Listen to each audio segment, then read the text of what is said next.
Okay, just like to welcome everybody to the Worcester City Council meeting. If you can, please stand for the Pledge of Allegiance and the Star Spangled Banner.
Could you please remain standing for a moment of silence for Police Chief Gary Jem, who's a dedicated public servant, Police Officer Matt Ullman, and, of course, our community activist, Bill Coleman.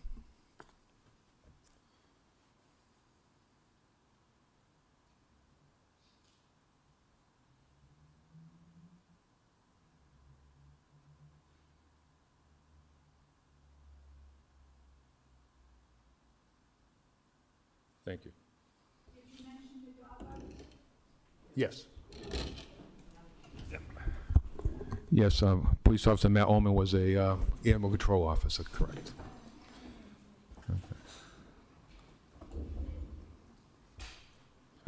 Okay, Council Toomey's holding 12-9B, a fire department item under privilege. Then we'll go approval of the minutes, that the City Council, City of Worcester hereby approves the minutes of the City Council. I'm sorry, we should do a roll call. Roll call? Council Bergman, Here. Council Calorio, Council Agia, Council King, Here. Councilmember Carlson, Council Nguyen, Council Ojeda, Here. Council Pasillo, Here. Council Russell, Here. Council Toomey, Here. and Mayor Petty. Here. 5A, that the City Council, City of Worcester hereby approves the minutes of the City Council meeting of July 24th, 2025. Roll call. Council Bergman, Yes. Council Calorio, Council Agia, Yes. Council King, Yes. Councilmember Carlson, Council Nguyen, Council Ojeda, Yes. Council Pasillo, Yes. Council Russell, Yes. Council Toomey, Yes. and Mayor Petty. Yes. Okay. Public participation, before we go there, I know some people here speak on 9D, which is sidewalk resurfacing Haviland Street. It should have had 3 speed humps in there, so I think that'll be amended by Councilor Bergman when we get to that. Can we do that now, Mr. Chairman? Okay. There was a typographical or a clerical error. 9D should, in addition to what it already says, include further Council Jenny Pacillo and Council Morse Bergman on behalf of Paula Rosenblum et al. Request speed hump plan associated with Haviland Street be amended to include 3 speed humps with as equal distance from each other as possible. Thank you. As amended, roll call.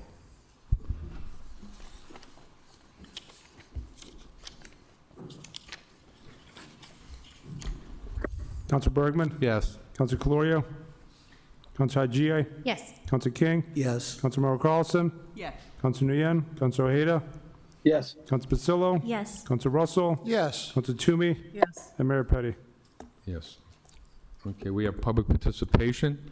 A person may speak for no more than 2 minutes in any item appearing on the agenda. So we just need names to your residents. Mr. Clerk? Thank you, Mr. Mayor. I also wanted to read the public participation rule. So, at every meeting of the city council, under the public participation portion of the agenda, the chair shall recognize any person seeking such recognition for the purpose of addressing the council on any eligible item on the agenda.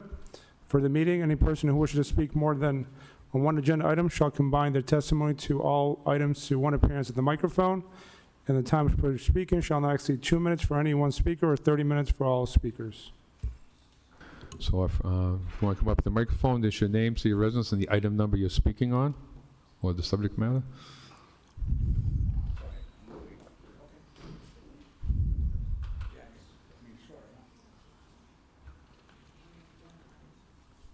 Through the chair, Dave Dick, 39 Thorndike Road. The question is about the National Grid and what's going to happen on the Thorndike Road abutters. That's what I was looking to find out. Is that right now, or are we waiting, or all done? I think that's an order by Councilor Pasillo, but I think, no, a National Grid? We can find out, we can call you tomorrow. It was on, we had, I'm in a butter, so it came Okay. in the mail. Okay. Oh, you have Mr. Chairman, I think- you received a notice? Yes. Okay. Okay, so we'll get back to you tomorrow on that. Okay, It's not on the council calendar tonight. okay. Okay, thank you. Thank you. Council Pasillo, you'll take care of that tomorrow? Okay, thank you.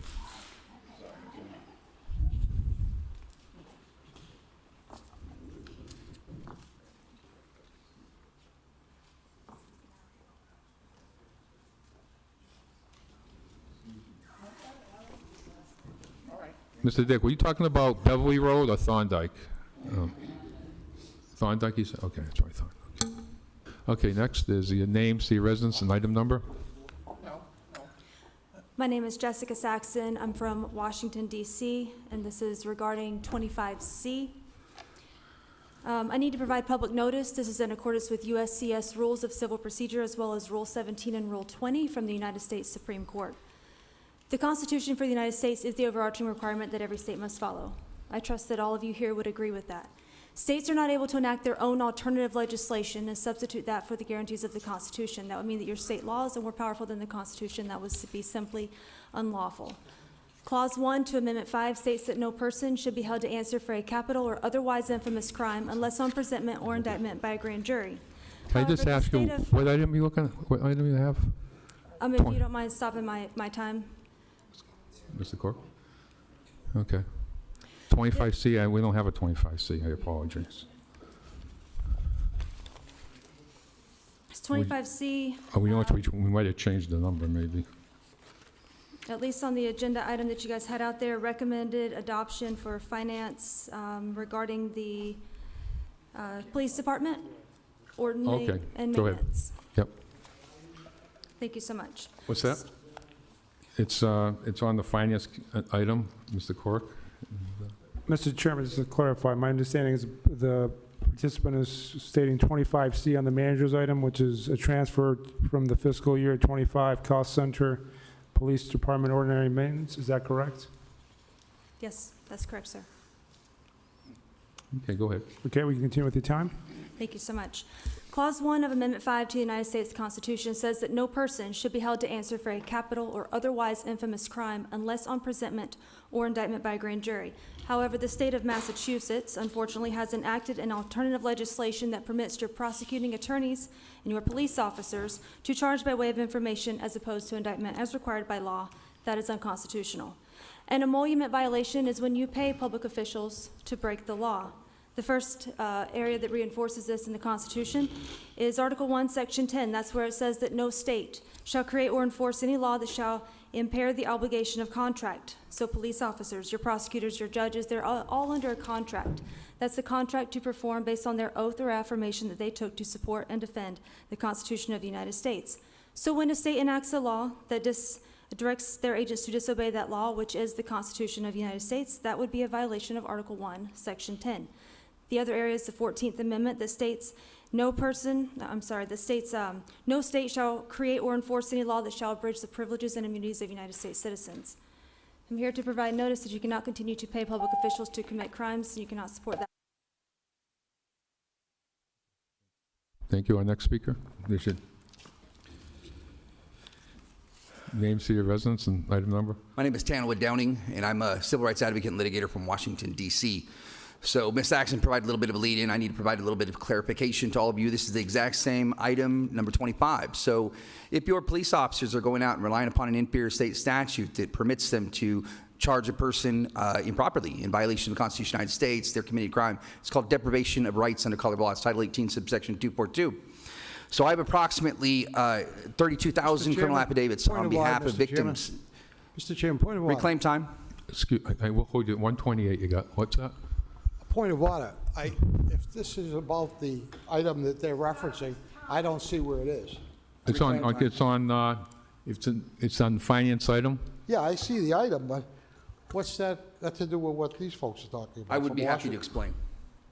Okay, we'll I give don't- you a few minutes, because I'm a little lost here too, so. Can I explain outside of my presentation, Your Honor? No. No. Just go ahead. Go ahead, we'll continue. Mr. Chairman, we're going to start the clock again. So the first crime that these affidavits identify is deprivation of rights under color of law. It's Title 18, subsection 242. What that statute says is that any person who, under the color of any state statute, ordinance, custom, or regulation, deprives any person of any rights secured by the Constitution commits that crime. The second crime that these affidavits identify is Title 18, subsection 241, which is conspiracy to deprive of rights. That states when two or more persons conspire with the purpose of depriving any person of any rights secured by the Constitution commits that crime. Now, the laws of criminal conspiracy state that any person who, having knowledge of any of the wrongs conspired to be done, and who have the power to prevent or aid in the prevention of a commission of the same, neglects or refuses to do so, may be joined in spending the action. So upon having been provided this notice that you guys are paying for law enforcement to go out and commit an unconstitutional act, I would ask you guys to please let's step up, discharge the duties of your office, fulfill the obligations promised that you made to the people of the state of Massachusetts, and let's choose to protect, defend, and preserve the Constitution of the United States. Now, I know that you're going to go to your attorney. You're going to ask your attorney whether or not what I'm saying is true. That attorney is going to point you to a case from 1884 called Hurtado versus California from the United States Supreme Court. And before you guys choose to rely upon that as the foundation, I want to remind each and every single one of you that the Constitution of the United States of America is the foundation, not a judge-made ruling. The Supreme Court of the United States has no constituted authority to be able to alter, amend, or destroy any of the provisions of the guarantees of the Constitution. That must be done by an authentic act of people in accordance with the special amending procedure of Article 5. And if you don't mind, I will explain how this No, applies. we're good, thank you. And so are you representing yourself here, or are you representing a serve? We have 32 affidavits on behalf of victims here in the state of Massachusetts that have been charged improperly. We're trying to avoid having to convert those from affidavits into criminal complaints. Okay. So we're asking you please correct these unlawful acts. Okay. I have a notice I need to give to the record. Okay, thank you. Where would you like me to give the record, sir? The next speaker?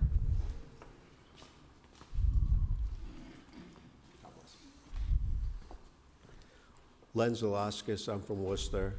I'm here to talk about suggestions to make the speed bumps more palatable and stop signs. Like, for instance, I go over Beachmont Road almost every day, and there's essentially 7 stops. So you go through 6 of them. There's 4 speed bumps and a stop sign, and then at the end of either way you go, there's a stop sign. So that's 6 intrusions. And so there's no notice. Like, if I know that there's speed bumps on a road, I try not to go that way. Now, they just put some speed bumps down on Flag Street near the school. And so I just go the other way. It did the same thing when they put speed bumps down by Park Avenue, by Elm Park. I can't think of the name of the road right now, but when they put speed bumps there, people just went to the next couple of roads up. And so the other problem with them is I didn't have notice. I was going down the street and boom, and thank God I have I have a Toyota truck. And so my car didn't get wiped out like it has before. And the other thing is that I'm just out of curiosity, is there any kind of data that shows what the impact of these speed bumps are on a vehicle per mile, say 10 miles or 15 or 20 or 25? I don't know if you guys ever saw any kind of data that shows the impact of this on these cars. Because the big issue is, for me at least, I've seen a lot of poor people, including my kids, who they drive over the speed bump, and the speed bump basically loosens their rusted parts and they drop off their cars. And so they're doing damage to people's cars. Thank you. I appreciate it. Thank you, Lenny. Okay, thank you. Thank you. Okay, thank you. This is our next speaker. Your name and city of residence? Can you hear me? There we go. Good evening, Sean Brennan, 145 Front Street. I'm here to speak on behalf of 15E. I'm a lifelong Worcester resident. If none of you recognize me, I'm an architect, I'm a dad, I'm a business owner. I spent more than the last 15 years working on projects to strengthen our city and communities across central Massachusetts. Worcester is my home, and I'm proud to be supporting the Claremont Tiny Home Project. I've taken on the support of this project pro bono because I believe deeply in its mission and its potential impact. We are facing a crisis that touches our neighbors, parents, and grandparents. Senior homelessness. Between 2018 and 2020, senior homelessness in Worcester rose nearly 29%. And nationally, older adults represent almost half of the homeless population. This is not just a statistic. It's people in our neighborhoods who deserve dignity and stability. The Claremont Street Project delivers safe, permanent, and cost-effective housing that is appropriately scaled so it does not have an adverse effect on the neighborhood. These modular ADA accessible units will provide stable home for seniors. Each unit costs significantly less than the conventional low-income housing approaches and can be ready in 6 months. Both fiscally responsive and compassionate, a real solution we can replicate. The project also has ties into the broader housing challenges Worcester faces. The Harvard Joint Center on Housing Studies projects Massachusetts will need 220,000 new homes by 2035. The Gateway Cities Housing Monitor put out by Secretary Ed Gus's office says Worcester rents went up almost 40% in just 4 years, outpacing incomes and pushing seniors on fixed incomes into crisis. The Claremont Street Project is exactly the kind of small-scale neighborhood housing that we call missing middle housing that Worcester once built and now urgently needs. Together, we can show that Worcester invests in not only buildings, but in the dignity and future of all its people. Thank you for the time today. Thank you. Our next speaker? All right, hi guys. I know you remember me. Is your name, city of residence, and item number? You don't remember me? I'm kidding. It's Mario from Miami, the person that applied to 400 jobs, 6 included, for the city as your intern. To make $15 an hour, I did apply. I applied to work in the garage. I applied to be a clerk. You do have an item number on the No calendar? response. However, I did get a job. After Okay. you guys made the city the sanctuary city for Okay. transgender, then I got fired from a job. Okay, this isn't the proper venue for that. No, I'm speaking as it relates to 15E, so Oh, now we okay. have to I stop my get you. time over. Okay, I'm because sorry. You interrupted me. So I'll we give you a can few go more again. seconds. Go ahead. No, we have to go from the top, because now we were like conversing as it relates to what? Go ahead. Oh, we're not gonna start. No, we can start again if you want. There we go. Thank you. So as it relates to 15E, which speaks about the tiny home, correct? So after not getting the jobs that I wanted, it took me probably 2 to 3 months to get the jobs. After getting the job, I got fired for obvious reasons. Now that case is being litigated right now for obvious reasons. So that again led me to not have a job, to then now having a job. As soon as I got the job, I tore my MCL. I got kicked off of Mass Hire within a week or 2 of having that job. Now my paycheck for the first month, they took out almost $700. So now I'm not covered on the mass. I am paying for my visits to the doctor, and that's hindering me from being able to afford the $1,800 one-bedroom houses here. So now I don't have a place. I don't want to keep going in a cycle of not having a job or anywhere to live. So as it relates to 15E, how is it that a place that's deemed to be a sanctuary city for single transgender women like me, making it easy for us to have a job and to have a sustainable life, to be able to work and live without having any government assistance? Because how are we supposed to pay for almost $2,000 one-bedroom houses? So it's kind of like an oxymoron that we're providing free buses to the residents that live here that does not have a job. And the ones that do have a job is getting taken $700 out of their paycheck and having their health care cut. So how are we supposed to be able to put together the money to help to fund our pockets to pay for these tiny homes? Passing so many of the infrastructures, they say that they're like awarding those to women with kids. Majority of the people that I've met here on the low-income housing, they do not work. They get subsidized. So as a working person with a bachelor's in construction project management that understands how economy works, it's an oxymoron to have free public transportation to attract people with low income that are not working, to overpopulate and saturate the city for people. Okay, thank you. I appreciate it.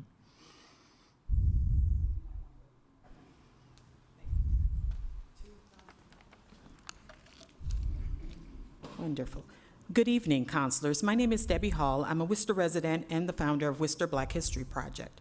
I'm here tonight to speak in strong support of item 9E, the request to designate the section of Winfield Street from Park Avenue to Mason Street as Bethany Veeney Way. Bethany Veeney was a remarkable woman whose life and legacy deserves to be recognized and honored in the city she once called home. Born into slavery in Virginia in 1812, she endured unimaginable hardship, but she never gave up her pursuit of freedom and dignity. She eventually purchased her own freedom and that of her son, and in 1858, they made Worcester their home. Here in Worcester, she became an active member of the African American community and a respected resident of the Laurel Clayton neighborhood. Her 1889 autobiography, The Narrative of Bethany Veeney, a Slave Woman, is one of the few firsthand accounts of slavery written by a woman. It stands as a vital historical document and an inspiring testament to resilience, faith, and hope. Naming a street in her honor, especially in the neighborhood where she lived, would not only celebrate her contributions to Worcester, but also affirm this city's commitment to remembering the stories of those whose voices have too often been left out of our public spaces. Bethany Veeney's life is part of Worcester's history, and honoring her in this way gives our community an opportunity to learn, reflect, and take pride in the richness and diversity of our past. Thank you for your time. Thank you.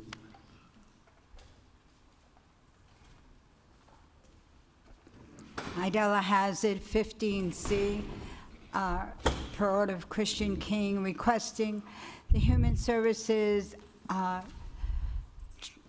increase social services regarding the homeless and more social workers and clinical outreach staff. I also think that it's time, again, that we look into sheltering for the winter, and hopefully, once again, we can open up the registry of motor vehicle on Main Street for them, which also brings me to Mayor Joseph Petty's requesting the city manager to update, looking into the tiny homes again. That was a concern, I think, like 6 years ago, and I guess they did a couple. And then to 15H, per Councilor George Russell, request the city manager once again consider accommodating bulk waste on weekdays and one weekend day, free of charge to city residents with no appointments. We end up doing spring cleaning, fall cleaning, buying new furniture, and we have to get rid of the old, and we have to take it someplace. And it adds up, and we need some place to take it. And we do pay taxes, so it makes sense for us to be able to take it to the city dump, and it should be free of charge. It would be a great benefit to city residents. Thank you. Thank you. Senator? Good evening, Mr. Mayor, City Manager, members of the council. Robin Kennedy, Worcester resident. I'm here to also speak on 15E, request the city manager provide city council with an update concerning tiny home projects in the city, including such a project on Claremont Street. As was noted, elder homelessness is the fastest growing segment of the unhoused population. Here in Worcester, homelessness amongst people 65 plus grew by 29% between 2018 and 2022. This is a city crisis, but I'm here tonight because I also know that it requires a state response, and I'm in here to stand in partnership with the city in addressing this crisis. Tiny home model, similar to the project anticipated for Claremont Street, provides the opportunity for an innovative solution and the type of city, state, and philanthropic partnership we need to address this challenge. The modular homes are safe, accessible, and tailored to seniors' needs, single level, ADA accessible, equipped with safety features. The project provides independence, dignity, and a community and green supportive environment. And tiny homes can be produced more efficiently and cost effectively. Units can be ready in 6 months at less than 25% the cost of traditional affordable housing. In partnership with United Way, Worcester Community Housing Resources, Open Sky Community Services, supportive services including case management, health coordination, life skills training, mental health support are also going to be provided. The state is already a partner with DPH funding, Mass DPH funding. We are also working with the Executive Office of Housing and Livable Communities to secure vouchers and additional support. We look forward to continuing to partner as the state in supporting the city, both to get the report from the city manager, but hopefully to also continue with projects such as this. Thank you. Thank you.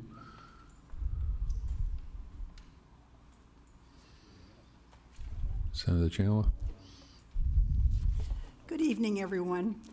It's a pleasure to be here. I'm here tonight to endorse Mayor Petty's agenda item number 15E, which looks at new and different approaches to dealing with homelessness. As city councilors, you are closer to your constituents and thus to this problem than any other governmental unit or agency. You know that in Worcester, homelessness has been on the rise. You know that it impacts so many other aspects of life. And you know that, like so many other cities and towns in the U.S., we've been fighting a losing battle. And you know that according to data from the Central Mass Housing Alliance, while homelessness has increased over all age groups, the most notable rise has been within the senior population of 65 and over. Good people have been struggling with this difficult problem as long as I can remember. As a state senator, I chaired the Housing and Urban Development Committee in the legislature for 4 years and accomplished very little other than personal frustration.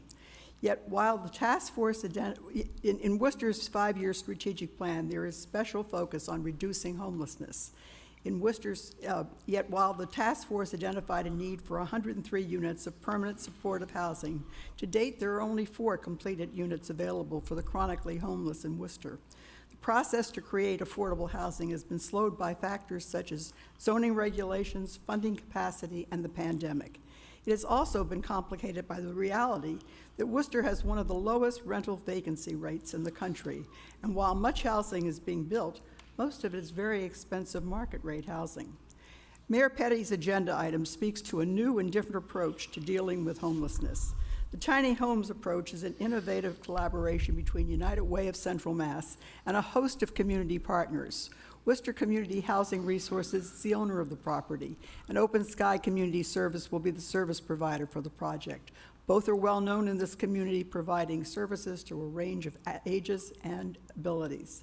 The critical innovation here is a modular home designer builder now based in Worcester who has the technology and the know-how to construct as a demonstration project 4 624 square feet individual housing units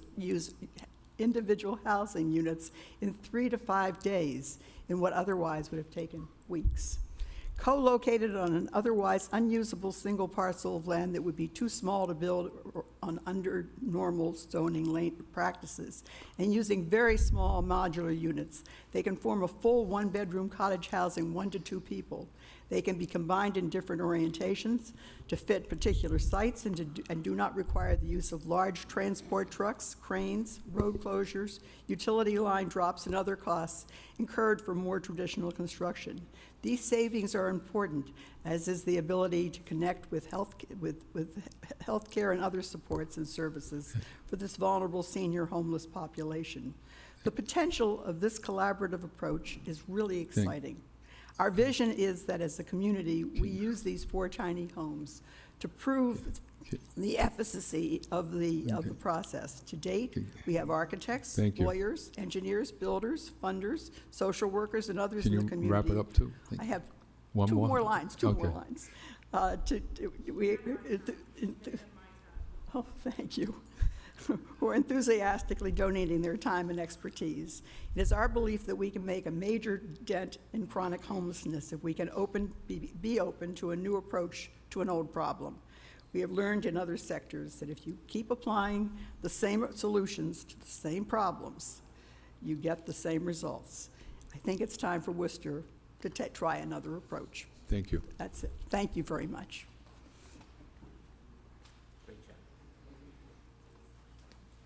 Good evening, ladies and gentlemen. My name is Tim Garvin. I represent the United Way. I am humbled to speak after Senator Kennedy and Senate President Emeritus Chandler.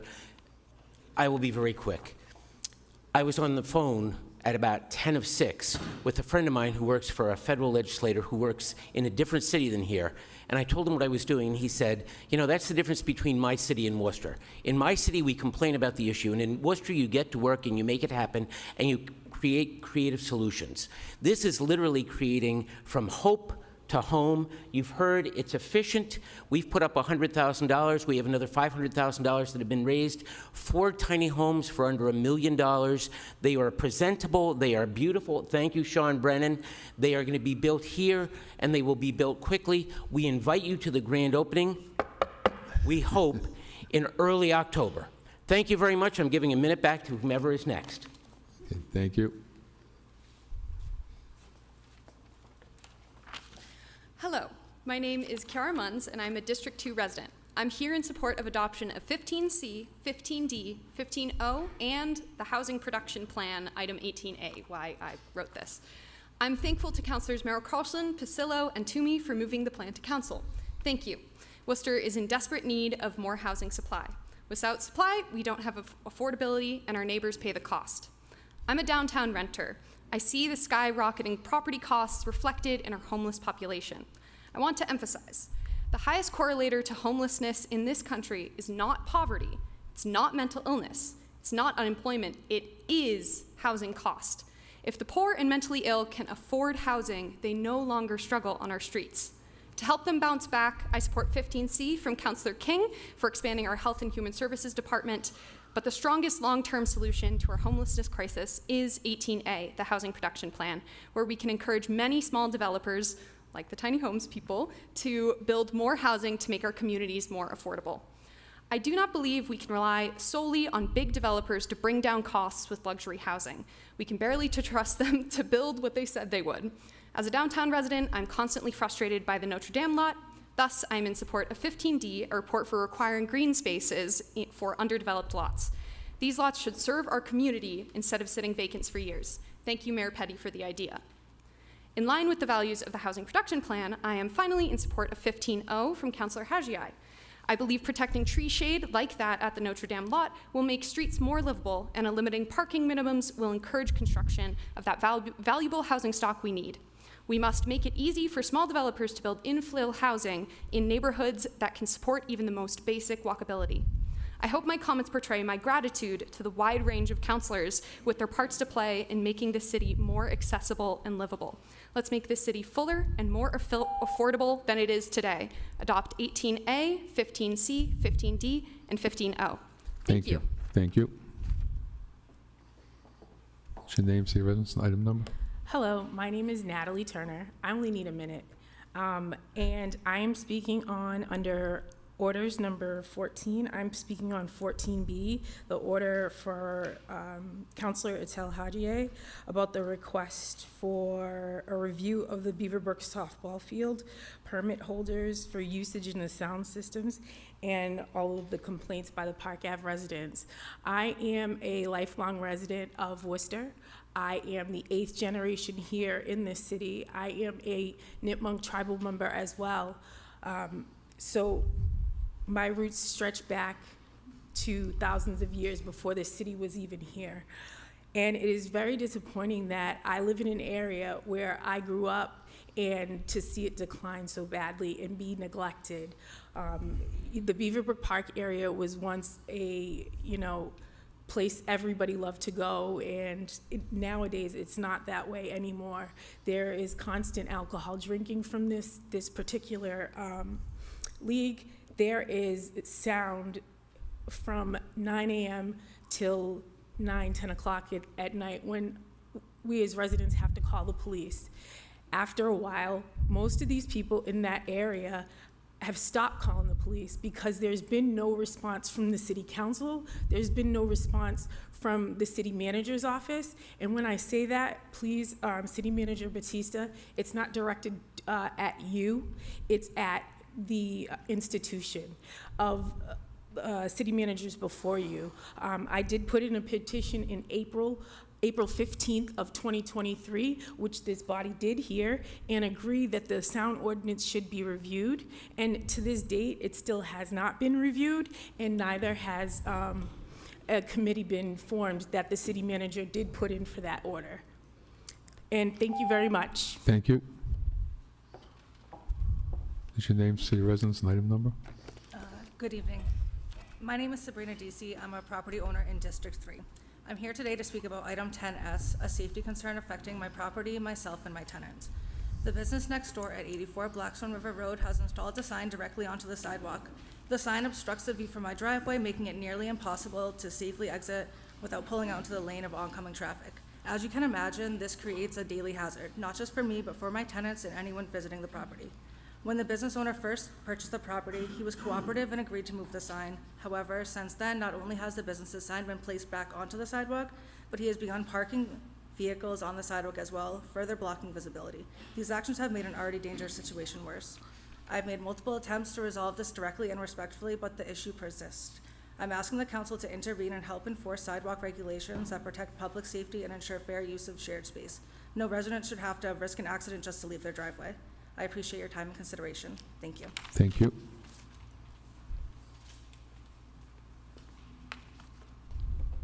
Hello, Amanda Shearstone, 36 Knox Street. I'm talking on behalf of 13A, the allowance of chickens in Worcester. I've said before, there's already a dozen of families that have chickens in Worcester, and it seems like there's minimal complaints. With inflation and costs going up, having 1 or 2 flocks in your neighborhood would actually help reduce a lot of waste. I'd encourage everyone who's voting this year to know where city councilors stand on the allowance of chickens, as it is a voting year. And I know that this is about requesting a creation of a task force, which I have been trying to help with for years, and I am here with my expertise of whatever I can do with that task force. I would be happy to join it. That's it. Thank you. Thank you.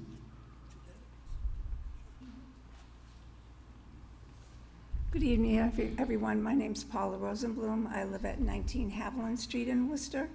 I'm here to speak on behalf of item 9D. As I said, as a resident of Haviland Street, in the beginning of June, we received notice that there were going to be speed bumps installed on our street, on 2 speed bumps, one located near number 7 and the other near 17. If you're familiar with our street, it's a cut-through street. It's got quite an incline. People are speeding at excessive speed.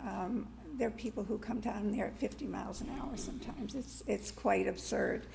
But our concern, when I saw this notice and spoke to my neighbors who also signed the petition, we have 27 of us who signed the petition, that we really need consideration for 3 speed bumps placed in intervals that will slow down the traffic.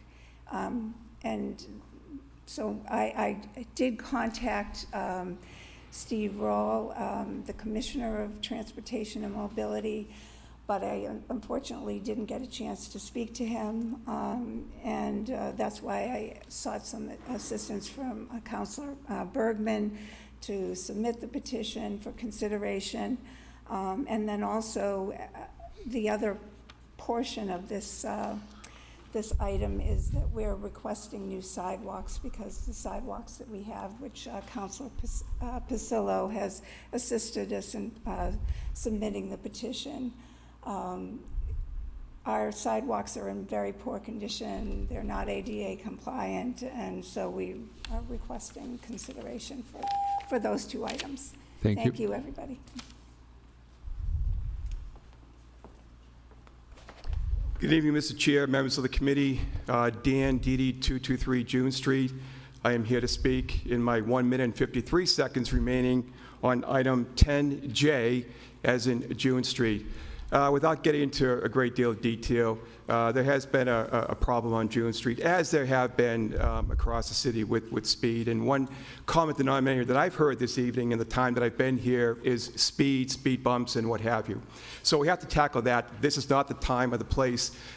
I am here to just present this, and I'm recommending speed bumps. However, I'm also recommending or asking for the opportunity to present to subcommittee, of which this will probably be referred to subcommittee, and then together to address the issue on June Street and how that resolution, whatever it may be, will also address issues of speed across the city. I look forward to my discussions with subcommittee, and I did that in just about a minute. Thank you, Mr. Chair, members of the committee. Thank you. You had 3, but...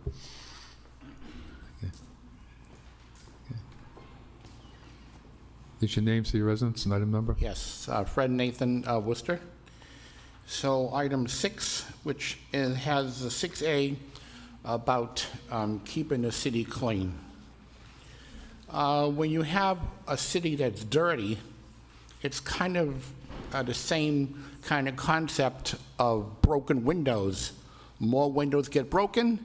If there's a lot of trash in the city, more trash gets dumped in the city streets.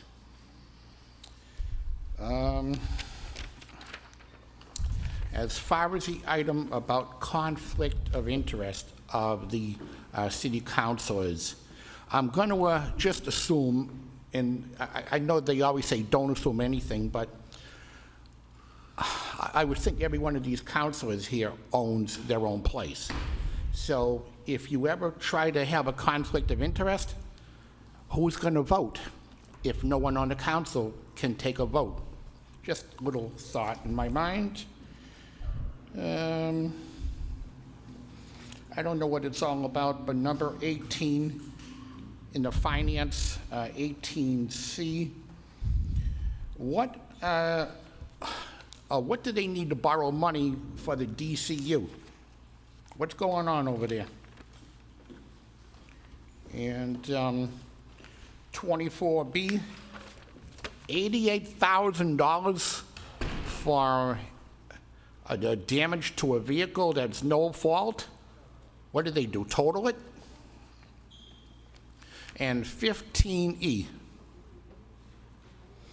anything that can be done to, because let's face it, there is a lot of homelessness. In case no one knows it, there are 3,000 homeless people in Worcester County, but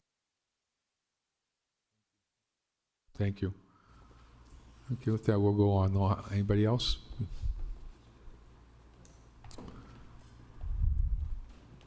Hello. My name is Jacqueline Weber. I'm a resident of 11 Catherine Street. I wanted to speak in support of 20Y, which is about the restrictions of parking on Catherine Street in front of the home I live in. The traffic down Catherine, as many others have voted or mentioned, is very fast. People speed quite frequently. And having parking in the block that I live in, it's the block from, the first block of Catherine down to AdCare. When you have people parked in that area, the oncoming traffic end up taking up more than half of their lane, and it really creates a safety issue.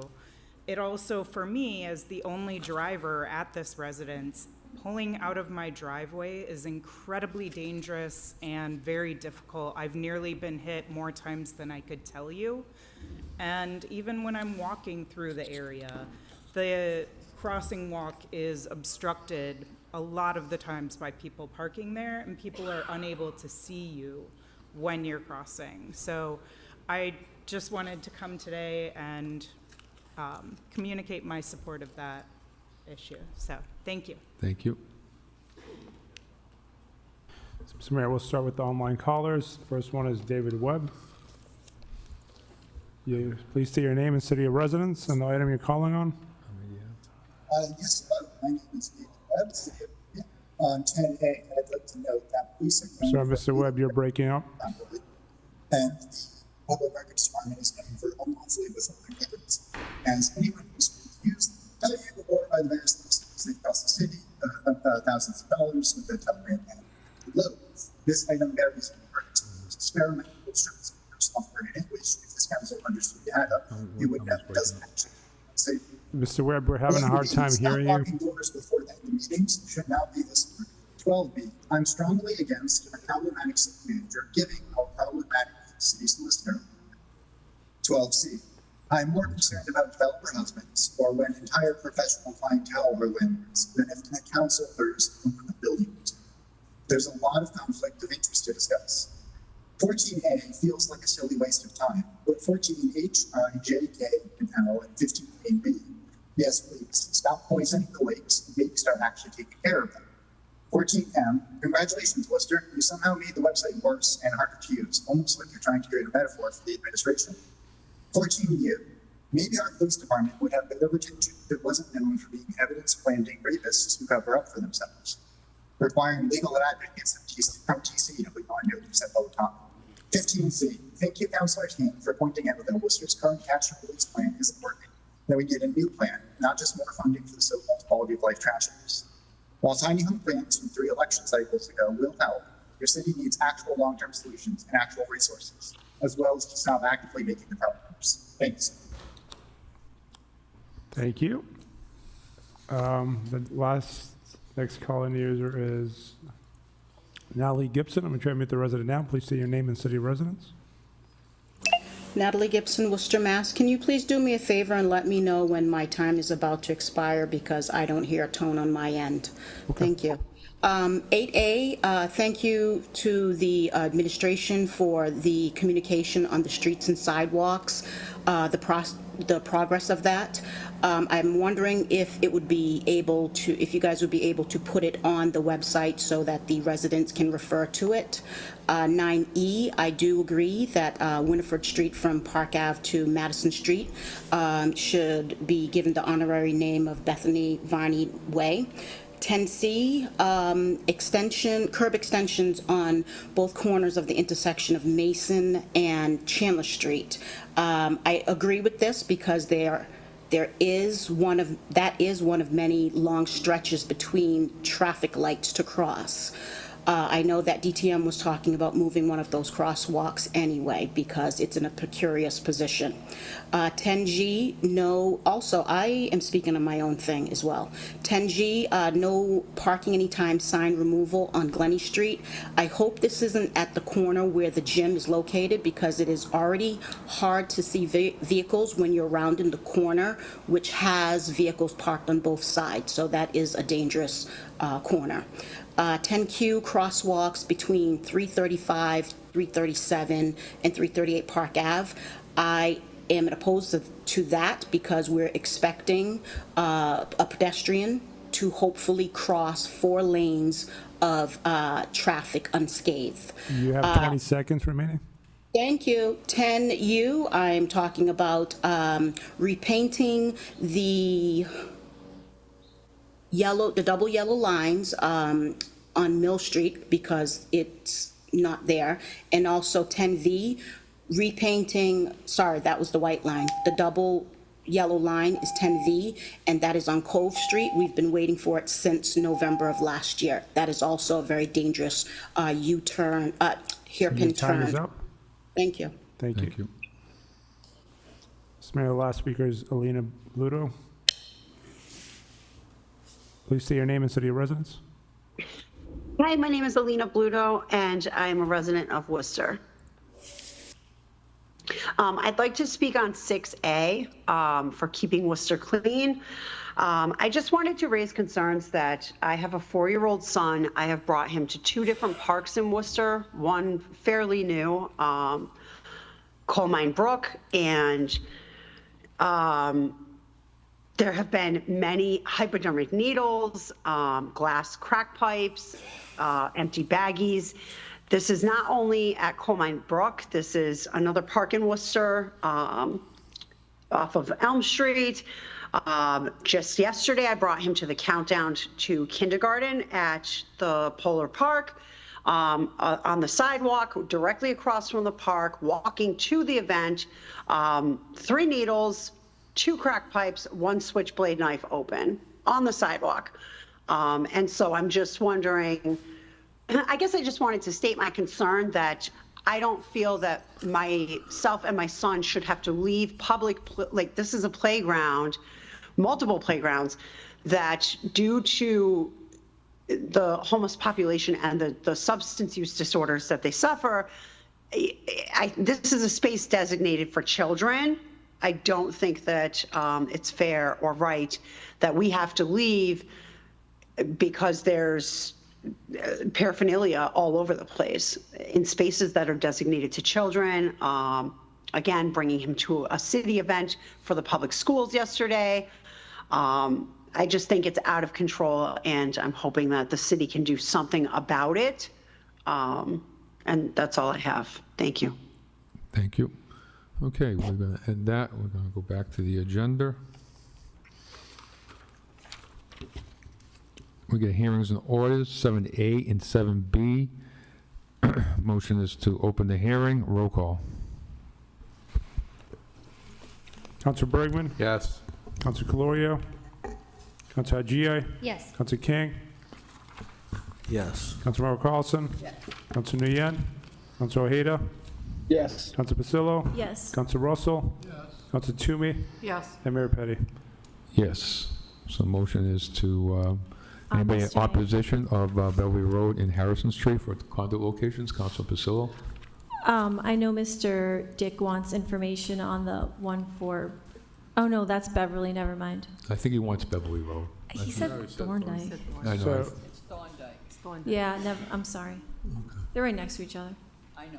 Is it Thorndike? Through the chair to the council. So basically, I spoke to the resident. We notified the butters of Beverly, including Thorndike.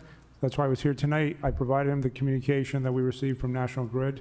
I think he was looking for the timeline of the work being done, so I can touch base with him because I do know him. He lives on my street, so. Thank you so much. Is anybody in opposition to these items?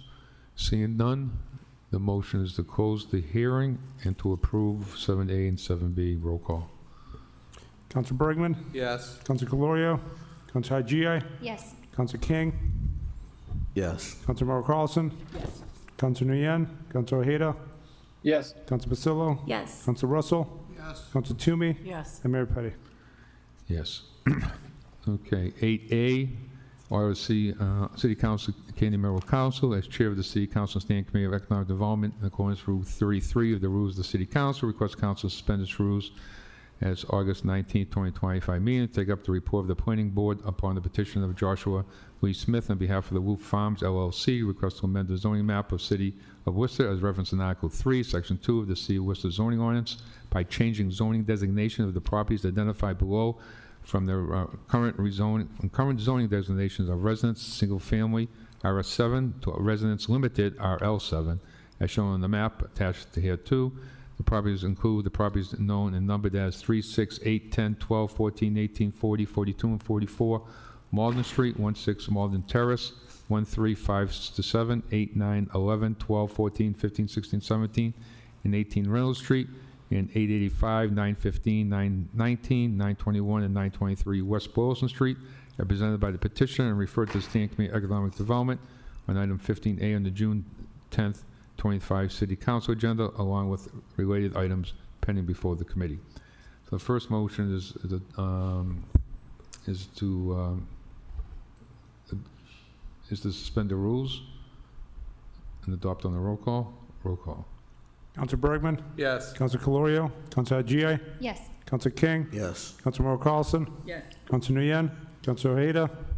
Yes. Counsel Pasillo? Yes. Counsel Russell? Yes. Counsel Toomey? Yes. And Mayor Petty.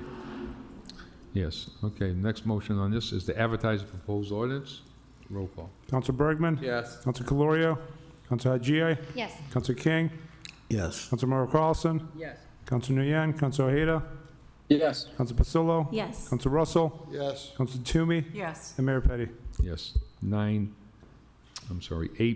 in accordance with Rule 33C of the Rules of City Council, request City Council suspend its rules on August 19, 2025 meeting to take up an item not reasonably anticipated that the City Council of the City of Worcester does hereby convene an executive session at its August 19, 2025 meeting for the purpose of discussing litigation strategy with respect to the case of the Town of Holden versus Department of Conservation and Recreation and another pending in Superior Court for the County of Worcester, case number 23P 794, as having such a discussion in open session would be detrimental to the city's negotiating position. The City Council will not reconvene in open session, as we'll take this at the end of the meeting. Roll call.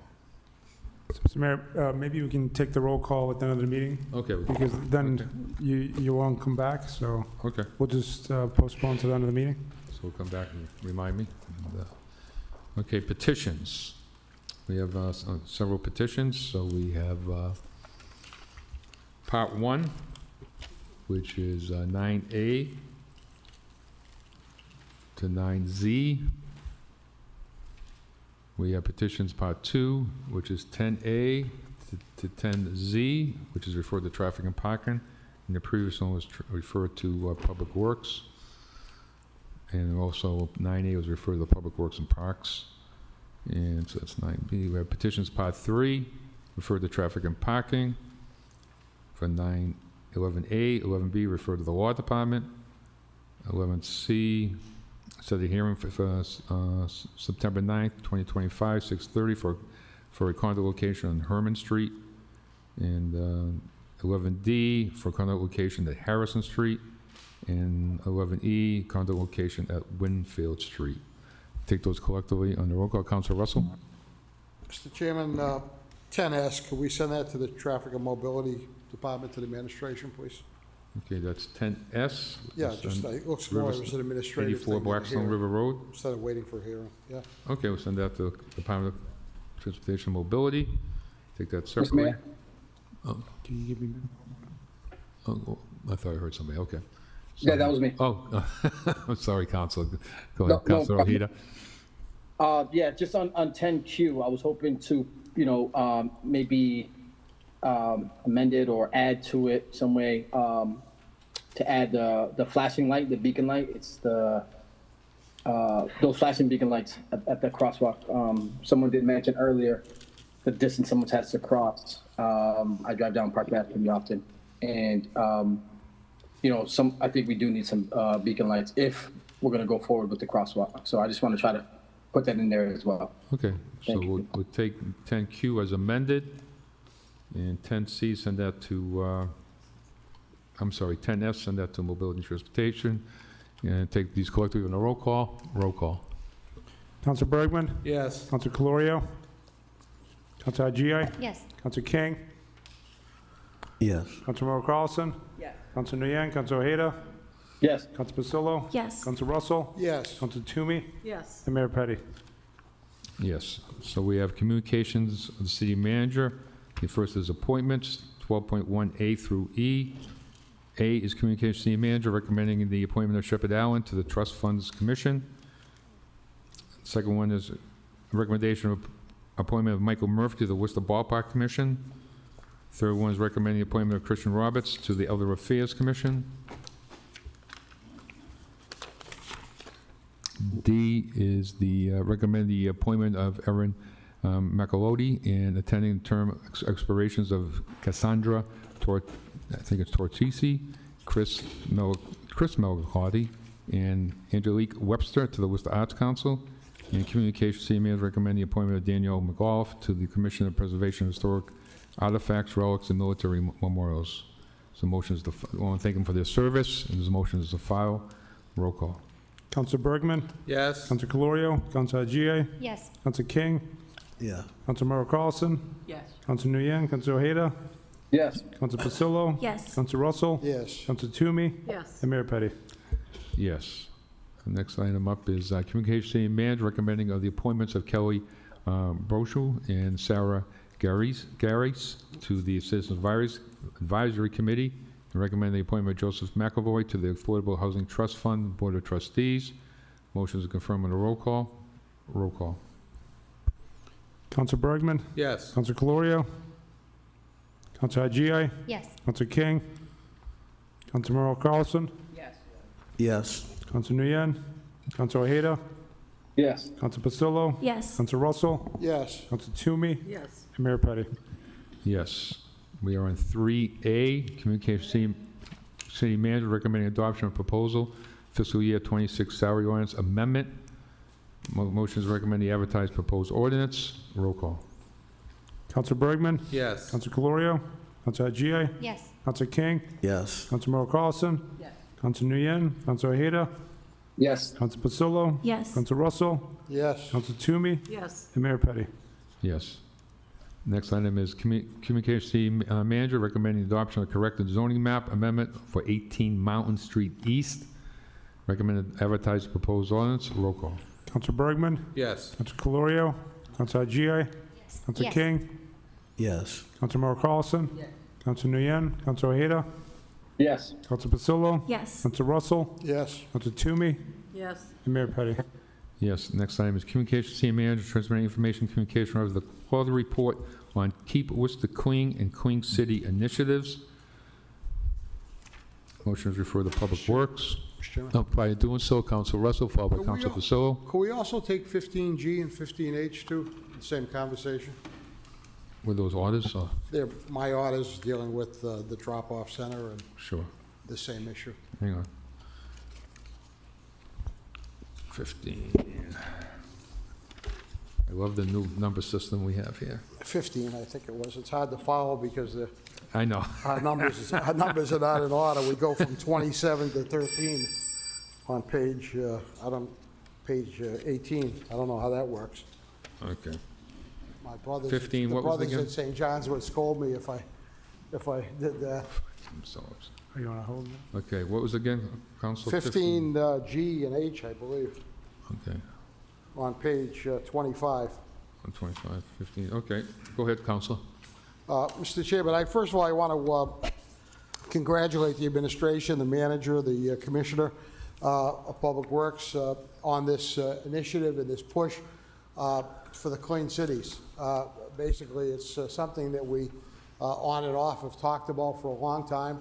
I'm very happy to see some of the initiatives that are put in place, some of the things that many of us on the council floor have talked about before, and that the administration, the previous administration has talked about, and even tried to do previously, but kind of got off track. And I'm really happy that the administration has moved forward with this, all hands on deck, full court press. I was disappointed, to be honest, Mr. Chairman, to find out that the drop-off center was booked up so fast. I think the manager told me today it was probably the 10th or something like that of the month, and all the appointments were taken. So I'm just asking through my two orders here that are I'm joined with many of my colleagues. I think 5 of my colleagues signed on to this item also, and I welcome them to on this item. This is something that I've talked about for probably the last 10 years. And I think it's a great, great idea, and that's why it's so popular. That's why those slots filled up so much. But I really think that the administration needs to take a closer look at why the drop-off center is open by appointment, and even a closer look of why it's open only a couple days a week for that drop-off of those slots that are available. And I think that maybe even we need to go outside the box and think that if we for some reason as a community, as a city, can't handle it there, maybe we should be coming up with alternative plans, because it's pretty clear that folks want a place to bring their bulk waste items. And the recycle center, you can go in there and drop recycling off. You can go in there without an appointment and pick up yard mulch or whatever, drop off leaves. And I just would encourage the administration to take another close look at getting access to the community there. One of the most frustrating things for me over the years is the District 3 councilor is fielding complaints about dumping, especially dumping on Granite Street, only a couple blocks away. You know, if somebody goes to the gate there and they're told, sorry, you don't have an appointment, and they're sent on their way, especially if they don't have a line. I know they've had a busy few days there lately, but it's really not acceptable. And I would encourage the administration to take this whole thing one further. And for the people that are making appointments in the month of August, since the city made that offer of a free drop-off, let's honor it in September at least. If the people have called and put appointments in for September because August was filled up in 10 days, well, let's honor it in September. You know, Mr. Chairman, one of the things years ago under the previous administration, I asked for a report to say how much money was being generated in fees. And at that time, the fees were only $30,000 thereabouts, give or take a couple of thousand. And that was when we were charging $10 and $15 for most items. This administration has taken the initiative to lower those costs down to like $5 an item on a regular basis. So I'll bet you that I'm not going to bother the administration with a report again, but I'll bet you it's not much more than that $30,000. If it is, I'd be really surprised. So we're collecting $30,000, but we're paying staff to do that. Why are we doing that? Why don't we just make it free for residents to go in there without an appointment, get rid of their stuff, do the right thing, and give them a place to do the right thing? Thank you, Mr. Chairman. Thank you. So we'll send those to the city manager, and I'm sorry, Council King. Thank you, Mr. Chairman. I certainly support this. I know Council Russell and I had this discussion last week as well. These are things that this body has been pushing for in this administration and past administrations, Mr. Chairman. I just want to concur that, you know, when... Go ahead. What happened? Oh, you want to let him go? Okay. I forgot what I was saying now. But basically, you know, when you have reports from folks in the neighborhood, and myself have also experienced it, you know, people pulling in, you don't have an appointment, they won't allow you in, yet it's completely vacant. There's nobody using Ballard Street. And, you know, trying to figure that out, I think, will go a long way. We know that, as the council mentioned, the bulk waste drop-off should be open additional dates. We do this seasonally. We increase the hours and things of that nature. We're really serious about it. We'll do what this body has requested. All the numerous amount of requests that we've had over the past many years should be implemented immediately. I know today one of the initiatives that I had put forward was to try to work with some of the local community centers, Friendly House, Green Island, et cetera, to make sure that we can also do our part by trying to help out at least a little bit with yellow trash bags for folks who are, you know, financially challenged. Through the chair to the administration, can you give an update on what's going on with that particular approach through the chair? Mr. Manager. Yeah, through the chair to the council, we, you know, that's something that I know this body in conversations had requested, and there was a discussion on this floor, so we were able to fulfill that through the leadership of Commissioner Westerling. We were able to drop off some of those items today to those agencies. And through the chair to the administration, what do you seek to accomplish in doing that? I think one of the things that we wanted to do is to try to see if we can offer some assistance to some of our residents, especially in those particular agencies that oftentimes come in for services or are limited in resources. Most of those agencies have supported the city in rental assistance programs and food insecurity programs, et cetera. And so we wanted to provide some assistance to them through this one-time initiative and see how that would work. And we noticed today that it was well received by some of our agencies in terms of these yellow trash bags. Thank you, and you know, I hope to get a report back on the request here to do away with the appointments related to bulk waste drop-off. As mentioned, someone may have to try to figure out a way to keep those particular items at their home, in their vehicle, sometimes for weeks because they can't get back, to that particular site. Meanwhile, they're there in the moment. There's no one else present. So certainly encouraged and happy to sign on to this, Mr. Chairman. And what I would also like by way of a motion is we can get a report back on prior city council orders and recommendations related to how we're managing the trash. There were some great ideas from this body over the past few years that have not been recognized. And I think that rather than trying to reinvent the wheel, we should really look at what this council has unanimously supported over the years. Thank you, Mr. Chairman. Thank you. Councilor Pasul? Thank you, Mr. Chair. I just want to agree with my colleagues that having an appointment for the bulk waste site can be really cumbersome, and ultimately when people just throw their mattress on Granite Street, it's going to end up at the dump anyway. But additionally, I do want to say this report, the Keep Worcester Clean report, is great. The data in it is awesome, and I want to thank the City Manager's Office, Commissioner Westerling, Quality of Life, and all the departments. And just let them know that throughout District 1, I have seen a difference because of their work. So they did a lot of work on Lincoln Street that's appreciated throughout the district, and it really does make a difference, and residents are noticing it. So thank you, guys. Councilor Merrill Carlson? Yes, Mr. Chairman, thank you. So not too long ago, back in June, I believe it was, when I had said that Worcester was pretty dirty. And I just want to say to the administration how much I appreciate them working on a really aggressive Clean Worcester. And I really want the manager and his team and all those involved to understand that the people in the city of Worcester have really seen a difference that you're making. And I know that we're on a mission for a month. I hope that after this month that we don't just stop and not continue to do the cleaning of this city.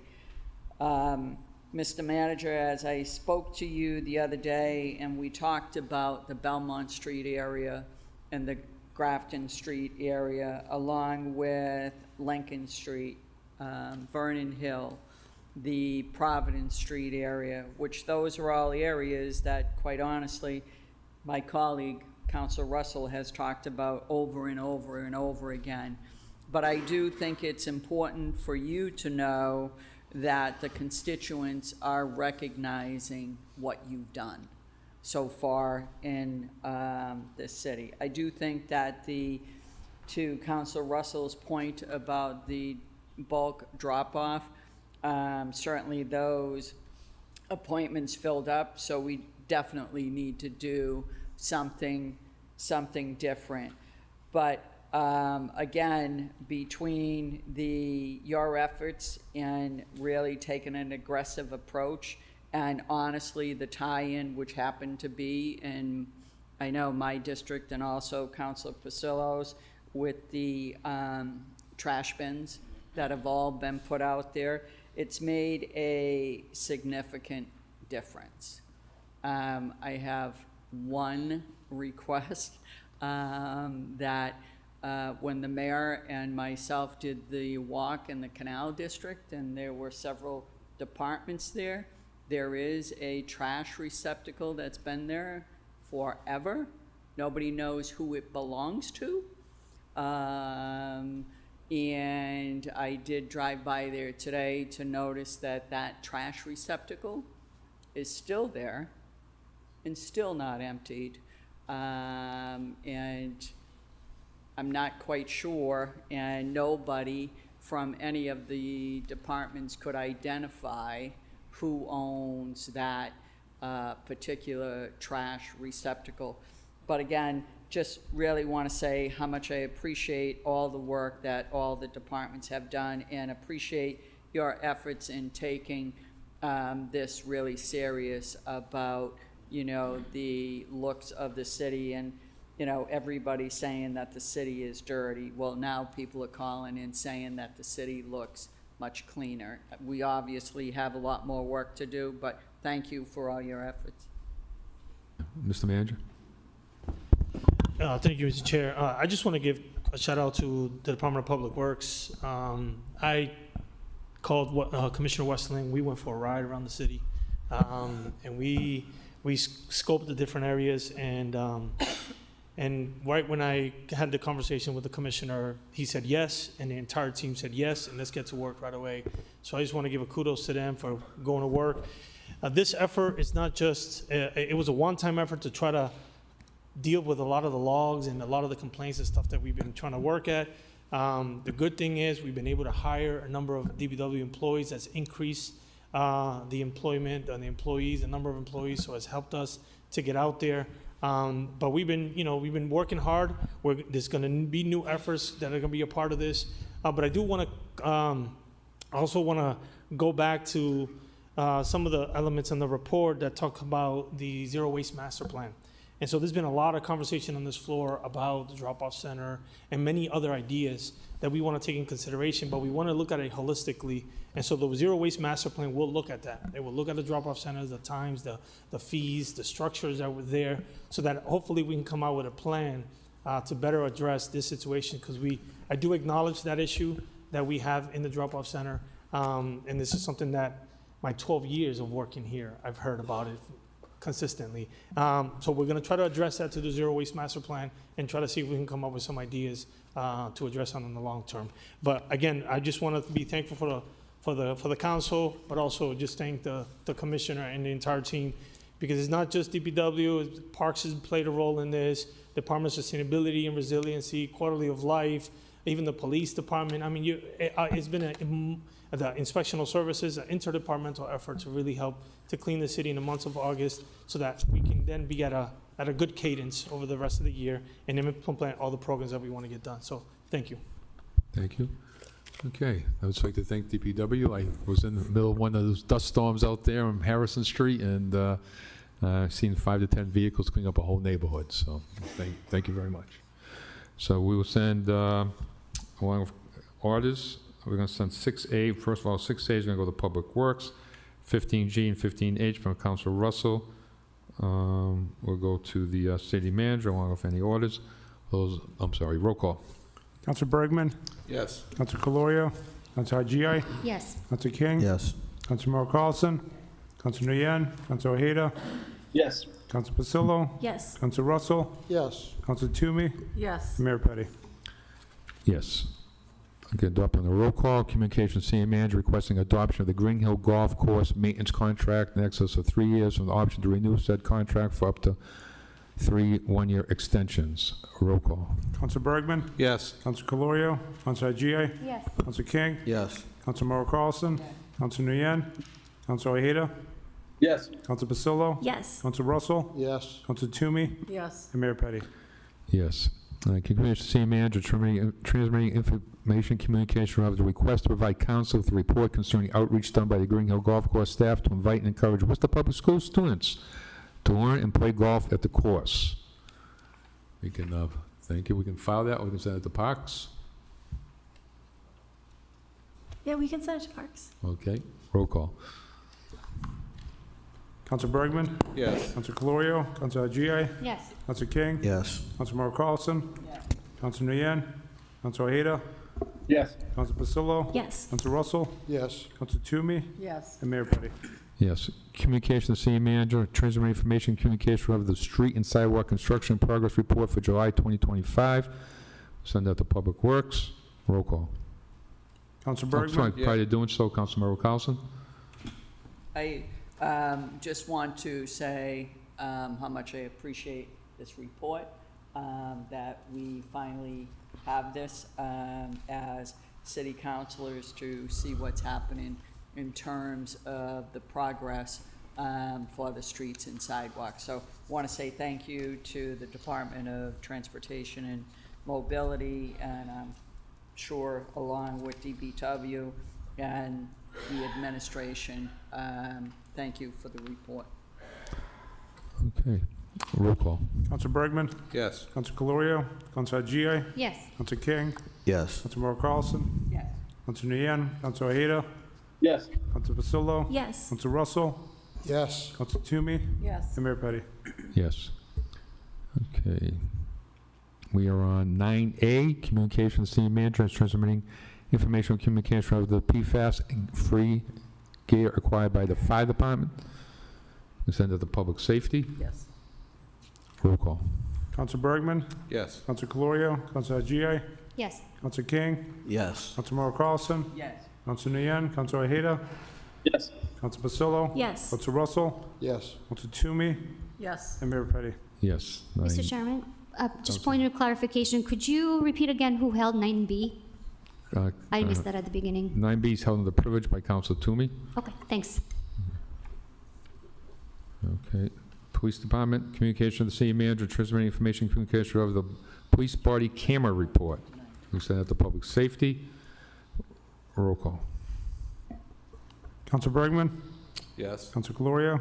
Counsel Agia? Yes. Counsel King? Yes. Counsel Mauro Carlson? Counsel Nguyen? Counsel Ojeda? Yes. Counsel Pasillo? Yes. Counsel Russell? Yes. Counsel Toomey? And Mayor Petty. Yes.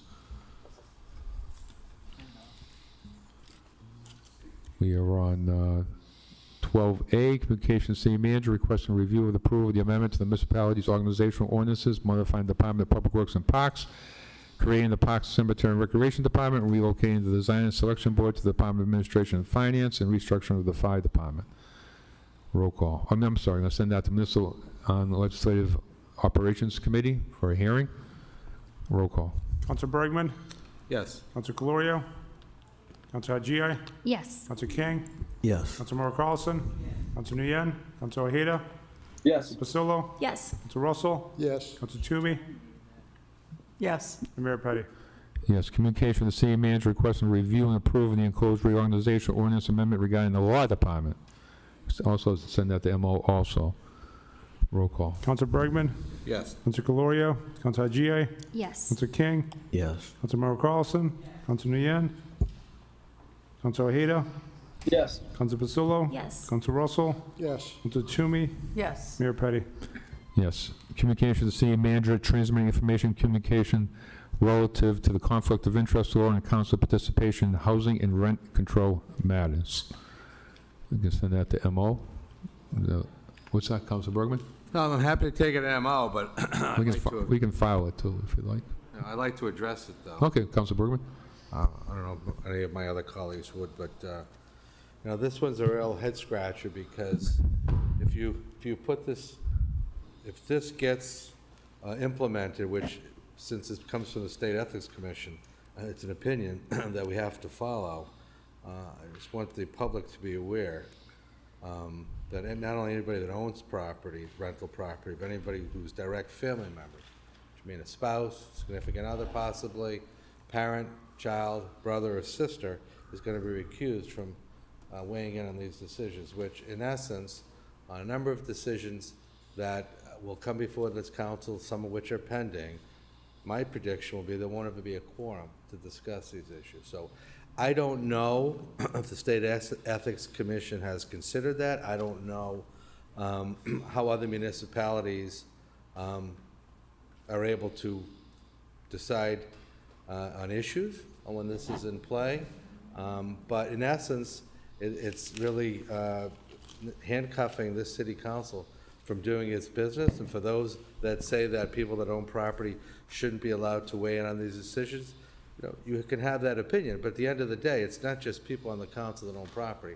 It's their immediate family members. And I can look around this room, and I don't know everybody's personal family finances or history, but I can predict that if we don't come close to if we don't not have a quorum, we're going to come damn close to not having a quorum. And plenty of these items are going to get frozen in time, and we're not going to be able to address them as a council body. So I know the law department's working with the State Ethics Committee, or Commission, I should say, to try to see if there's, if this is the final decision and if there are any alternatives. But for those who think they've accomplished something by saying You own property, you shouldn't be able to make decisions involving property in the city of Worcester. You have accomplished something. You've now stopped us from having any discussion and making any decisions on these items. Thank you, Mr. Chairman. Thank you. We can maybe get a report on the quorum issue. I think there is a ruling out there from state ethics regarding quorums, what the government body can do.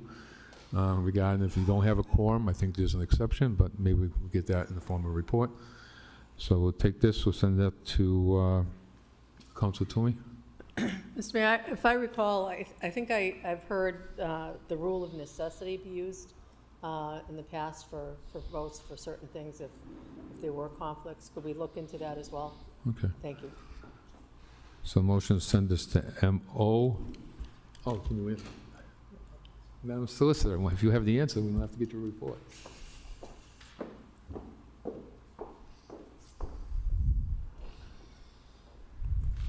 Through the chair, so the rule of necessity only applies if the vote or the act is required by law. This was something that I did bring up to the State Ethics Commission, and it would not apply here. Okay. At least in the order before you, because it's not Okay. required by law. All right, thank you. Okay. So send that to MO. Those in favor? I'm sorry, roll call. Council Bergman? Yes. Council Calorio? Council Agia? Yes. Council King? Yes. Council Member Carlson? Yes. Council Nguyen? Council Ojeda? Yes. Council Pasillo? Yes. Council Russell? Yes. Council Toomey? Yes. And Mayor Petty. Yes. Okay.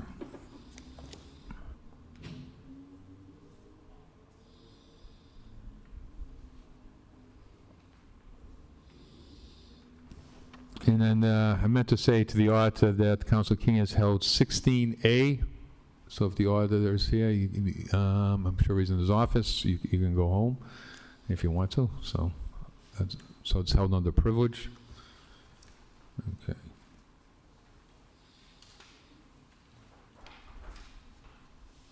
Okay, we are on 18A, communication with the manager, transmitting information communication of the fiscal 2025 financial update as of May 31st, 2025, and 18B as of June 30th, 2025. Both items are collectively referred to MO. Roll call. Council Bergman? Yes. Council Calorio? Council Agia? Yes. Council King? Yes. Council Member Carlson? Council Nguyen? Council Ojeda? Yes. Council Pasillo? Yes. Council Russell? Yes. Council Toomey? Yes. Mayor Petty. Yes. Communication to City Manager, transmitting information communication relative to the DCU Special Tax District borrowing. We send that to MO also. Roll call. Council Bergman? Yes. Council Calorio? Council Agia? Yes. Council King? Yes. Council Member Carlson? Yes. Council Nguyen? Council Ojeda? Yes. Council Pasillo? Yes. Council Russell? Yes. Council Toomey? Yes. And Mayor Petty. Yes. We have finance items. We have 23A through E, 1224A through E, and 1225A through G. All set? We can adopt those on a roll call. Roll call. Council Bergman? Yes. Council Calorio? Council Agia? Yes. Council King? Yes. Council Member Carlson? Council Nguyen? Council Ojeda? Yes. Council Pasillo? Yes. Council Russell? Yes. Council Toomey? And Mayor Petty. Yes.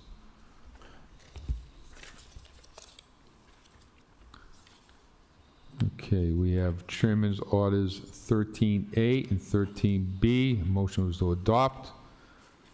Roll call. Council Bergman? Yes. Council Calorio? Council Agia? Yes. Council King? Yes. Council Member Carlson? Council Nguyen? Council Ojeda? Yes. Council Pasillo? Yes. Council Russell? Yes. Council Toomey? And Mayor Petty. Yes. 14A, request the city manager conduct a review of the mail services used by the city to ensure the amount of time it takes for mail to arrive to a destination is reduced. Council Toomey? Thank you, Mr. Chair. Very briefly, I was at a meeting whereby a number of residents had not received a notice that had been sent out in more than adequate time. Some had received the notice that day, and so I think it was time. I know that we contract for mail service, and I think that we need to review that to make sure that we're getting the best time for the, getting things out to people. So if you could just make sure Thank we you. check on that. Thank you. Okay, we'll send that to the manager. Roll call. Council Bergman? Council Calorio? Council Agia? Yes. Council King? Yes. Council Mauro Carlson? Council Nguyen? Council Ojeda? Yes. Council Pasillo? Yes. Council Russell? Yes. Council Toomey? Yes. And Mayor Petty. Yes. Okay, request city manager, request Commissioner of Parks and Recreation review the Beaver Brook softball field permit holders' usage of sound systems and all complaints by Park Ave's residents and related to sound pollution. Councilor Haji? Yeah, thank you, Mr. Chair. Just an amendment, there should be Parker Street residents. Would really like the city manager and the Commissioner of Parks to review this as soon as possible.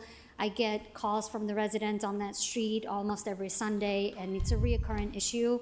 It is causing a lot of issues. I don't want the league to not have an opportunity to share why this is happening, but the residents deserve peace and quiet. And if they're using alcohol and they don't have a license for that, which they don't, they should immediately cease and desist doing that. It's taking police time away from other issues in the city as well. I've talked to Captain McKiernan many times in our neighborhood meetings, would really like for this to be prioritized, Mr. Manager. Thanks. Mr. Mayor? Councilor Ojeda? Thank you. I guess this question would be through the administration or anyone else that can help answer the question. Do we know, through the chair, do we know if anyone has spoken to anyone that runs the league? Has anyone gone over there and speak to the people there? This is a league that's been going on for many, many, many years. It's probably an extension of the Roberto Clemente League that's been in inception for probably 40, 50 years. And I'm pretty sure if, someone was able to have a conversation with them, understand what those concerns are, the issues, I'm pretty sure there'll be, more than understanding if the conversation hasn't been had. If it's been had, then I understand we need to move forward and make sure we take care of the people that live there. But again, it's a league that's been going on for years. And like Councilor Haji said, we don't want to disrupt the league, but at the same time, there are people that live there. So just want to know if anyone knows there's been a conversation with whoever's running the league and what's come of that. Excuse me, if you don't mind, if I could just No, address. Could I ask for I'm sorry. suspension of the rules so that she can address the question? Are we talking about the noise on this thing? Yeah. Yes. We need a roll call? Roll call.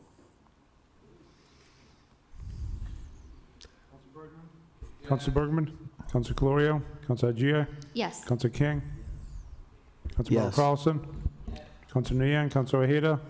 Yes. Council Pasillo? Yes. Council Russell? Yes. Council Toomey? And Mayor Petty. Yes, just one second. Councilor Ojeda, are you finished, or do you have a question? It's all right to... Yeah, no, the question was if anyone has been spoken to that runs the league, but I think the resident. Okay.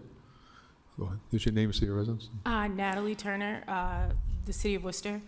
Just really quick, for most of you who don't really know me very well, I'm kind of not a person that's out here.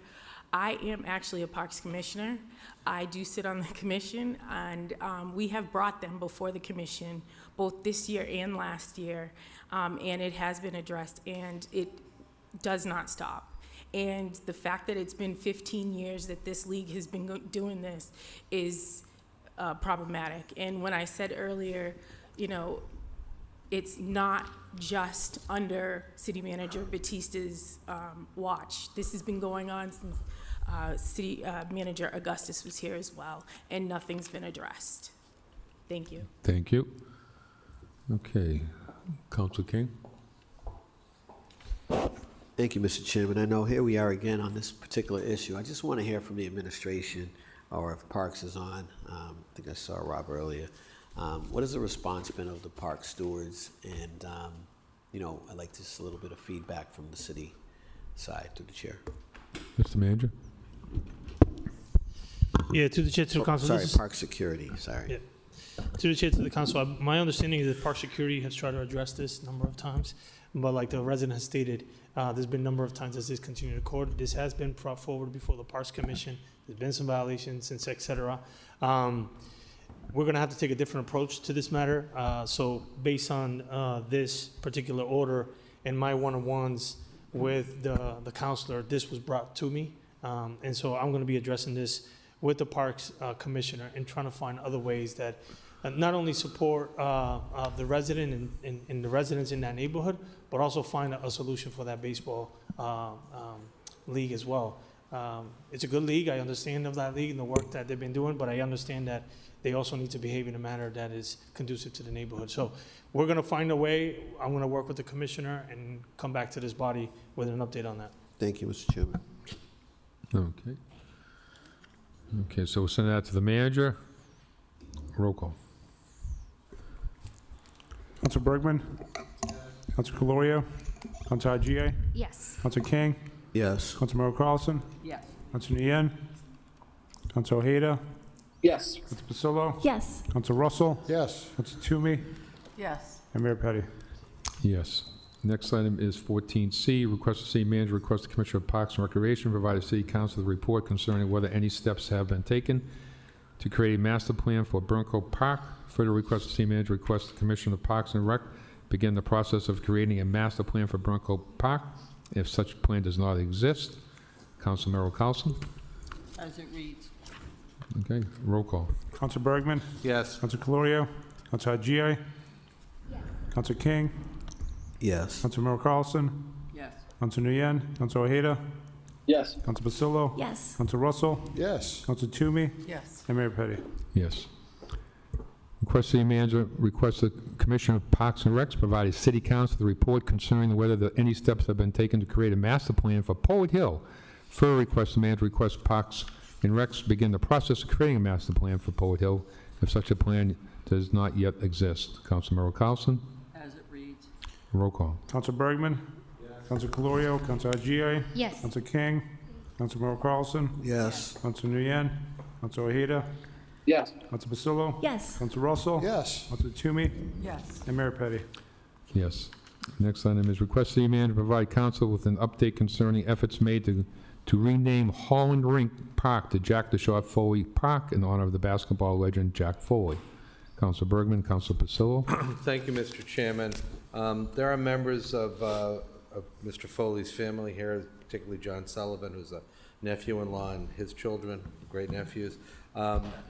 This is an item that was brought forward by Council Rose several years ago, and there hasn't been any follow-up, so I wanted to follow up on that. In my own research, I discovered that there was an article that loosely ties that field with a naming program that existed in 1995, giving some naming rights to some of that area to Martin O'Malley, who was also an outstanding athlete and basketball player. So there needs to be some follow-up as to what parts of Holland Rink are available for additional naming purposes. I don't want to step on the toes of the O'Malley family if in fact they had any rights to any naming, but I think we can do something for the Foley family as well, and perhaps one part of the park, the basketball courts, could be named for one, and the park itself could be named for the other. I did do some research on the name Holland, and that there was a person by that name, but I don't think there's any ongoing obligation. That whole area morphed into a park through some unusual sets of circumstances, which I don't need to get into tonight. So we would like to try to get something moving on this. I think there's ample opportunity to make everybody happy. I don't know what legal course was taken for any naming rights for anybody else, but certainly the Foley family would like to see some effort made that some part of the park to be named after Jack the Shot Foley. So I'm looking forward to report back from the manager. I did speak briefly with Mr. Antonelli, and he's willing to look into it further. So perhaps by the next time we come back, we can have a follow-up report, and ultimately perhaps it could be sent to the appropriate committee, try to get something accomplished in 2025. Thank you, Mr. Chairman. Thank you. So we'll send that, Council Pasillo, what's that? Okay, so we'll send that to the manager. Roll call. Council Bergman? Yes. Council Calorio? Council Agia? Yes. Council King? Councilmember Yes. Carlson? Yes. Council Nguyen? Council Ojeda? Yes. Council Pasillo? Yes. Council Russell? Yes. Council Toomey? Yes. And Mayor Petty. Yes. Request city manager provide council with a report regarding the planning and implementation schedule for sidewalks on the upper portion of Bronco Street. Council King? As it As it reads. reads. Roll call. Counsel Bergman, Yes. Counsel Calorio, Counsel Haji, Yes. Counsel King, Counsel Merrill Carlson, Yes. Counsel Nguyen, Counsel Ojeda, Yes. Counsel Pasillo, Yes. Counsel Russell, Yes. Counsel Toomey, Yes. and Mayor Petty. Yes. Request manager, request the Commissioner of Transportation Mobility conduct a traffic study in the vicinity of 21 Ellsworth Street to determine ways the city can curb dangerous speeding concerns in the area. Council Ojeda. As it reads. Roll call. Counsel Bergman, Counsel Calorio, Counsel Haji, Yes. Counsel King, Yes. Counsel Merrill Carlson, Yes. Counsel Nguyen, Counsel Ojeda, Yes. Counsel Pasillo, Yes. Counsel Russell, Yes. Counsel Toomey, Yes. and Mayor Petty. Yes. Request city manager provide counsel through a cost analysis of the chemical treatments needed in Indian Lake that targets the excessive growth of Lodia, the native plant species. You want me to do all these together, or Mr. Chairman, yeah, if we could just take, I think it's H through L. it's KL? H through L? H, let me see. I get H. I, J, K, L. Okay, yep. Okay, other request city manager provide counsel with a report detailing the treatment schedule for Indian Lake and all lakes under the lakes and ponds management throughout the city. And request city manager provide counsel with a study that determines the best treatments for lakes and ponds across the city.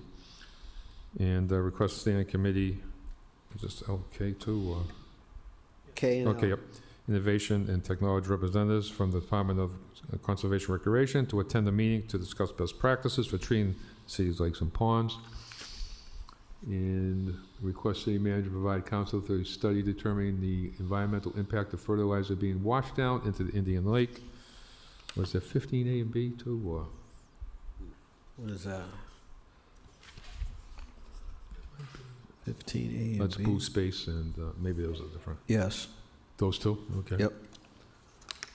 Request city manager provide counsel to require a report concerning the quality of city's blue space management. Said report should outline treatment planning, timelines, and options that are defined for such blue space. And with the required report specifically regarding the review of the 24-25 Indian Lake management, said report should include information concerning nutrient loading and lake aging strategies, lake conditions, related adjustments, and the health of the ecosystem. Council King. Thank you, Mr. Chairman. This came out of a bunch of note-taking on my phone during some of the community meetings over there, led by Councilor Carlson, attended by yourself, Mayor Petty, addressing the issues over Indian Lake. As chairman of Urban Technologies and Environment, like to get this into committee for sort of a triannual review, and we just want all bases covered. I will say that there's a lot of work that's occurred over the last few weeks and months to address some of the issues on Indian Lake, but I would like, we do have the annual report on our blue spaces that come and are in committee. But I think really what I'm looking for, again, is having all this information so that we can, on a triannual basis, take a look at this and have some city council oversight in support of the counselor of that area, in support of all the counselors that have folks that frequent that water body, as well as the other water bodies that we have some challenges with, Mr. Chairman. So that's sort of the spirit of this. And, looking forward to seeing how we manage all that. A lot of these questions have been answered. There's still more work to be done. I just want to turn over to the administration. They can kind of give an update to folks that have not been able to attend such meetings. I know one of the things they're looking for is improved communication that happens, and we've had the different treatments and management plans, but really looking for a way to provide additional oversight. So through the chair to the administration, if they could just be a quick response to these items, through the chair. Mr. Manager. Yeah, to the chair, to the council, anytime that we can work with the councils, the residents, to provide further information. I know that this has been a topic in Indian Lake. We've had some challenges there. We're constantly always reviewing Lake Quinsigamond, as well, Coles Ponds. We've also had some challenges as well. So we'd be happy to kind of work with the council to provide any further updates to the residents as well. Yeah, maybe at more frequent intervals, that would be helpful. Thank you, Mr. Chairman. Thank you. So, Council Merrill Carlson. Thank you, Mr. Chairman. And as my colleague stated, there's been several meetings over there at Indian Lake.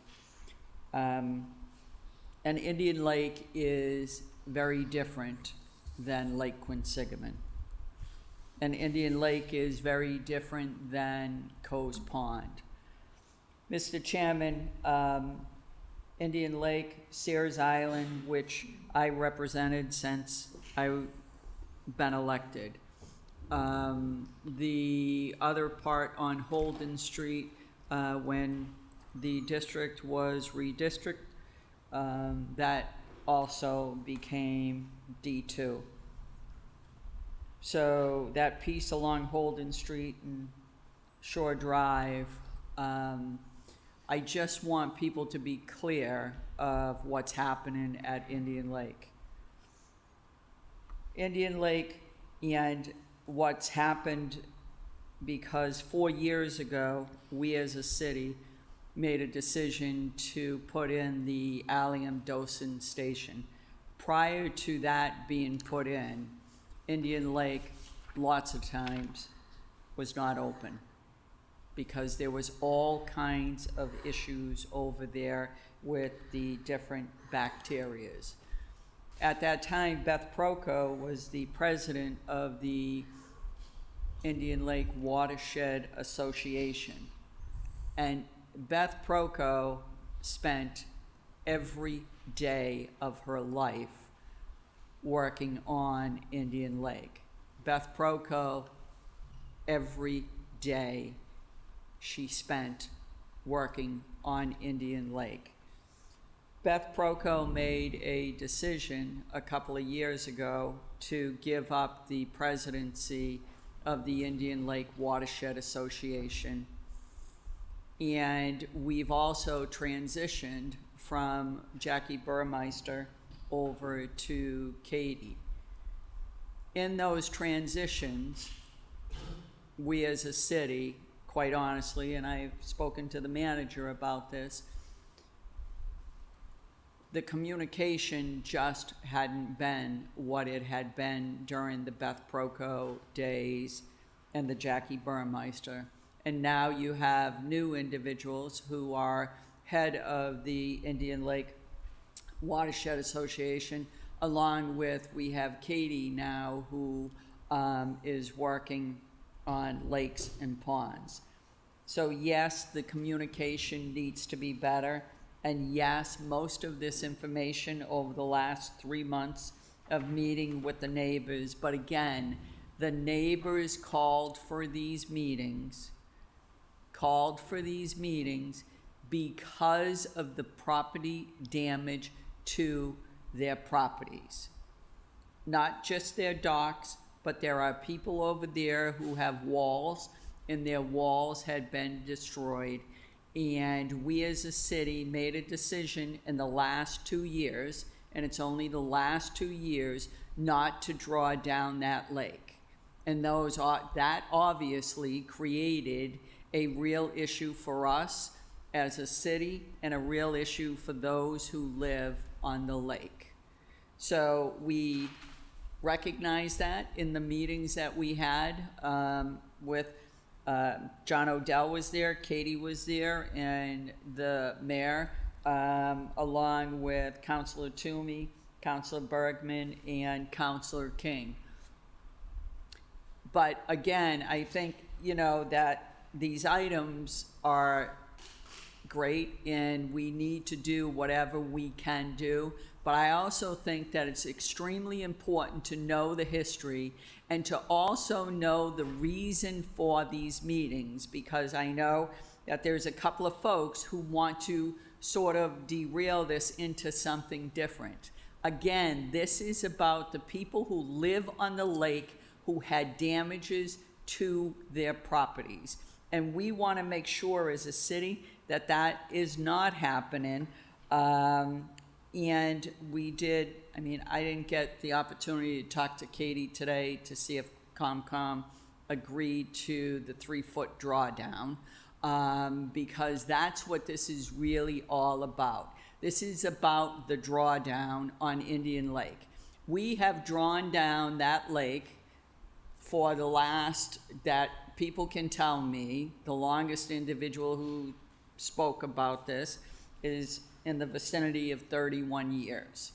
The city does not even have a lot of these records going back. Mr. Odell tried to get as much as he possibly could for us in terms of the records, in terms of what the cost is for us treating Indian Lake. I will say this to you is, for all that's happened on Indian Lake this year, in terms of the bacteria in that lake, it's been, believe it or not, it's been minimal this year because of the treatments that we've put in there this year. So I just want to say thank you to the administration, for John Odell and Katie, and certainly to the mayor being there at all of the meetings that have taken place over there.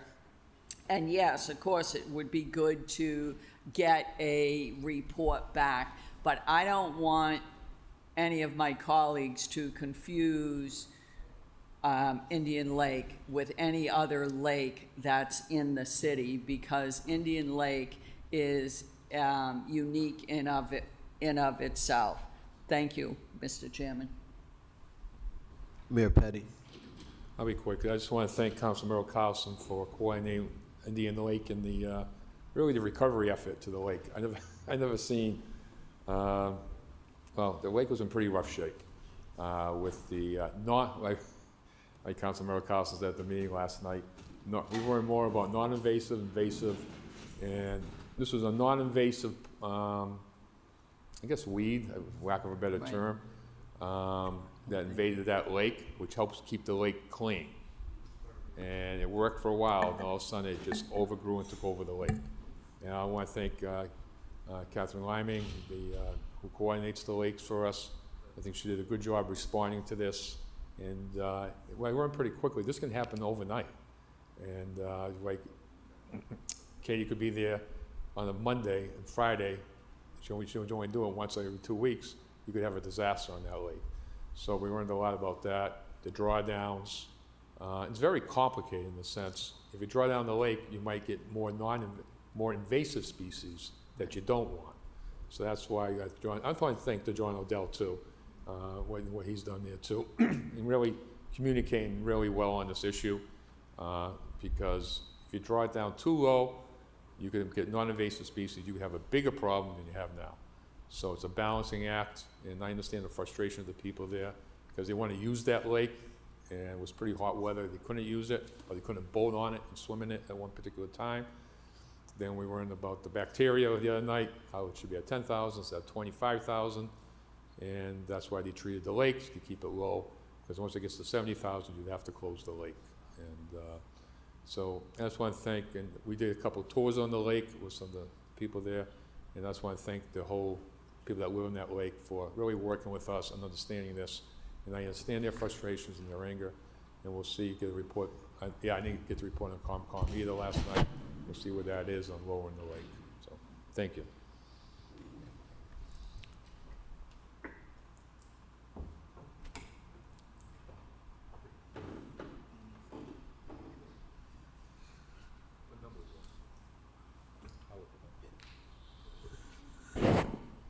Council King for a second time. Thank you, Mr. Chairman. Just wanted to reiterate again, there has been some work done, but there was a tremendous amount of frustrations that I recorded on my phone during that meeting. And there's a number of things that I'm looking to get back through all of these orders. And just for some clarification, these are not additional orders, but some of the information that I'd like to see is how we're going to be improving communication and signage for treatments, given concerns about inadequate signs during the herbicide treatment, a cost analysis of recent management efforts versus the traditional drawdown approaches. I know that part of adjusting the drawdown depths annually, which my understanding will be starting with around 1.5 feet this winter, is to a degree based on you know, how effective that may actually be in terms of, you know, do we need to draw down even more? And, you know, monitoring and accelerating what they had called, I think they called it Project Restore. So we'd like a report back on what exactly that's going to be from the city. Watershed planning that's supposed to address nutrient sources throughout the entire watershed. And also, you know, I think part of the questions I had was around what the state's responsibility in this. There was a comment at the last meeting about earmarks for this particular body of water. I have had conversations with Senator Kennedy, who's the elected representative, one of the elected representatives in that area. And I know that that has not been a requested earmark by the administration or the office of the mayor in the past year or so, or the past few years. So I'm really have requested that she take a look at that and work with the administration and the leadership of the council on that particular issue. And perhaps there's some support we can get. But through the chair to the administration, if you could just share with the public, like exactly the responsibilities of that body of water, state, local, et cetera, through the chair. I don't know if someone's on the phone, but I could help with that. Mr. Manager? Yeah, through the Chair of the Council, I don't have a definitive answer, but I know that all bodies of water, we work with DCR and our administration and our team at DSR, Department of Sustainability and Resiliency. So there's a joint effort always to try to provide as much service as we can in those bodies of water. But we can be provided reports. Part of your report. Sure, it's part of this, you know, and again, this is just based on some of the notations I was taking on my phone. You know, and in addition to that, you know, trying to balance the long-term ecosystem's health while keeping folks informed. And the Project Restore that I mentioned is also very, very, very important. So we'd like to get some of those things. Again, I'm very encouraged by Senator Kennedy's openness and willingness to seek earmarks at the appropriate time upon the request of the city. Also, again, this isn't to do anything other than to get this into committee in support of the folks, not just that live there, but also the folks that use those bodies of water. One of the major concerns was safety of folks who were swimming there as well. You know, again, appreciate the work that's been done, but we obviously have to keep our eye on this, and we can do that through committee as well. Thank you, Mr. Chairman. Thank you. Council King has asked us to suspend the rules to go back to for a second time, Councilmember Carlson. Yes, Mr. Chairman, from what I understand is the vote took place last night with COMCOM, and they did vote yes on the 1.5 foot up to 3 feet, which is great news for the folks who live on the lake. The other question, Mr. Chairman, that I have through you to the administration, these folks that live on the lake need to rebuild some of their walls along with their docks. So obviously, for them to do that, they have to go through COMCOM.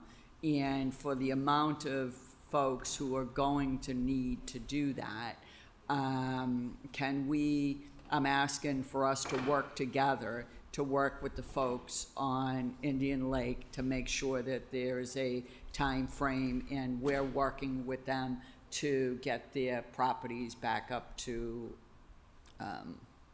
acceptable limits, levels, whatever. I'm not quite sure, but that's really what came out of last night, is that people are concerned that once they do the drawdown and they now have to reach out to COMCOM, the time frame is so short with the drawdown and then the refill. Can they get all that work done? Just as a thank you. Thank you. So we'll take 14H, 14L, 15A, and 15B. Off the orders. Roll call, roll call. Council Bergman? Yes. Council Calorio? Council Haji? Yes. Council King? Yes. Councilmember Carlson? Council Nguyen? Council Ojeda? Yes. Council Pasillo? Yes. Council Russell? Yes. Council Toomey? Yes. Mayor Petty? Yes. Council King has asked that we suspend the rules, go back to 9E. On the petitions, regarding the name and rights of Bethany Vaney Way, Councilor Talhajai also is on this order, so motion to suspend the rules. Roll call. Council Bergman? Yes. Council Calorio? Council Haji? Yes. Council King? Yes. Councilmember Carlson? Council Nguyen? Council Ojeda?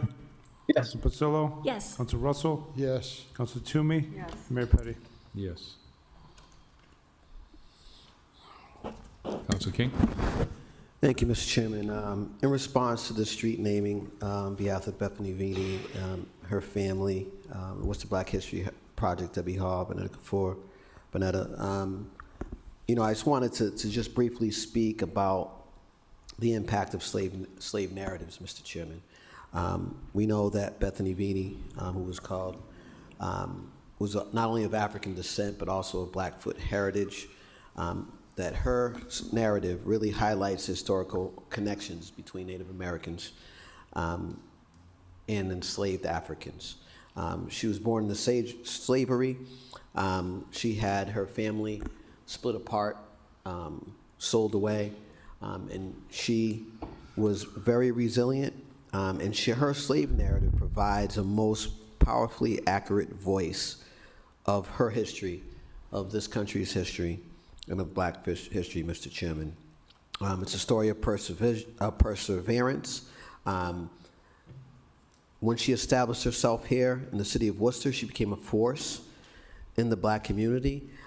She ended up purchasing and freeing 16 family members that she brought back here to the city of Worcester. She lived to the age of 103. She could not read or write. She dictated her story and her narrative. And she lived at 21 Tuff Street, which is now 33 Winfield Street, Mr. Chairman. And there were many, many broken promises of freedom that were made to her. And although she was separated from her family, her journey to freedom was due to her unwavering perseverance. And I really look forward to this going to committee. And again, thank you to all the family and folks who were part of this. Thank you. Thank you. Okay, well, we will send that to the Parks and Public Works Committee. Public Work. Roll call. Just Public Works, right? Public Works Committee, yeah. Okay. I said Parks by accident. Okay. Okay, roll call.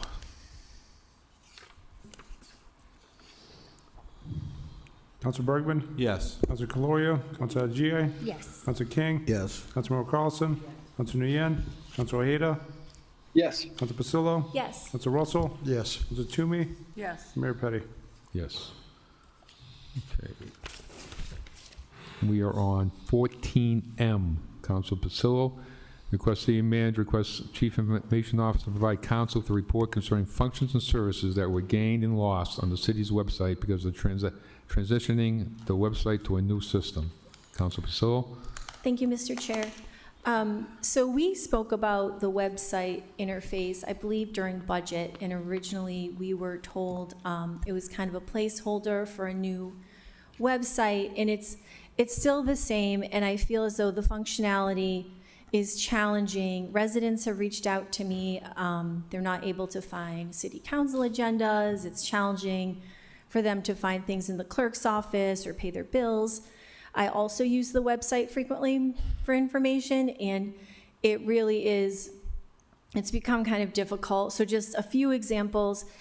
If you were to search speed hump under agenda, past agendas or pending agendas, they give you different results than if you search speed humps. Agenda items need to be downloaded, so the budget needs to be downloaded. You can't just click on it. Previously, you could click on it, it would go to a link, and you could see everything. It's not like that anymore. For the agendas, I noticed that they don't give a time right when it's posted. So to see that time, you have to click on agendas, view meetings, click public notice, then download it to see what time the agenda was posted. I just really feel like in this day and age, the website should be very simple and user-friendly and transparent and accessible. Another few things I've noticed is when you go to pending agendas, or if you were to type in Jenny Pasillo, Clark Street, all of my agenda items are dated at 4/10/25. So anything we've put in on the council floor that all says it's been done in April 2025, unless again, you click on it, you download it, and then you can see the actual date. Another thing, I was trying to find the WRTA advisory board to look at past meetings, because I have another item on. And the boards and commissions only go back to 2021. And for the WRTA advisory board, there's only one agenda, and that's for their upcoming August meeting, so nothing previous. So, you know, I would have gone through, I roll the footage a lot in old meetings just to get a better idea. You cannot do that. So through the chair to the city manager, who runs the website, and is this something that could be fixed relatively easily in-house? Mr. Manager? To the chair, to the council, a lot of your examples, I need to understand to know if it can be done easily or not. The website is our IT department. That we have two individuals who are experts in managing and content creation, and also they do the back end of the website. I think what you're alluding to, there is a new software called One Meeting that there's a correlation or there's an integration issue perhaps between the One Meeting and the web page itself of the website. And so that's probably something that we need to look into. So I need to understand better what the issues are, but that's something that I would work with our IT department. Yeah, thank you so much. It is, I was just using the website a lot this weekend to prepare for today. And then just looking at the fact that you can't see boards and commissions past 2021, through and including you can't see the time when the agendas are posted easily, which I think that should be very accessible to the public. Through the chair to the clerk, has this new software impacted your office? Mr. Clerk? Through the chair to the council, so I think based on what you stated earlier, there's two things that are happening here. There's the one meeting portion, which is the agenda management portion of the city council and boards and commissions. And there's also the functionalities of the website itself. So the functionalities for the website itself is we've lost a lot of the abilities to connect to our homegrown Citrix apps. So I think one of the issues we're running into with residents is we used to allow searching capabilities right on the clerk page. So if you're looking for a vital record, if it was a birth or if a death or a marriage, you can go back to as far as 75, sometimes even farther, if we had a digital record of that marriage or vital record. That is no longer the case. There's a loss of connection between the website and my Citrix apps.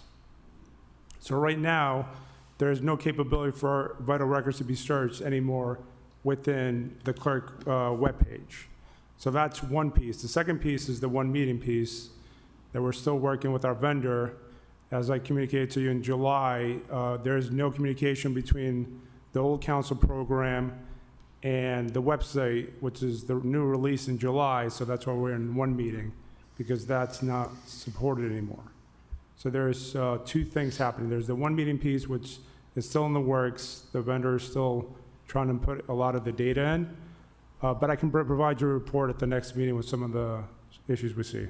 Yeah, thank you so much. That would be great, because I think, you know, for myself, and I'm sure a lot of people go back through previous agendas just to make sure you understand what's happening and to get an idea of an issue. So thank you so much. Thank you. So we'll send that to the manager. Councilmember Carlson? Yes, Mr. Chairman. Also with these agendas that we've been receiving since then, since the new system has come into place, you know, obviously the numbers don't line up because of the way that this new system is, and there is nothing here identifying what's a city manager's item versus what's a council item.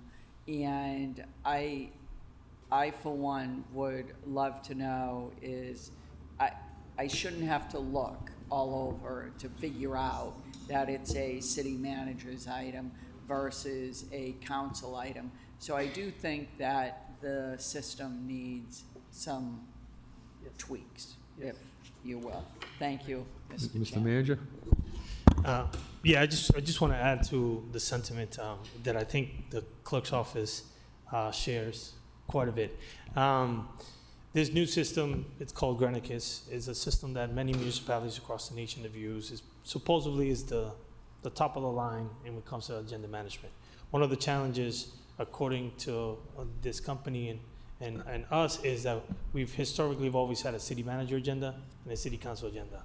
And the city manager, I don't see what the clerk's office is posting in their agenda, and then they also don't see what I'm posting on my agenda until it's all finalized and all combined.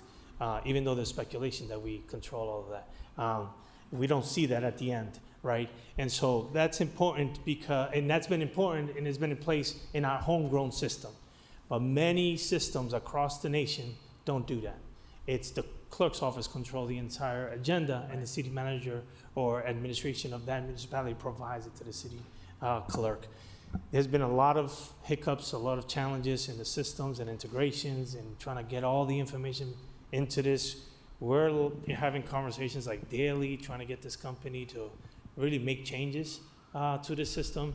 The clerk's office has been very good about keeping track of all the things, the challenges that they're dealing with, the extra work and all that stuff. So Nico provided a report like you've all asked, but there's a lot of work here. We're trying to see if it can work because we're trying to bring better transparency, more flexibility in terms of this calendar, but also, and the reality is the homegrown system that we have, the code is completely breaking apart. It was built in-house. The people that built it are long gone. And so we need to find a way out of this. And we've put our efforts into the system, but we know we still have a long ways out based on the challenges that we're having with this current system. Okay, Council Toomey? Thank you, Mr. Chair. This is a little bit different, but it's still on the website. I noticed that you used to be able to go in and look up deaths, and I haven't been able to find that. Is that not part of the system anymore? Mr. Cork? Through the chair to the council, so my understanding is, as I stated earlier, the Citrix apps, which is apps that were designed with David Rushford in 1990, they used to connect. So long ago. Yeah, so that was a long time ago. So basically, we are using the same system. They're home-built systems that actually the vital records at the state level adopted, and other cities have adopted from the city of Worcester, because in the 90s, we were able to innovate and design our own applications. So the dogs, I think, the marriages, the births, and the deaths were connected directly from the website into our Citrix apps. Right. That's no longer the case with the new website. So I think there are certain vital records we're still reviewing, which I can provide you in a report, of what is available to the residents, but we are getting concerns from residents about our loss of capabilities to provide reports. And before the transition, I think with some of the records were going back to the 70s. Correct. Because everything was in our Citrix apps, which we have access, by the way, internally. So we're kind of getting a lot of those public records requests now internally. It's not like we've lost capabilities, but we've lost the public capability of going on the website. Right. I think it was very helpful for people, especially for people looking for family and documentation and all that stuff. So if it could ever be brought back, it's something maybe you could take a look at. Thank you. Thank you, Council Bergman? I feel like we're piling on something that we all know needs work, and I know we've got a lot on our agenda, but something I've noticed as well that now that I hear my colleagues speak on the topic, I wanted to mention as well. In the older system, if you wanted to see how many properties, for example, were affected by a certain item, you could go on to, let's say, West Boylston Street, and once you type in West Boylston Street, you get every address, every owner, and you could see property you're concerned about, whether it's a zoning issue, otherwise how many properties are affected by it. Now you have to choose between the address and the owner, and you have to put in each property separately. It's laborious, It's inefficient, and, you know, I don't know if we can fix the problems we have. I know this has been done with the best intentions, and I know some people will probably mumble under their breath when they hear me say what I'm about to say, but I'm gonna say it in any event. You know, sometimes something new isn't always something better. I like the older system, I'm just gonna say it, and it has nothing to do with my age. It has everything to do with the ease in which I could be able to manipulate it. Now it seems that it's even harder for people to manipulate the system. Maybe we can fix it, maybe we can't. I'm just surprised that this is such a popular system throughout the country, knowing the difficulties that we're facing, and I don't think any of us here are anything other than reasonably intelligent people, so I don't think the problems we're having are any different than the problems of the residents in the community as well. Thank you. Councilor Russell? Mr. Chairman, I have to ask, how much did this cost us? And how long is the contract? Through the chair to the council, so my understanding is, because Tech Services is the one who pays for the software, is roughly about $55,000 a year. About 55? And It's an annual subscription. It's an annual subscription, so once we're in it, right? So basically, we've kind of entered in contract with this vendor probably about 2 years ago, and they were supposed to have it built within, I think, 8 to 12 months, so we're still building. Okay.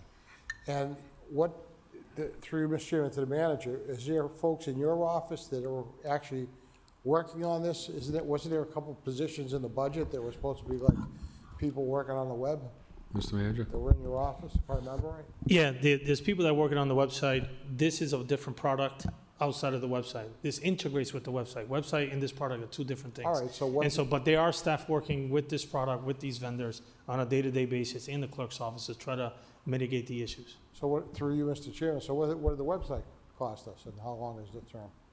Or is it something that we did in-house? No, the website is the website you have to be in a platform to be able to do that. There has to be I can't think of the word, but there's a platform that manages websites, that controls the websites. All right, but how much roughly was it? It was quite a bit, and I don't have the number in my head in terms of what that is. We would have to come back with a report on that, Yeah, but it was please do. a And good amount. I'm sure it was, and Mr. Chairman, just on a simple level, Councilor Bergman always talks about his age. I'll throw my age in it too, but today I didn't remember if it was a 6:30 meeting, a 5:30 meeting, or a 6 o'clock meeting. So I went to the website, I figured, city council agenda, and the notice will be right on the front page. Couldn't find it. Did the search bar, couldn't find it. So I just gave up and sent the text message to Josh in the city council office to ask what the time the meeting started. So it really is bad. Thank you, Mr. Chairman. Okay, look forward to that report. Okay, so we'll send that to the manager. Roll call. Council Bergman? Yes. Council Calorio? Council Haji? Yes. Council King? Yes. Council Member Carlson? Yes. Council Nguyen? Council Ojeda? Yes. Council Pasillo? Yes. Council Russell? Yes. Council Toomey? Yes. And Mayor Petty. Yes. Okay, request the city manager explore the feasibility of incorporating environmental reclamation efforts for the American chestnut trees at Indian Lake Park, located at 149 West Boylston Drive. Councilmember Carlson. Roll call. Council Bergman? Council Calorio? Council Haji? Yes. Council King? Yes. Council Member Carlson? Council Nguyen? Council Ojeda? Yes. Council Pasillo? Yes. Council Russell? Yes. Council Toomey? Yes. And Mayor Petty. Yes. Okay. Request city manager, request Commissioner of Public Works and Parks repaint the yellow line on Wrexham Road. Councilor Pasillo. As it reads. Council Bergman? Council Calorio? Council Haji? Yes. Council King? Yes. Council Member Carlson? Council Nguyen? Council Ojeda? Council Ojeda? Yes. Council Pasillo? Yes. Council Russell? Yes. Council Toomey? Yes. And Mayor Petty. Yes. Request city manager install additional trash receptacles on Lincoln Street and Boylston Street between Pasadena Parkway and Tacoma Street. Council Pasillo. As it reads. Roll call. Council Bergman? Council Calorio? Council Haji? Yes. Council King? Yes. Council Member Carlson? Council Nguyen? Council Ojeda? Yes. Counsel Pasillo? Yes. Counsel Russell? Yes. Counsel Toomey? Yes. And Mayor Petty. Yes. Request City Manager, request Commissioner of Public Works and Parks review the sidewalks on Neptune Road to make any immediately necessary safety repairs. Counsel Pasillo? As it reads. Roll call. Only one more. Counsel Bergman? Counsel Calorio? Counsel Haji? Yes. Counsel King? Yes. Councilmember Carlson? Yes. Counsel Nguyen? Counsel Ojeda?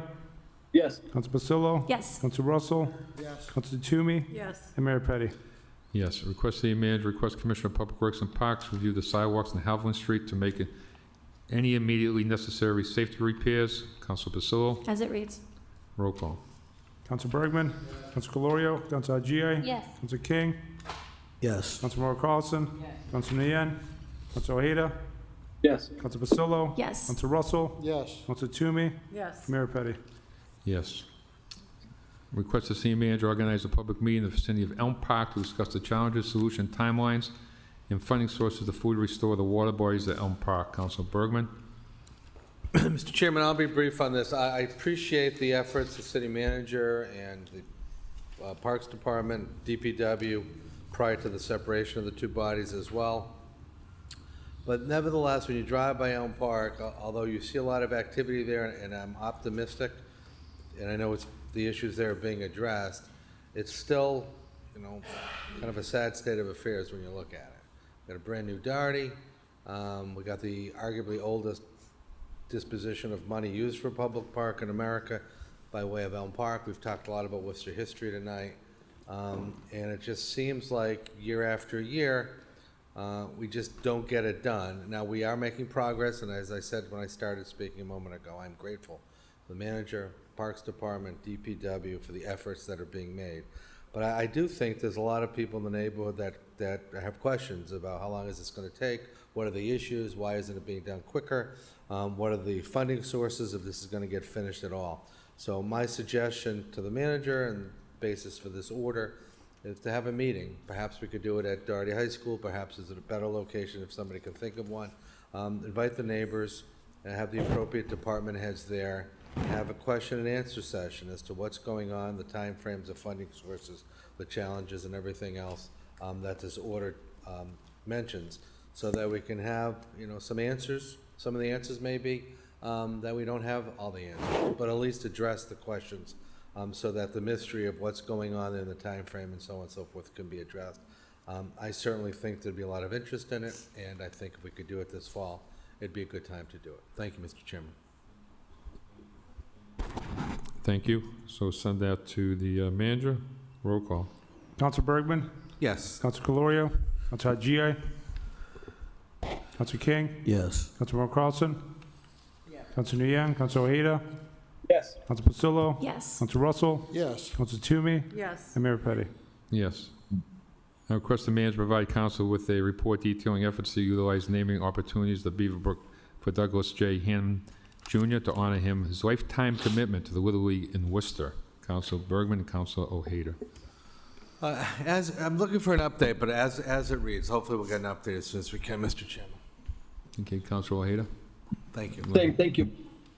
Okay. Okay, so send that to the manager. Council Russell? Mr. Chairman, this was an item that was put forward on June 17th of '25. And the reason why I'm speaking on it is because I received a call or communications from residents thinking it was a street naming, and it wasn't a street naming. It was sent to the manager, and the item read back in June 17th, be it ordered that the city manager be and he is hereby requested to consider organizing an appropriate recognition of Douglas Hannon Jr. lifetime commitment to the Little League in Worcester to honor his passing. Such recognition could include the naming of an athletic field or a street naming. So it was sent there to the administration, and it was never designated a street. So just so that there's clarity here, it's not a street naming. I'd be happy to entertain it on the committee, on the Public Works Committee, if it was, but it's not, just to be clear, so the residents don't think that we're missing it at Public Works. It's in the manager's hands now. Okay, you want to send to Public Works? No. Oh, no. No Do location? you? No. Okay, we'll send it to the manager. Yeah. Okay. Yeah. Okay. Mr. Chairman, can I just add one more thing to Sure. follow up to Councilor Russell? I don't think it's a question whether is or isn't a street naming at the moment. I think it's a question of could it be, or are there other alternatives? So while I agree and understand my colleague Councilor Russell's, suggestion or concern, it could well turn into a street naming. I think we need input from Parks Department, the manager's office will certainly weigh in. But at the moment, it's the best course of action hasn't yet to be determined. So I don't want to also give the impression it may never be a street. It could very well be. Thank you, Mr. Chairman. Thank you. Vote for the manager, roll call. Counsel Bergman? Yes. Counsel Calorio? Counsel Haji? Counsel King? Yes. Counsel Mauro Carlson? Counsel Nguyen? Counsel Ojeda? Yes. Counsel Pasillo? Yes. Counsel Russell? Yes. Counsel Toomey? Yes. And Mayor Petty. Yes. 14U, request the manager provide, police chief or fire chief provide city council with a report detailing the plans for the Worcester Police Department, Worcester Fire Department having regarding retention and recruitment. Council Toomey. Thank you, Mr. Chair. On both departments, I've heard that it's getting more difficult to find qualified people that are applying and taking the exam. I know that both departments have been doing yeoman's work, especially in the area of recruiting minority candidates, and they've really been working very hard. As a matter of fact, we just had our most diverse police class sworn in just recently. What I'm concerned about is we have 440 sworn officers and officials right now. Currently, we have 50 that are out on IOD or military or leaving 390 for our day-to-day complements. The two largest police classes are eligible to retire this year and next year. And the significant numbers of people that could retire are very great, number one. Number two, there has been a plethora of other cities and towns not only putting out ads for just recruiting, but putting out ads for lateral transfers with not only financial remuneration, but also in terms of salary, but also Quinn Bill type educational support, shift differentials, vacations. Sturbridge police offices range between 67 to 102,000 with shift differentials, 3 weeks vacation, the Quinn Bill. Bedford saying non-civil service. They've taken out of non-civil service 71.6 to 98.7. Quinn Bill education incentives, medical response pay, 2,000 a year EMT stipends, night differentials. Leicester, right next door, starting up to 98,000 plus base education incentive and stipends. Florida, the $2,500 signing bonus if you're a lateral transfer. Full Quinn benefits, 4 to 7 weeks vacation. Orleans, school resource officer, 70,000 to 110,000 plus other benefits. Leominster, 78.5 plus benefits, including Quinn type benefits. Clinton, educational incentives. Revere, $5,000 signing bonus. 10-hour 4 on 4 off shifts. Lateral starting at 87,000. Night differentials in education. These are all local police departments that are recruiting our trained officers.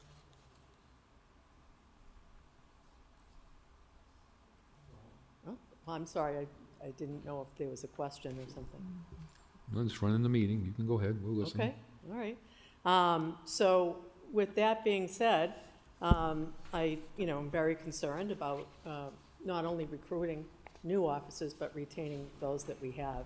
So I would look forward to a report on both departments, but I think it's extremely important that we really take a look at this and take a look at what our competition is, so that we can retain the highly qualified, highly trained individuals that we have in our police and fire departments. I don't have the list of fire departments that are recruiting, I'm sorry, but we need to retain our good people. Thank you. Okay, we'll send that to the manager. Roll call. Council Bergman? Yes. Council Calorio? Council Haji? Yes. Council King? Yes. Council Carlson? Yes. Council Nguyen? Council Ojeda? Yes. Council Basilio? Yes. Council Russell? Council Toomey? Yes. Mayor Petty. Yes. Request the city manager consider operating and installing a Welcome to Worcester Homer State Champion sign listing the years and names of local youth sports teams that have won state championships over the past 10 years. And attached, and there's an example that's attached. Councilor Ojeda? Thank you, Mr. Chairman. Yes, we drive through towns and we see other towns or states, Connecticut, they'll have it. Other towns have it as well, I believe in Millbury. And we've done a lot. We've accomplished a lot in our schools. So I'm hoping to actually amend it to also say public and private schools, to include public and private schools. We've had several private schools in our city, Worcester Academy being one, who not necessarily won a state championship, but they won their knapsack championship, so that's similar to the state championship. So I want to show some love and support to all our youth and the coaches and everybody that's involved, and continue to show the greatness of our sports in our city. Thank you. Thank you. We'll send that to the manager. Roll call. Council Bergman? Yes. Council Calorio? Council Haji? Yes. Council King? Yes. Council Carlson? Yes. Council Nguyen? Council Ojeda? Yes. Council Basilio? Yes. Council Russell? Yes. Council Toomey? Yes. And Mayor Petty. Yes. Okay. Request the same manager may work with the governor's office and state delegation to reduce the private utility costs in anticipation of potential full rate hikes. Oh my God. So I got my bill last month. What was it? You don't want to know. Okay. Council Facil. Thank you, Mr. Chair. So this is something that we've spoken about as a council frequently, and I always, appreciate my colleagues' support and input. So last fall, the Department of Public Utilities, a 3-person commission at the state level, approved rate hikes up to 30%. And we all saw those bills hit right around the holidays, right around Christmas. I got a $725 bill. I heard from a bunch of residents. Everyone's really upset. They came in, they spoke to the Public Works Committee, and that was fine. But going forward, looking at the coming fall and the coming winter, I would really like to have a conversation to just really advocate for the residents. These rate hikes are unacceptable, in my opinion. It creates a huge burden on residents in Worcester throughout the state. August 1st, 2025, both utilities have raised their basic service supply rates. So Eversource increased their supply rates from 13.24 cents per kilowatt to 14.88 cents, which is about 8 to 10 per month for the average resident.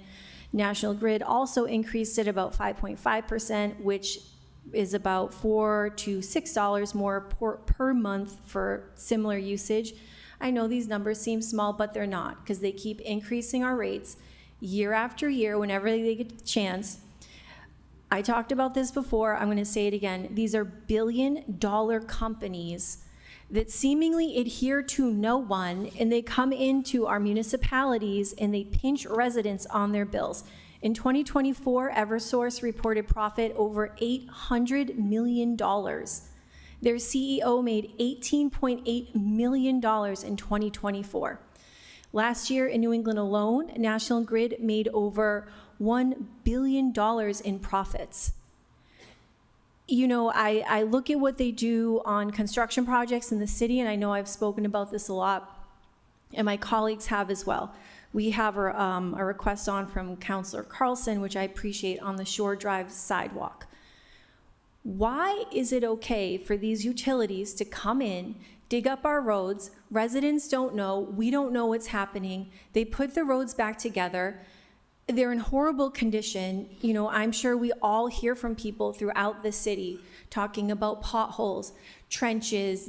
There's a trench on Calumet. They did sewer work last year.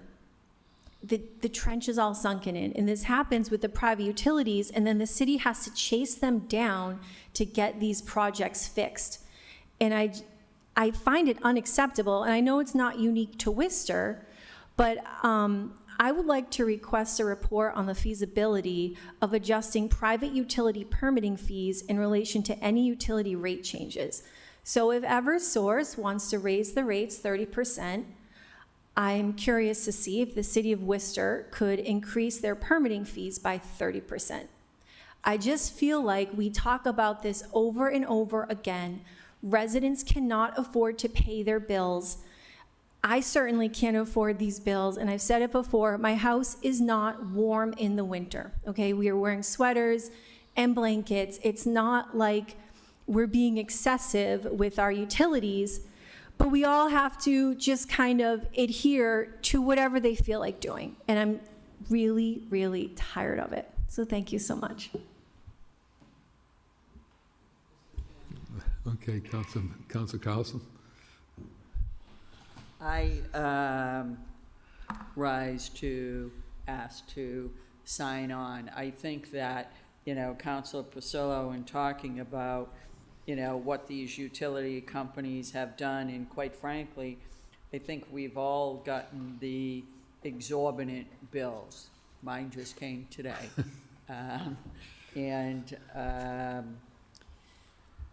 I think the idea of maybe we should be looking at these utility companies and saying the percentage that they went up on our utility bills, maybe their permitting fees should go up by that same amount. So I want to say thank you to Councilor Priscillo for putting this on. But I also rise to say that I know that Mr. Mayor, you and the city manager, I believe, last year or had a conversation with the utility companies. And at the end of the day, the only person who has any say on the utility companies is the governor. We can talk about going to our state delegations, but truth be told, there's only one individual in the Commonwealth who has any say over what's taken place. And I think maybe it's time for another meeting with the utilities or with the governor, because we've seen that, yes, the governor tried to get a reduction, and there was a little bit of a reduction, but that was also met by a significant increase once we got by those couple of months. And I wouldn't want to tell you what my electric bill was that came in today, because and for many, many people out there, there is no way that they can afford these bills. And I know for those who were receiving assistance in years past, they were able to get maybe a little extra because the bill was a little bit of extra money. And this year here, we know that these agencies don't have that money to give to people. So what is going to happen to a lot of the folks who honestly cannot afford to pay these bills? The money just is not there. So I would ask for the mayor and the city manager to meet with the governor of the Commonwealth to see what else is it that we can do. I know that there is a larger group out there right now that's also working with the governor trying to reduce the cost. Thank you. Okay. You sign on? Council Russell, sign on? Yeah, I'm going to sign on, Mr. Chairman. I just want to ask for a report, too, if I may, from the administration. Number one, if it would be okay, if it would be legal for us to do a retaliatory increase, which is not a bad idea, in my opinion, but if it's illegal to do. And then the other thing is, Mr. Chairman, is that Council Priscillo talks about the condition that the streets are left in from our utility companies. And she's absolutely right. It's an issue that we've all talked about countless hours on this council floor. And our Commissioner of Public Works is here tonight. I don't want to put him on the spot, but I would ask for a report, what's going on with that? Because she made the remark, Councilor Pasillo I refer to when I say she, made the remark about, I'm sure it's in other communities. Well, I don't see it in other communities, to be honest with you. I drive through many of the suburban communities, and I don't see streets in anywhere near the condition our streets are in. And so many times I've bugged the commissioner since he's come on, and his predecessors as well, about the whole process of these utility connections and their way they're sinking in.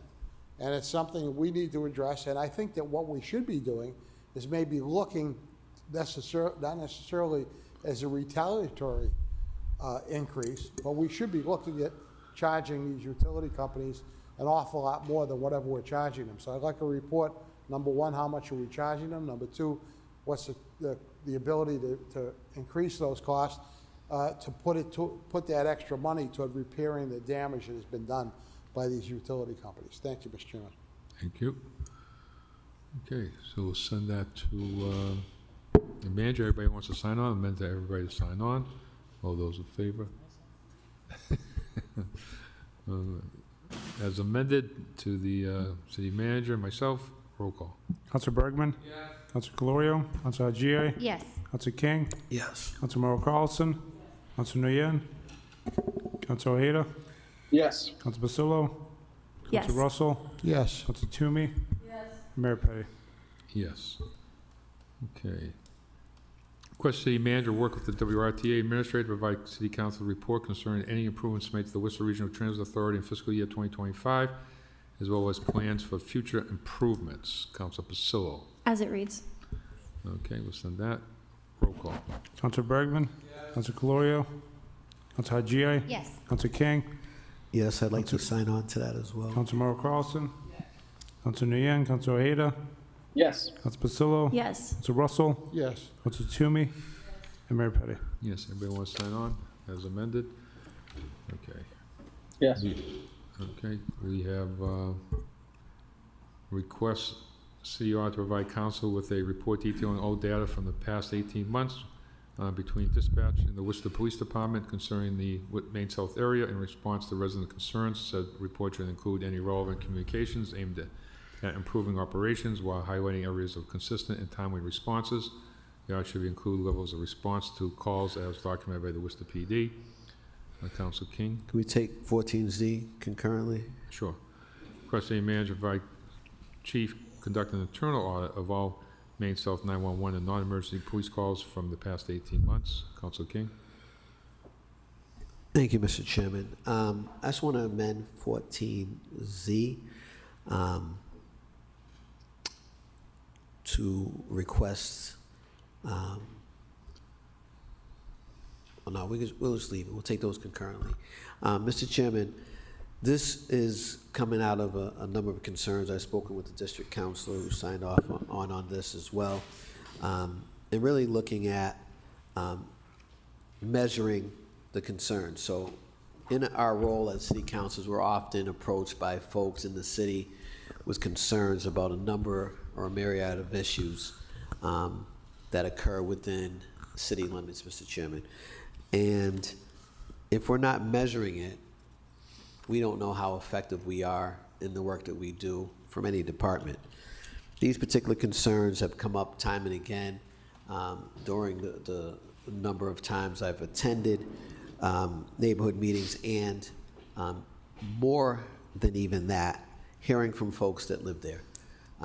So as an at-large counselor, there are times that you can't get out given the number of neighborhood meetings across the city, but that doesn't mean that you're not hearing from residents throughout the city and constituents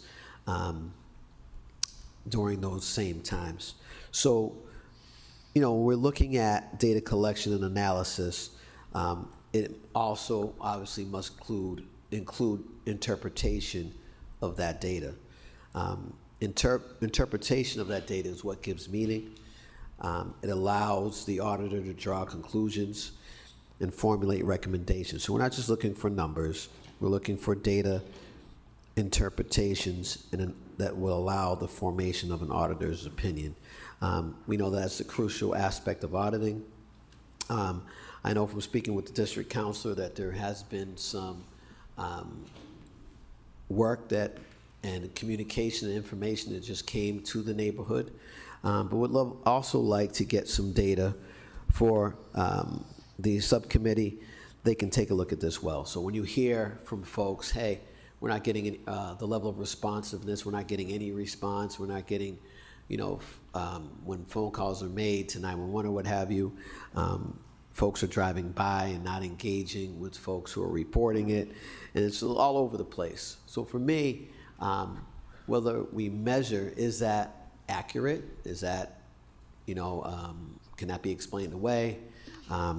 To what degree is this an issue? And that's why this particular order talks about that the report coming in should provide relevant communication aimed at improving operations while also highlighting areas of consistent and timely response, Mr. Chairman. So this is really a commendation and correction order. I know that some years ago when I had filed for a similar audit regarding dispatch and 911 responsiveness, we determined at that time that there was an issue with end of shift fulfilling of calls. And they were those at the end of those shifts, those calls in some instances were being erased and they were starting over. At that time, under the Augustus administration, one of the assistant city managers, Nicole Valentin, had looked into it, and they revamped how they did business at the end of shifts. So the data was able to identify a gap in operations and response. So really, I'm looking for similar data.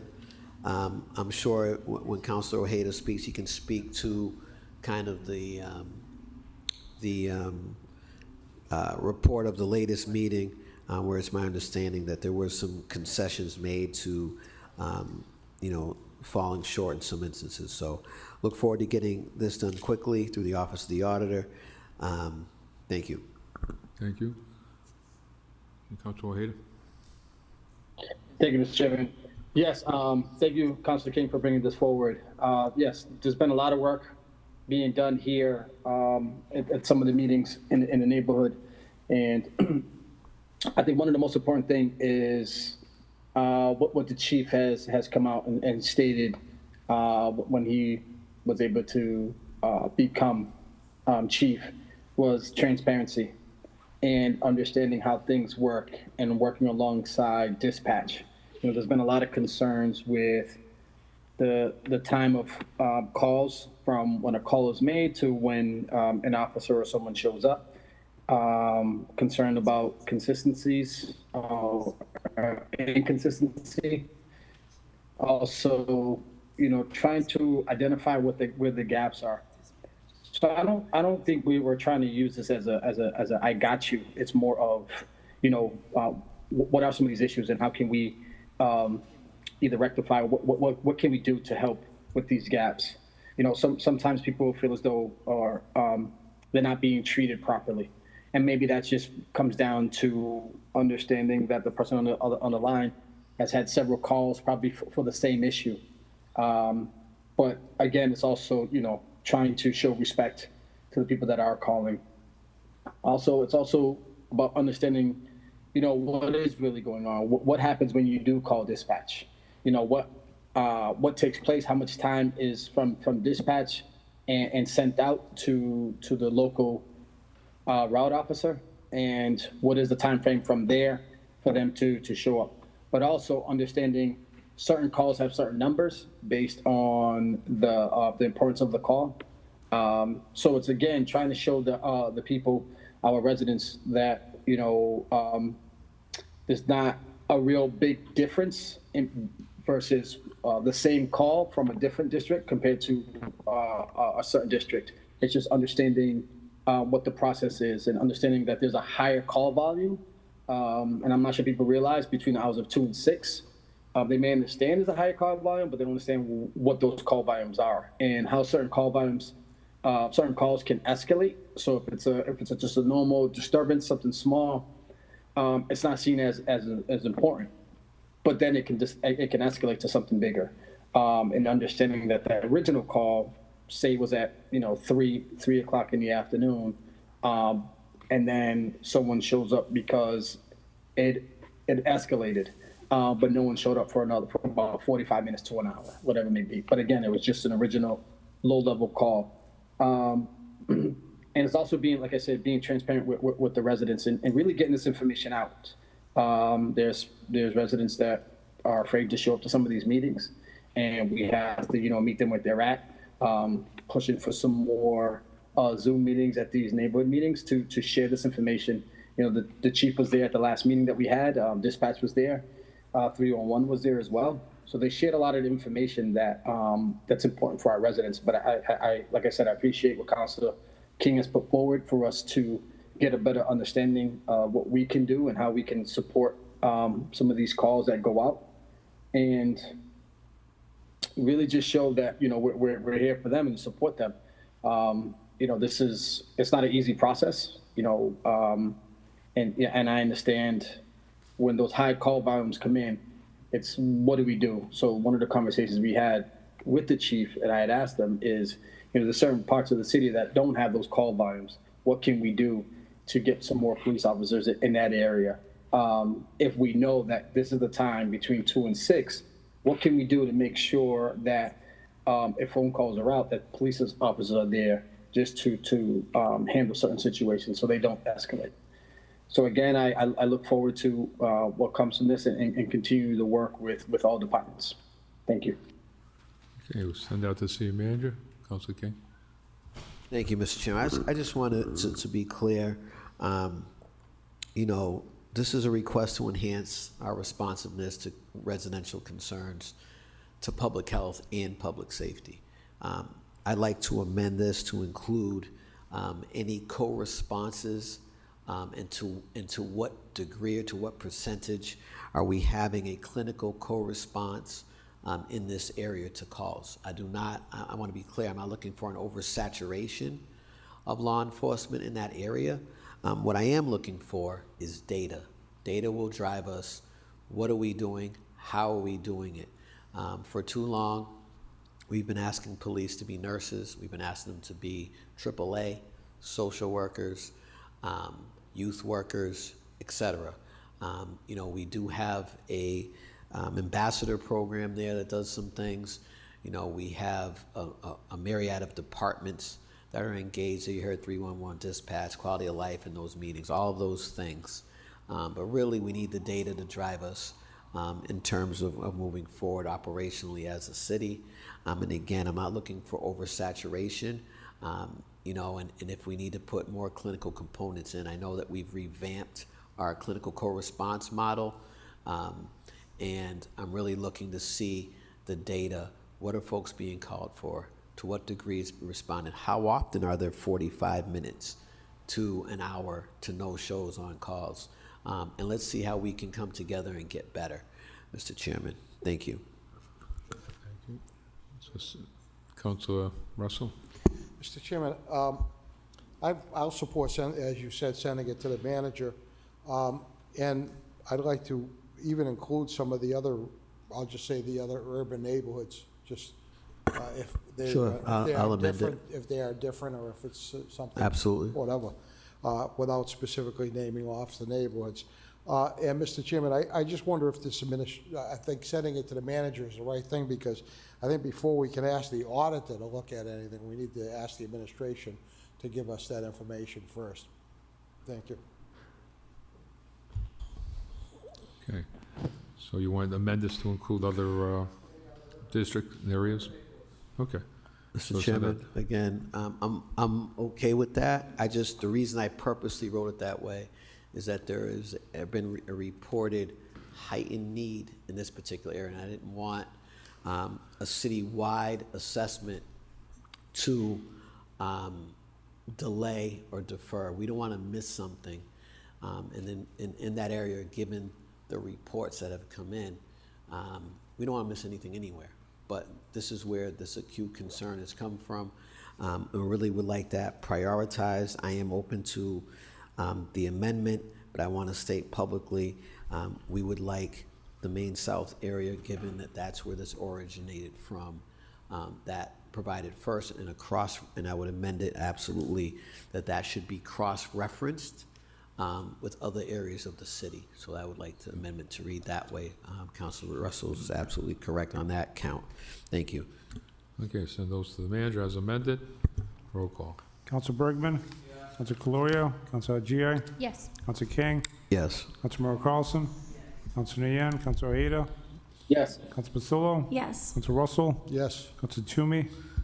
Mayor Petty. Yes. Request city manager review the feasibility of enhancing the capacity of the Department of Health and Human Services as it relates to the city's responsiveness and the challenges of the unsheltered population in the city. Such strategy should include increased social workers, clinicians, and outreach staffing, and consider reorganization plan versus a budget increase. Councilor King. Mr. Chairman, we are at a crisis point here in the city as it relates to folks that are unsheltered, folks who are unhoused, folks that are suffering from the inability to afford living here, folks that are suffering from those financial challenges, mental health challenges, challenges with substance use and misuse, a confluence of factors that impact the varying levels of the unsheltered, situational, chronic, etc. That being said, and I brought this up during the budget time, and I brought this up for the past 3 or 4 budgets, and really looking to expand the capacity of Health and Human Services. I know the last time I brought this forward, Commissioner Castile and the administration indicated that they didn't need the additional social worker positions I was suggesting, or outreach positions that I was suggesting. Mr. Chairman, by the mere eye test, we need to do more. Now, we only have so much money in the pot. I'd like the city administration to look at vacancy factors, a pattern and a percentage of vacancy factors that we have, and what the financial significance of those are. I'd like the administration to take a look at perhaps reorganizing in a way where we can buff up and we can expand the capacities of HHFs to respond to this crisis. We have the elderly folks where there's a significant uptick in their inability to afford to live here, to exist, to eat, to take care of themselves. The quality of life is diminishing, as referenced in the report, Seeds of Hope, regarding addressing senior homelessness that came before us previously. Those folks are looking to age with dignity, Mr. Chairman. And HHS, Health and Human Services, is one of the lowest funded departments in the city of Worcester. And it's going to get better before it gets worse. We know this. I've been contacted by folks where, I've filed orders asking for public restrooms. I'd like to make a motion that we get an update on those orders.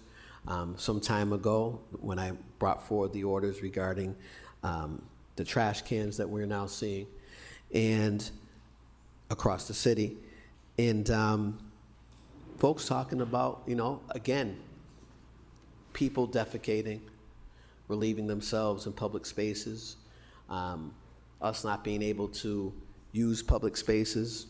How do we share these spaces? We are not going to police our way out of this. For folks who want an immediate response, we know that back in the 80s, we deinstitutionalized. We are the United States of America. We're not Russia. We don't just take people and take them off the streets, without discrimination and put them in facilities. Worcester State Hospital doesn't exist anymore. And in those facilities, there was inhumane treatment. That's why it went away. Human rights violations, civil rights violations, folks being, chemically restrained, etc. We know that there's Mass General Laws, Section 35, Section 12, that exists for folks who are harmed themselves or others, or who are have their substance use challenges such that they can be taken in.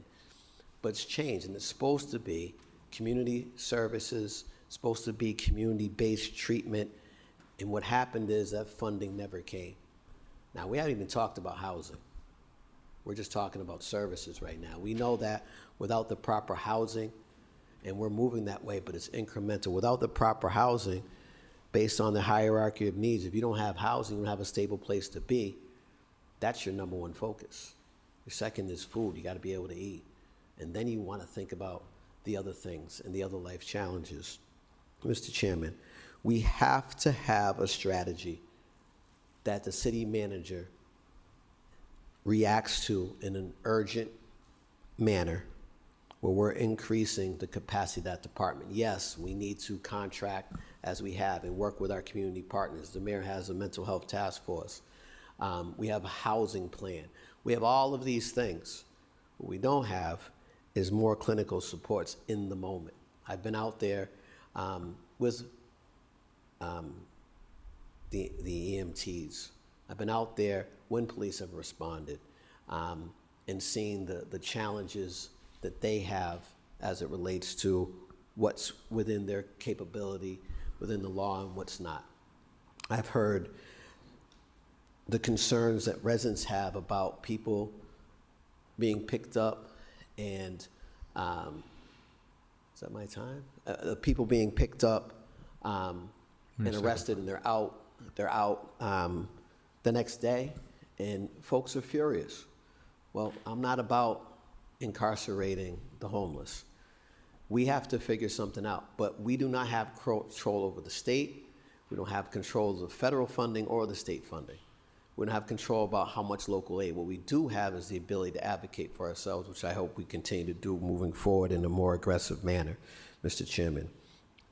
And in speaking with our state and representatives and senators in our delegation, you know, there's talk around the state of $16 million in funding that may not be coming in due to cuts in Medicare and Medicaid, a federal political matter that has local implications.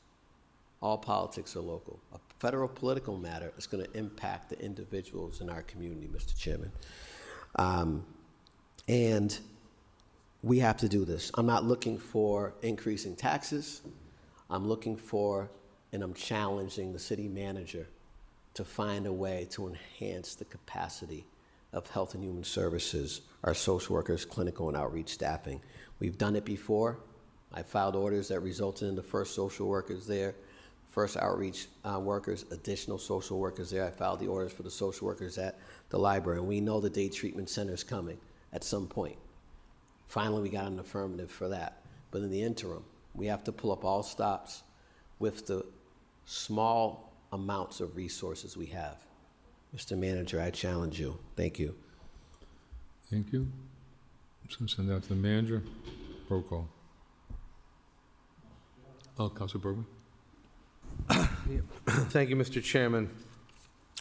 When I read this, it really focuses on the unsheltered population, so I'm going to focus my remarks based on the words of the order itself. I know there was discussion about trash and other issues that may or may not be associated with these words, but I agree. You know, there's a strategy that's not working. The time I've been on the council, I haven't seen the unsheltered population get less. I've seen it get more.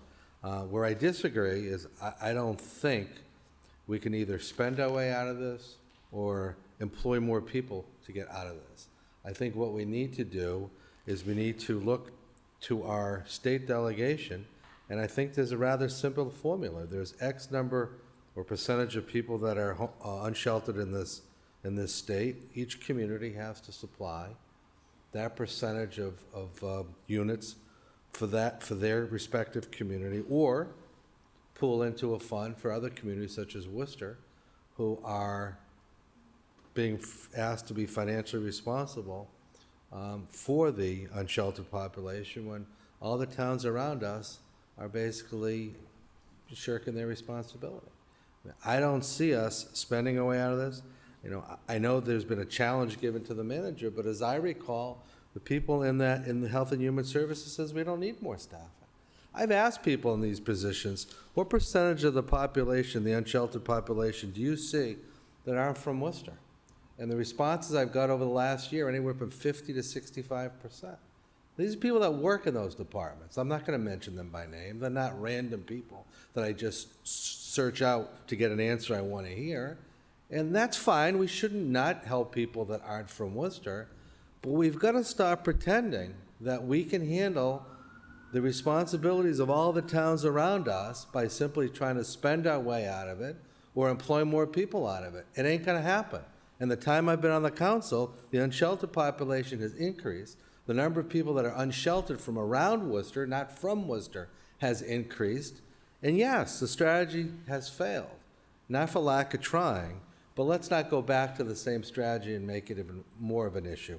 Let's try to focus on what the state can do to try to get the communities around us to do their responsibility, which is to find housing for the folks that are from their community, that have resources in the community by way of family members and social services that can help them, instead of Worcester trying to pretend it can be a be-all and end-all to every problem that exists surrounding Worcester, including Worcester.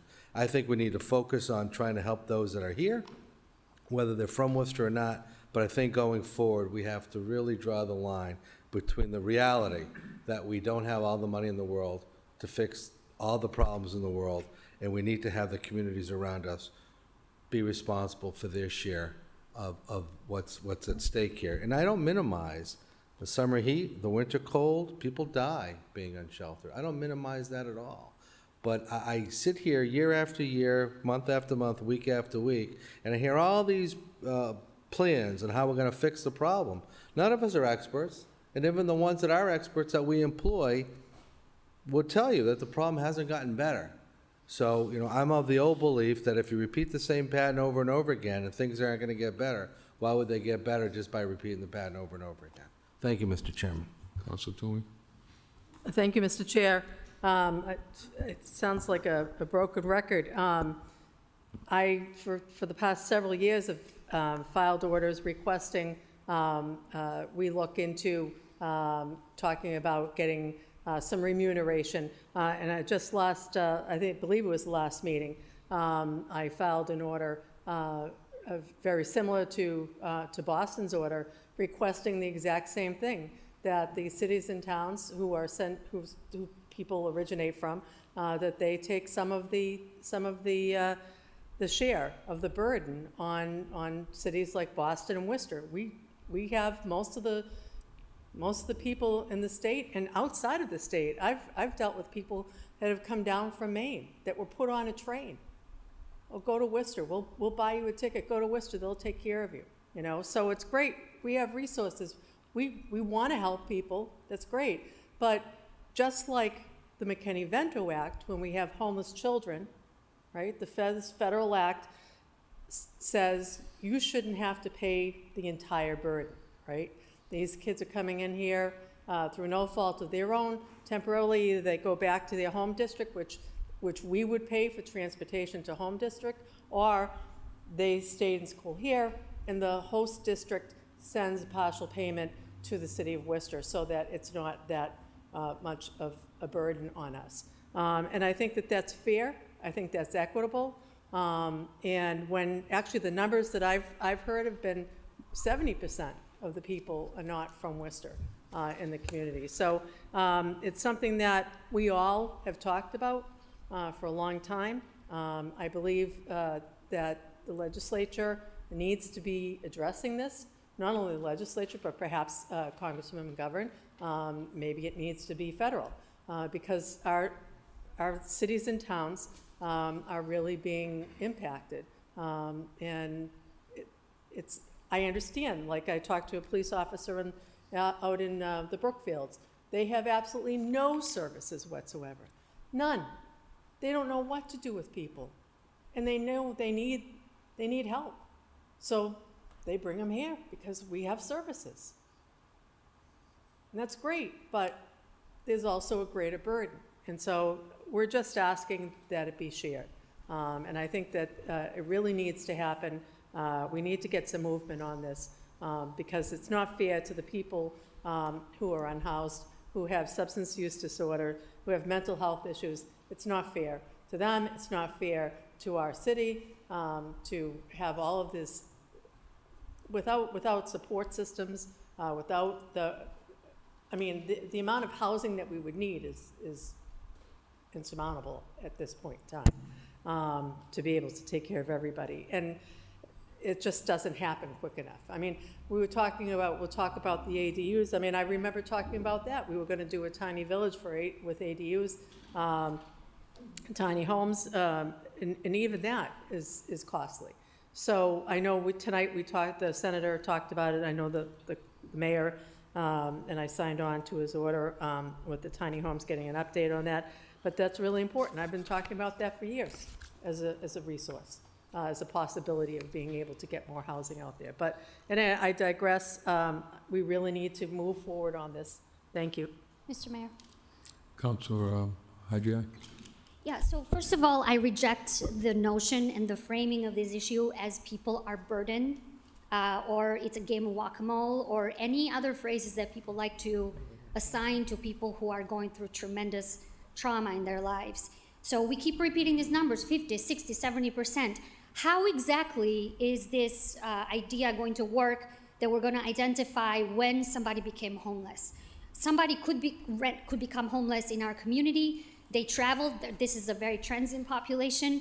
They go to Maine, they go to Boston, they come back here. So we're going to identify each person, ask for their personal history, where they became homeless, and then come up with these ideas that I'm not really sure are cemented in reality. When exactly has the legislature worked efficiently to come up with legislation like the one that Councilor Toomey has proposed to force other towns to pay a fair share? How are they going to identify if Etel Haji became homeless in Holden, or Councilor King, Christian King, became homeless in Oxford, or Jenny Pasillo became homeless in Boston? First of all. And second of all, I have asked for a 12 to 18-month emergency plan to identify specific and goal-measured, time-specific plans for how we're going to deal with the human condition, the human crisis that we're in right now. Mr. Manager, where are we with that plan, if I could ask that question through the chair? Mr. Manager? Yeah, through the chair to the council. Right now, since there's a lot here that I want to share, because through my administration over the last 2.5, 3 years, whatever time frame you want to count from when I started, this, I feel like almost, if not 2-3 times a week, I'm in a meeting discussing this exact same issue. There's a group of providers in the city, which include HHS and myself, that I personally attend on a monthly basis, specifically to try to come up with a strategy, a comprehensive strategy to address this. There's a lot that's being communicated in there with the providers that are on the grounds doing this work. And so right now we're in the works of establishing a new structure, identifying a mission and vision of what we want to, what are we trying to achieve as a city. We're going to identify some goals and strategies around it. And then we want to then present it to the council. This is this is a very complex issue that impacts in so many different ways that I would love to have an urgency to bring it to you in 12 weeks, 6 weeks, 5 weeks, 4 weeks, 2 weeks. But it's not that easy because there's so many different tentacles that this impacts that everybody needs to be in an alignment for this effort to work. And this is just the presentation of a plan and a strategy, because then we got to figure out how to get funding to support this. The other element too is, and I know the Councilor King has also asked for many times for our office to increase social workers, et cetera. That has come to the table as part of our discussions. And we talked about that with the providers. And one of the challenges or concerns is that the city then becomes a competitor in trying to compete with the same people that have a limited number of social workers in this community, outreach workers in this community, people that are even going into the space.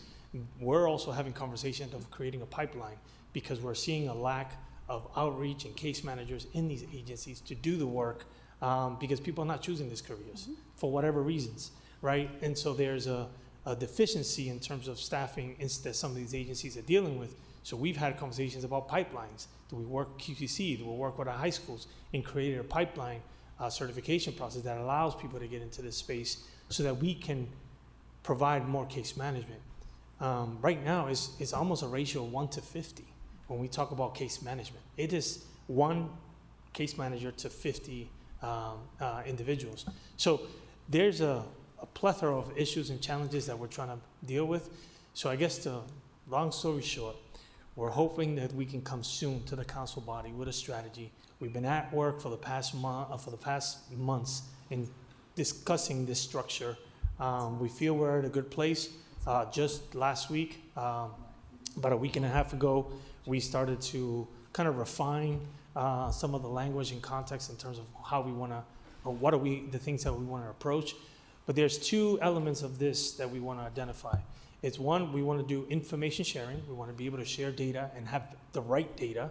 And then 2, we want system change, which requires policy, which requires ways to think differently about changing of the system. Not just simply implementing programs and hiring people. We want to be able to identify what are the changes that we need to implement. And so we're coming soon. I guess, I can't give you an exact date, but we're hoping to do this soon. They understand there's an urgency. I have an urgency. We collectively have an urgency. But that doesn't stop us from doing the work on a day-to-day basis and being on the ground. I've been very committed as a city manager and doing everything that I can to support the unhoused community, from the overflow shelters to the resource center, to funding social workers at the library. I mean, you name it. I mean, that all has happened under this 2.5, 3 years. We're not talking about 5 or 10 years. All of this has happened in the last 2 or 3 years. And we're going to continue to stay at it, and we're going to work at it. But we don't want to do this in a way that's just, reacting to a situation. We know we need to react, but we want to do it that's right and that's comprehensive and that's creating system change. Great. Thank you, Mr. Manager. I look forward to that 12 to 18-month report, and I've spoken to some of the providers on the ground, and they too feel the same urgency, especially not knowing what the Trump administration is going to do to the HUD funding that funds a lot of this program. Lastly, I just want to mention something for clarity. While we can make blanket statements about communities that don't take care of their own, I have specifically known that the town of Oxford, their police chief, their librarians have reached out to Worcester to learn from our model. They have a smaller number of unhoused folks. They are taking care of their own. And that's just an example of communities that are trying to replicate some of the things that we're doing here. I want to be careful with the public that we don't set expectations that aren't realistic. The state legislature, as of now, in the last 50 plus years that we have experienced the rise of homelessness, has not done a damn thing to force other communities to contribute to a fund, which I would love to see. And so that is not going to happen, period.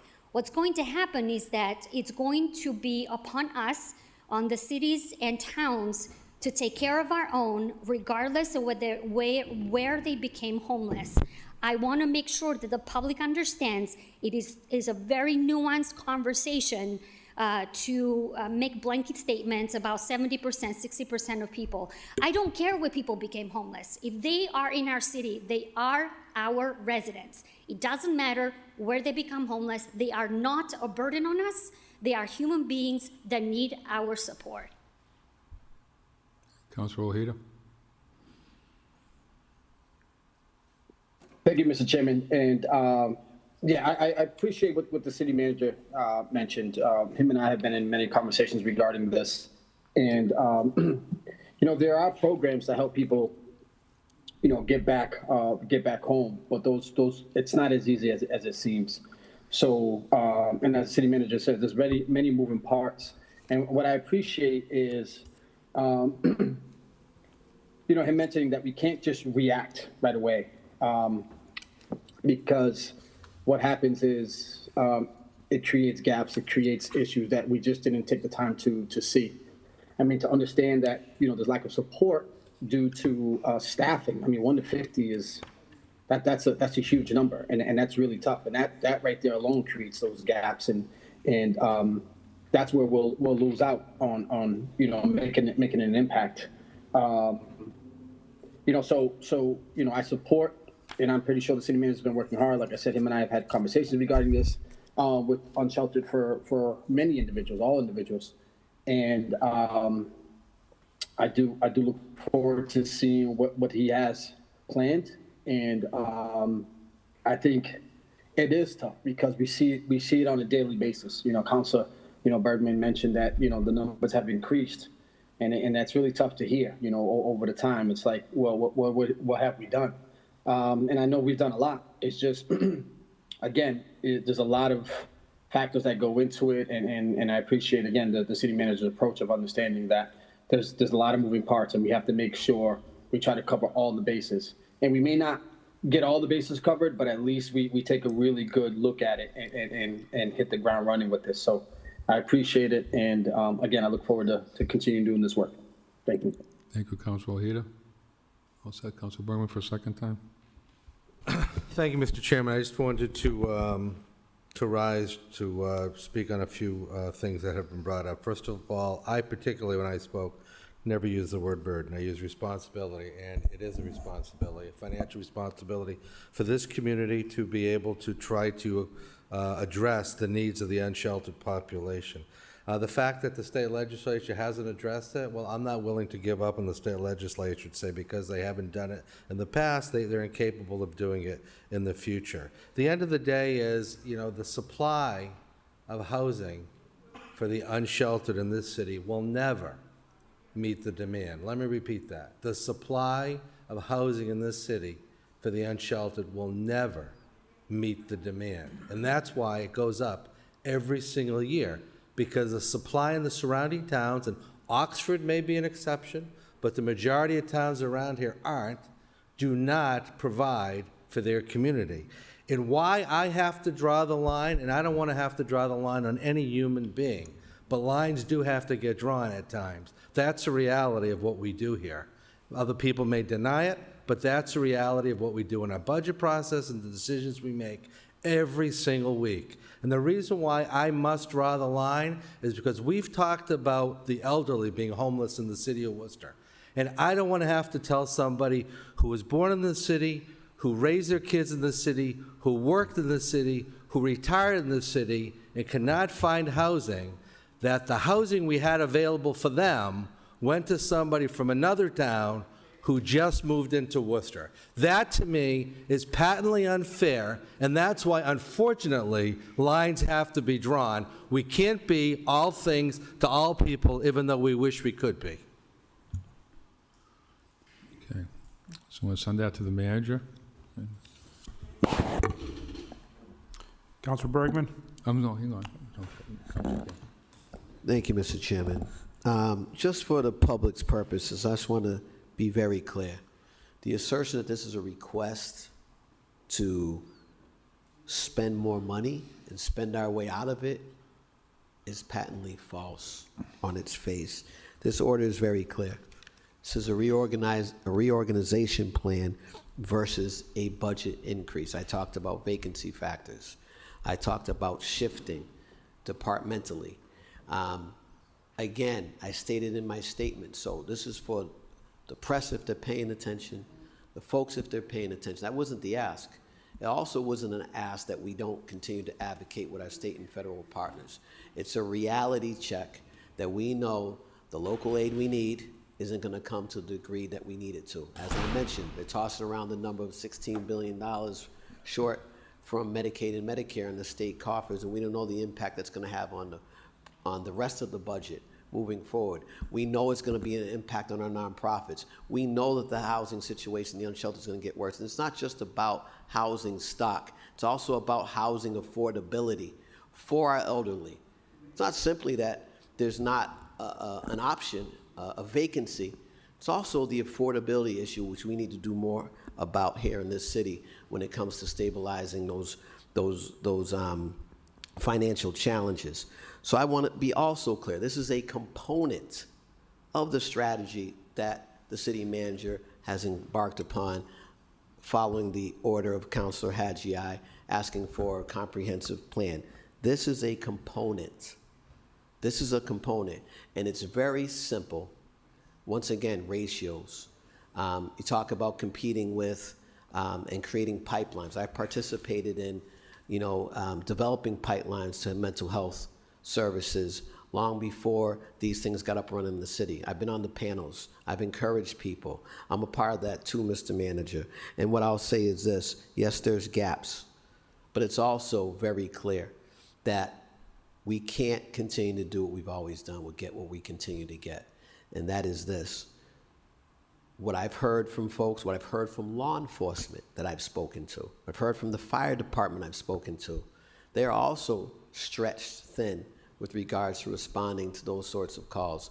We need more hands on deck.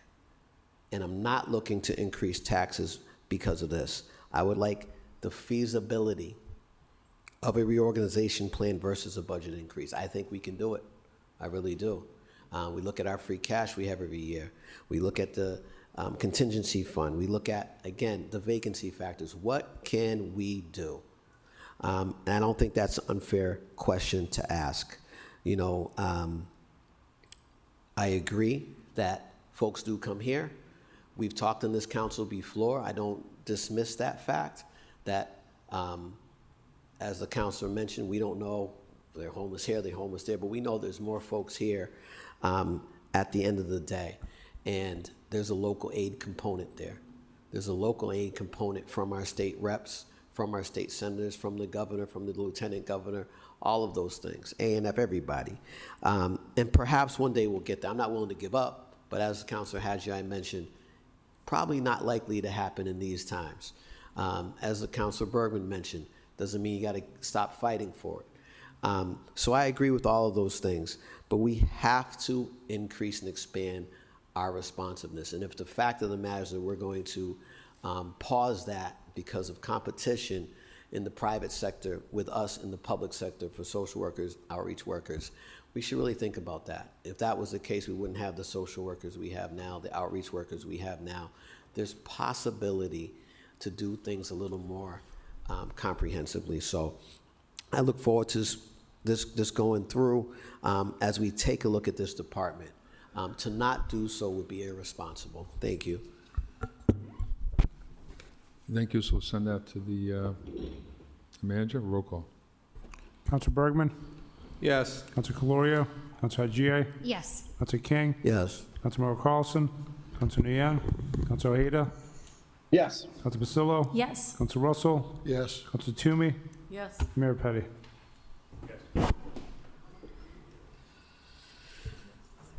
We have item 15D, the order of Mayor Joseph M. Petty requesting the city council provide the city, requesting the city manager provide the city council with a report concerning the city's ability to require landscape green space plans for underdeveloped lots under ordinances and regulations associated with anti-blight. Further, request the city manager contact the owners of the former Notre Dame church property, as well as the Polar Park District properties, regarding any implementation of such plan. Mayor Petty. Thank you, Mr. Chairman. And I was at a neighborhood meeting, I think it was the Elm Park neighborhood meeting, and this came up and asking why can't we, City Square, with a nice area with a nice lawn there, and even had a concert there over the weekend. So we have these empty lots. See if we, I don't know, we might have rules and regulations now. I wasn't aware of them, but if we don't, can we have these landowners similar that we did at Gateway City, that we did at Gateway Park, that they take care of their properties, they make it green, put some grass, put some trees until the developer comes in. It could be 6 months, could be 10 years. And also, these properties right across the street here in Notre Dame, these properties down the Canal District look pretty bad.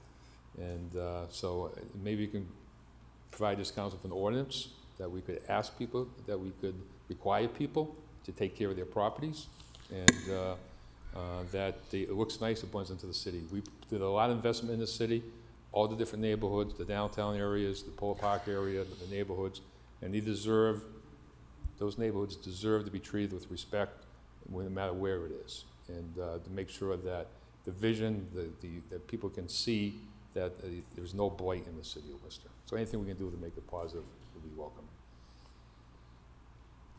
I'm gonna send that to the manager. Okay, seeing no one else, we'll send this to the city manager. Roll call 15D. Counsel Bergman? Yes. Counsel Calorio, Counsel Haji, Yes. Counsel King, Yes. Councilmember Carlson, Counsel Nguyen, Counsel Ojeda, Yes. Counsel Pasillo, Yes. Counsel Russell, Yes. Counsel Toomey, Yes. and Mayor Petty. Yes. Order 15E, the order of Mayor Joseph M. Petty and Councilor Kathleen Toomey request city manager provide city council with an update concerning tiny home projects in the city, including such a project on Claremont Street. Mayor Petty. Thank you. You know, Councilor King brought this up in the last order, talking about the unsheltered. It's all related. It's such an emotional and complex issue. I think everybody here wants to do the right thing by the people who are unsheltered, who are down on their luck, might have some issues, but they deserve our respect and making sure they get the services that they need. There's no question about that. If you go down and you talk to people who are unsheltered on our streets, they're just people who will talk to you, who will cooperate with you if you ask them to. I know that a lot of people will move. There's an event on like on Polo Park may have an event, and they'll leave and come back. But and it's such a complex issue and emotional, like I said, because if you go into one spot, you go under the Green Street Bridge, and you force people, they're going to go into another neighborhood, then they're going to come back, and everybody's in the neighborhoods. There's no neighborhood that is not impacted by the unsheltered here in the city of Worcester. You could go and sometimes you don't see them, that they're in the woods, and which is a problem, especially that quality of life team does, by the way, a great job. So it's not to say that. They're out there on the streets, may need more assistance. That's something we'll wait for you to come back with your plan, Mr. Manager. But just so this ties into my order here, from Council Toomey's already been an advocate of tiny homes in the city of Worcester and on Claremont Street. We had Senator Chandler come in, Senator Kennedy, and talk about the Seeds of Hope. She put a plan together, which is a pretty good plan. And if we could use, I support this 100%. And I know it's funding issues. That's what the other thing is. Every time we come up with great plans, it comes down to funding. And it's such a huge issue, whether it be Oriole Drive, whether it be the other tiny homes we're going to do on Stafford Street at one time. We have these good ideas, and it just comes down to funding. And that's when things were good. And I don't know what, like I think Council Haji mentioned, or Council King about the federal government. Who knows what they're going to go with, what they're going to do over the next, with this HUD money that comes into the city of Worcester and the state of Massachusetts, really. And so it can have a real negative impact. But this talks about, we've all talked about the new unhoused people, people 65 and older are elderly. And they're living on they're living in their cars, they're being forced out of their house, they can't afford it anymore. And so it's just another addition, another challenge that we need to face here as the city of Worcester. And Mr. Manager, I know with the providers, there's a lot of good people in the city who want to do the right thing, but it's such a complex. It's not just the city of Worcester. You can read the paper about the city of Boston and their struggles, and other cities across Massachusetts. And but we do need to work together as as a state in order to address these issues. But I think this whole project which really came from people in the administration a little bit. It came from Dr. Castile. And I love Dr. Castile. So, but anyways, and Harry Chandler really was the driving force a lot behind this, and I think she's really done her homework on this issue. I know there's a funding shortage on this, and that hopefully that over a period of time should be able to close that gap if there's funding available. But all these people who are partners, the City of Worcester, Grace Engineering, Integrity Modular Design Construction, which is right here in the City of Worcester. People shouldn't forget that.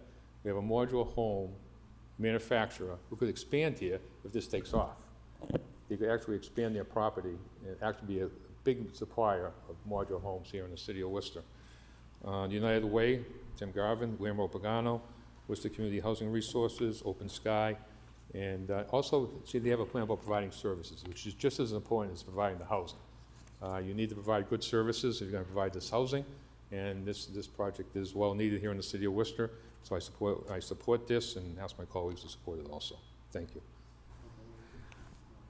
Councilor Toomey, do you want to speak on this? Through you, Mr. Vice Chair, I think it's incredibly important that we continue this discussion and that we really try to find a solution, especially for those who are incredibly vulnerable, our elderly, as we've heard tonight. And so I rise in support. I signed on with this because I was seeing this issue happening in the future years ago, because families were struggling. Children can't buy their homes, can't buy homes, and they had no place to live. And elderly people couldn't find homes to purchase either. So it became an issue several years ago. And I remember when I talked about ADUs, people thought I was talking about UFOs. It's a realistic solution. It's less costly. And so I do think that we can overcome the funding for this type of program. And hopefully we can move forward. Thank you. Manager, Mr. Manager. I just want to rise quickly. This is an important project that the city has been involved in since the creation and idea came from our Dr. Castillo, and then she partnered with Senator Chandler, and then it just took off. So I just want to give kudos to Maddie and her leadership and her vision in trying to work there. I also want to give kudos to the Economic Development Department because they worked with Maddie, because this was a property under the jurisdiction of the city manager.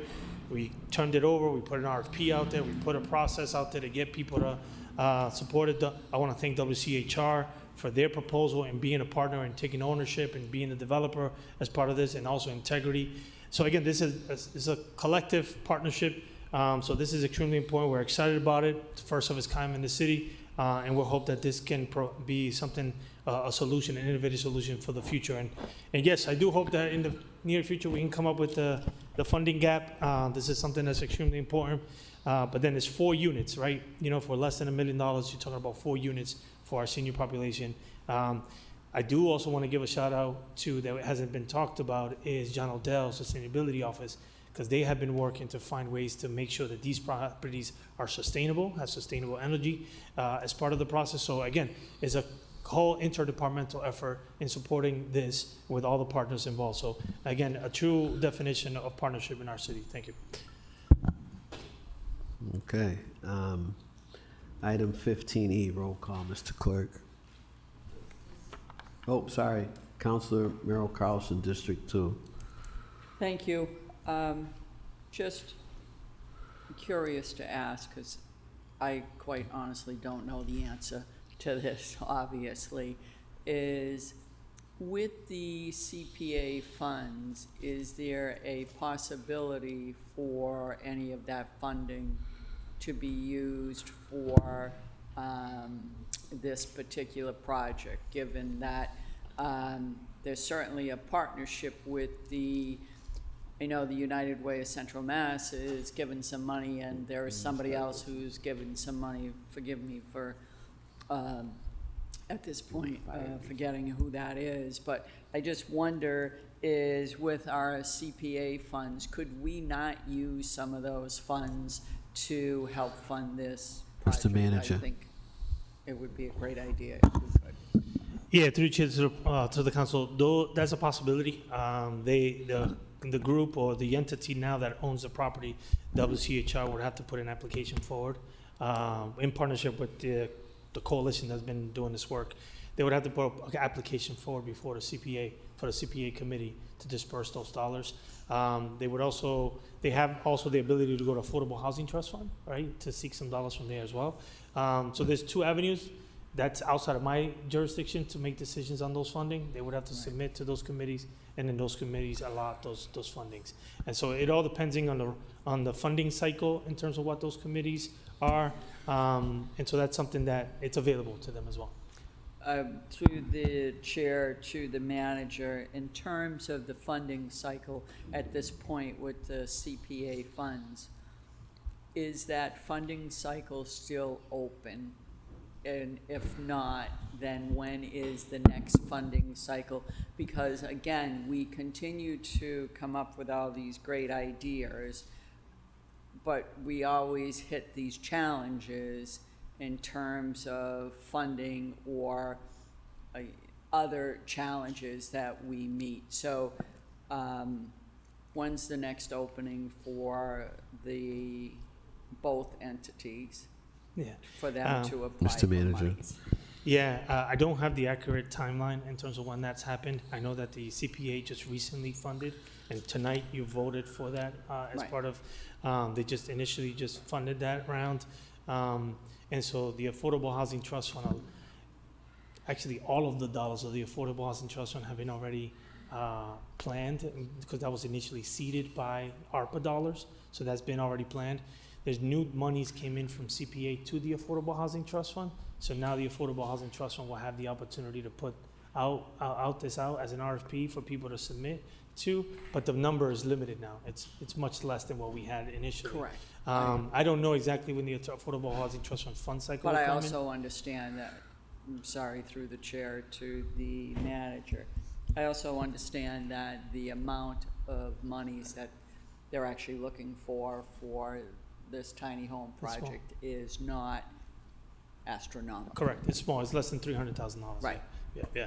And so I don't know exactly the Affordable Housing Trust Fund funding cycle. I know the CPA just ended, but that'd be something I can come back to the council just to, Right. or just put it, or just I can send it as an email to everybody so that everybody knows. Yeah, if you could do that, that would be great. Okay. I don't need any report, just, it would be great if we were able to do that. Thank you. Counselor at Large Morris Bergman. Thank you, Mr. Chair. Through the chair to the city manager, just a question I have on the project itself, or in the nature of this type of project, if there's an answer available. Otherwise, certainly amenable to report for a future meeting. But who determines who gets the opportunity to buy into the tiny homes? Is this a lottery? Is this based on some sort of income analysis? How is that determined? It's not a purchase of them, it would be a rental. That's what I meant. When I yeah. said buy-in, maybe it's a poor choice of word. Who's able to take advantage of Yeah. the, being able to reside in one of them? So it's a voucher program. So Worcester Community Housing Resource, they're one of the CDCs in the city. And so they work closely with Central Mass Housing Alliance, who places individuals that are either homeless or in the homelessness population within their network. And so as long as they have their voucher, they go through a process where they get selected for these based on where they are within that list, the waiting list. So it's a partnership between Worcester Community Housing Resource and Central Mass Housing Alliance that does the placements of the So individuals. through the chair, it's a waiting list. Correct. Okay, thank you.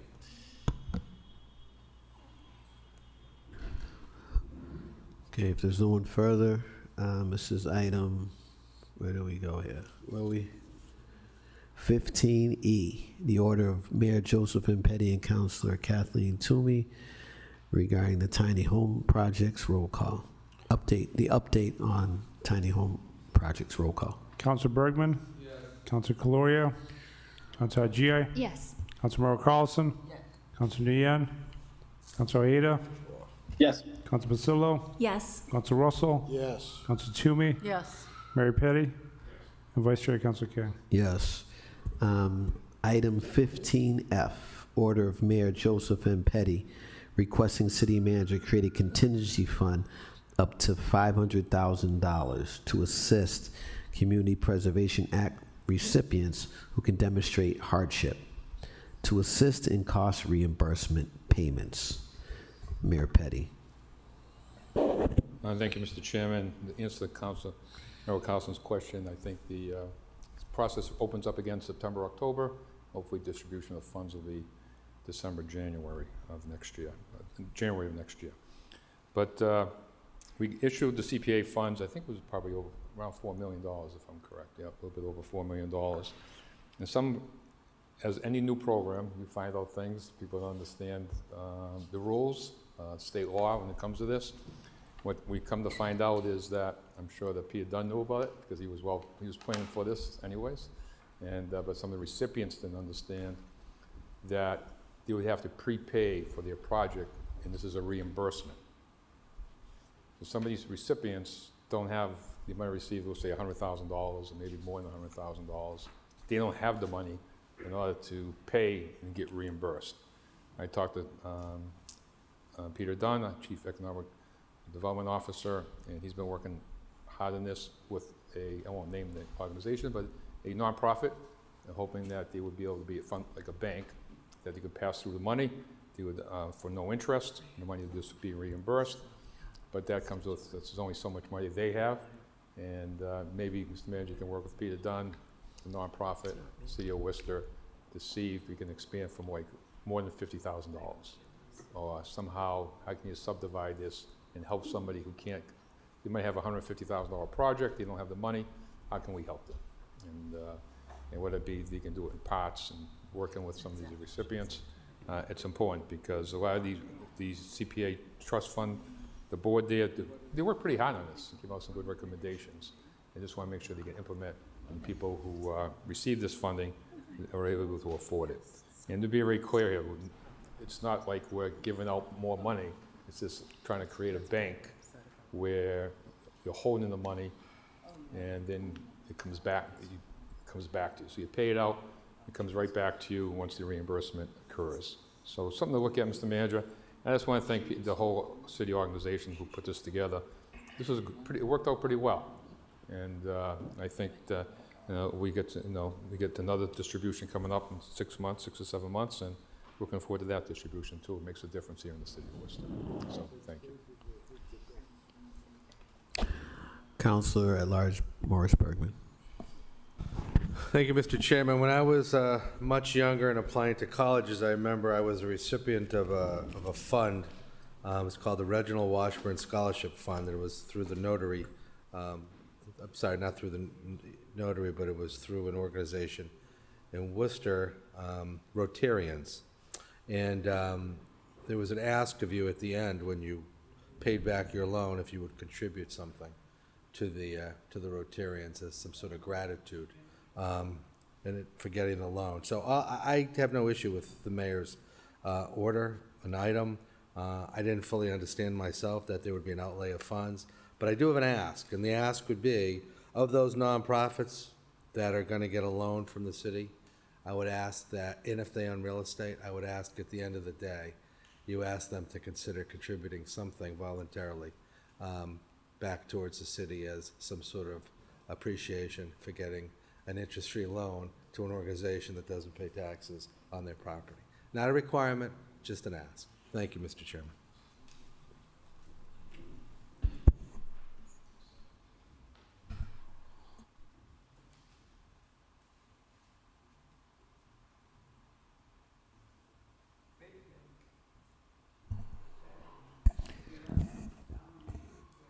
No, I'm just trying to figure out how to ask a question from the chair with this situation going on. It's fine, I'll ask later, I guess.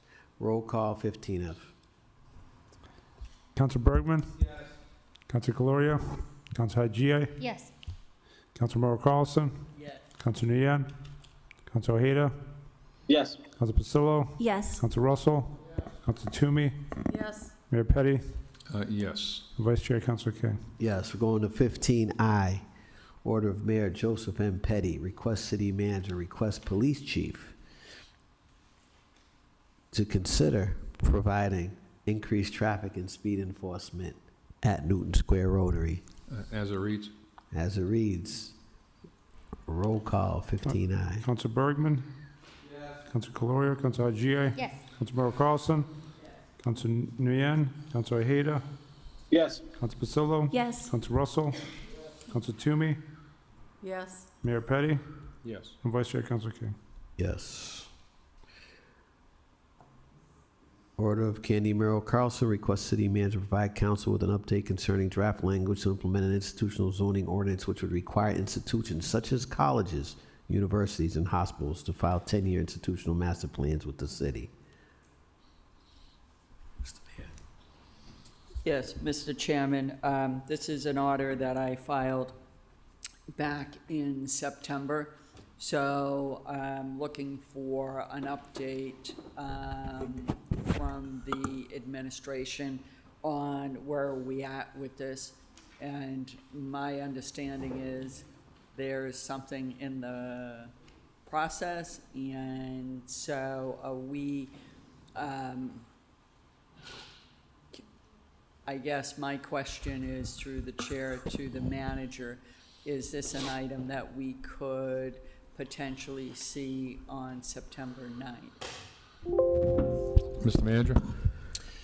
Through the chair to the council, yes, we've worked through it, and that's something that you can expect very shortly. Okay. Thank you.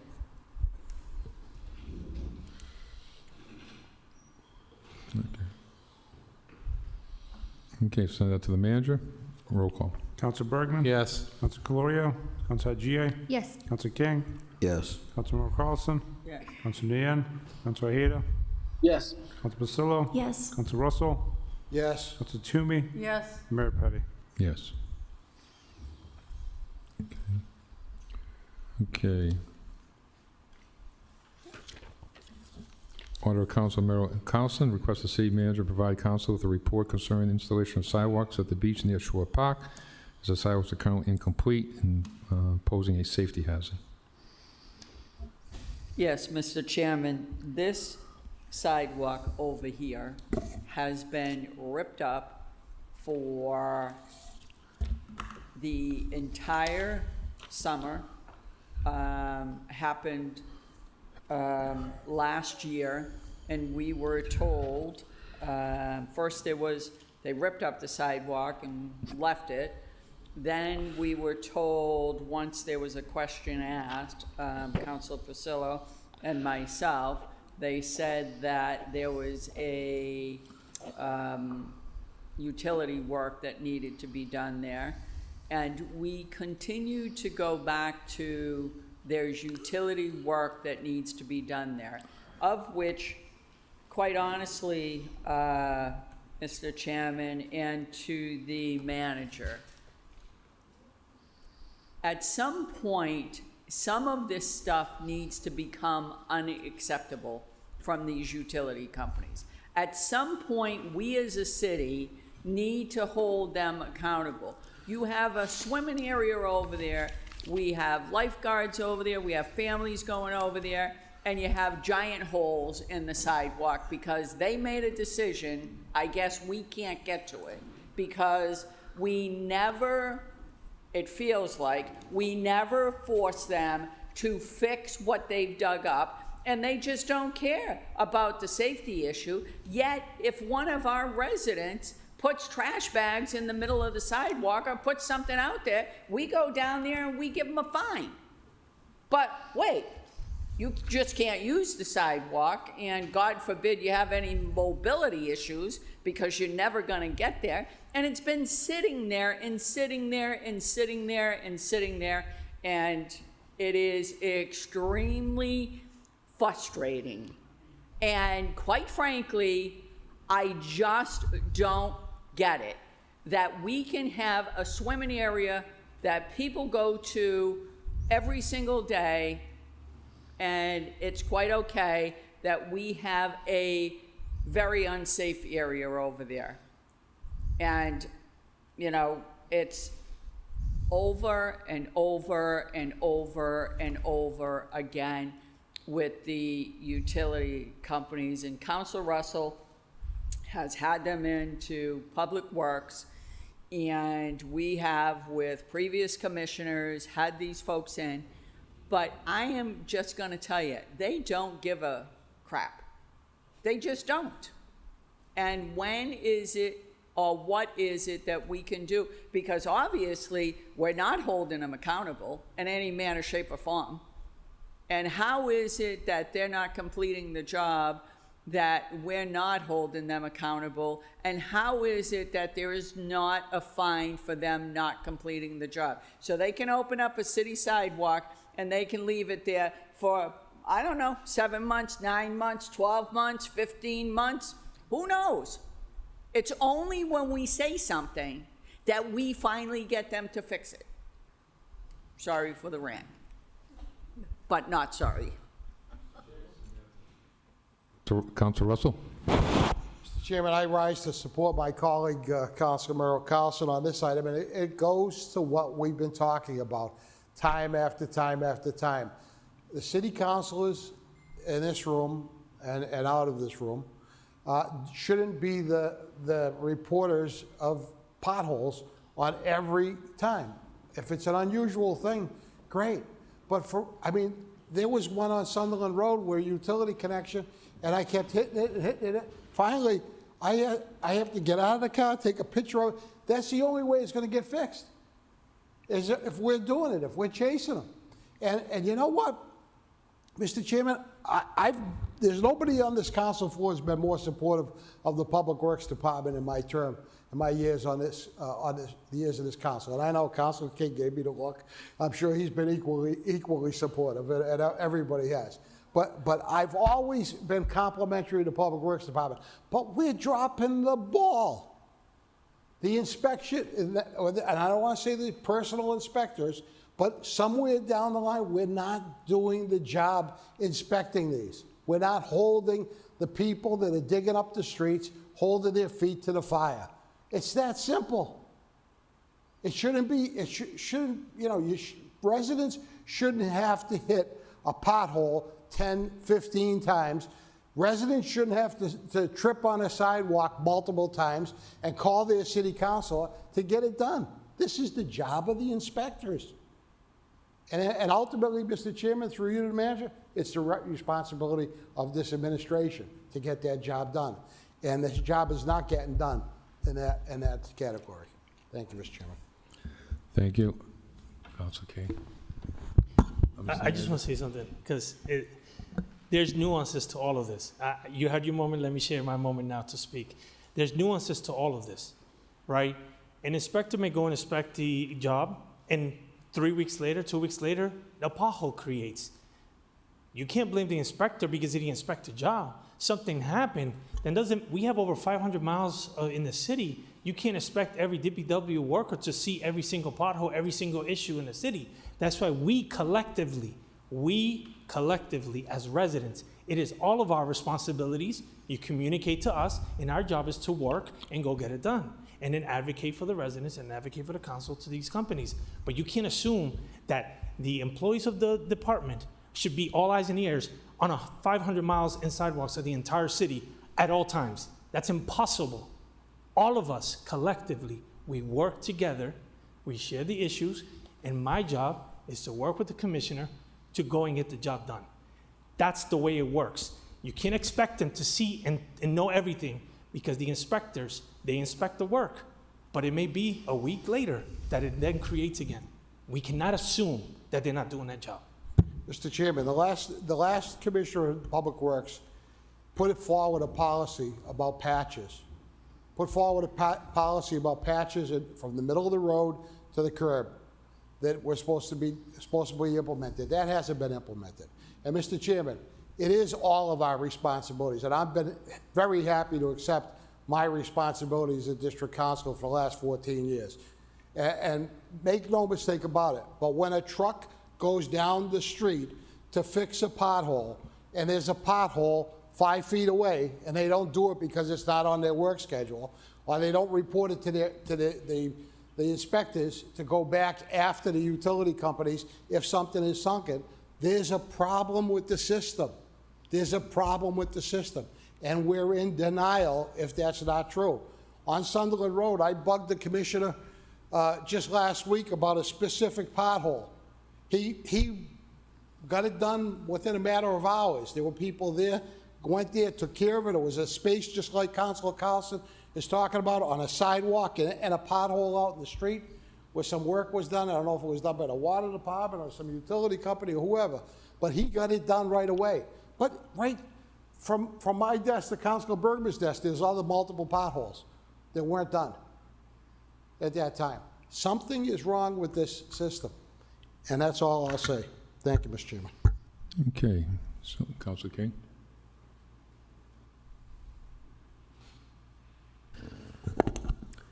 Thank you, Mr. Chairman. I like to also support this particular item.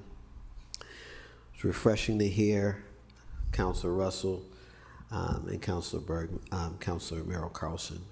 Never thought I'd hear the day that Councilor Russell didn't want to be a customer service representative, but I get it. I hear you. You know, it was interesting to hear also to talk about we collectively, and Councilor Russell hit the nail on the head with some of the things I've also been talking about in concert with him over the years regarding what is the expectation of other departments when they see something, be it someone dumping trash or mattresses or potholes and sidewalks. I'd talked about this before, that I'm sure there's some sort of a collective bargaining issue with requiring people to do this. I know that's my job, but is there an ask?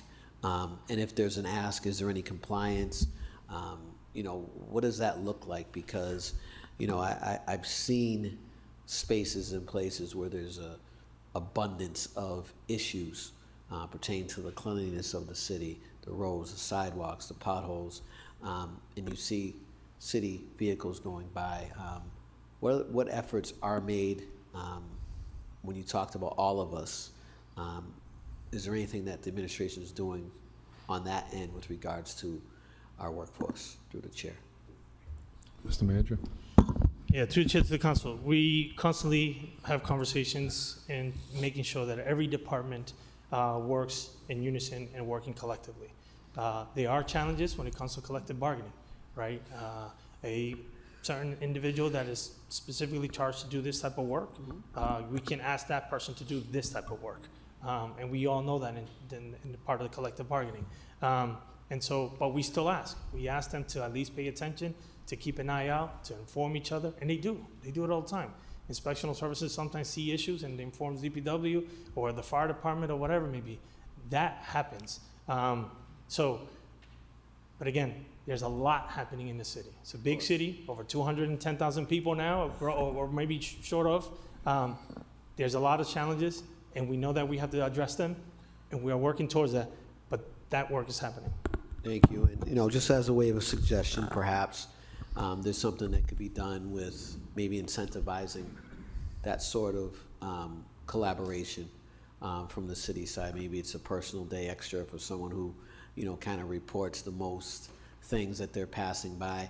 It makes me wonder also, you know, if that sort of approach would work.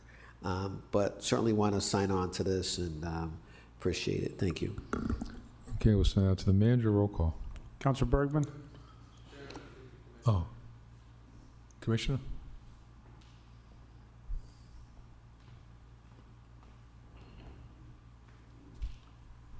Through the chair, I'm happy that I'm here.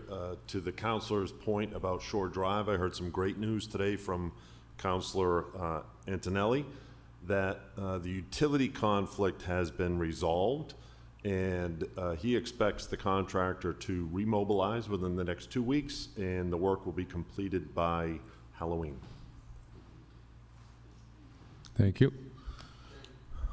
Councilor Bergman?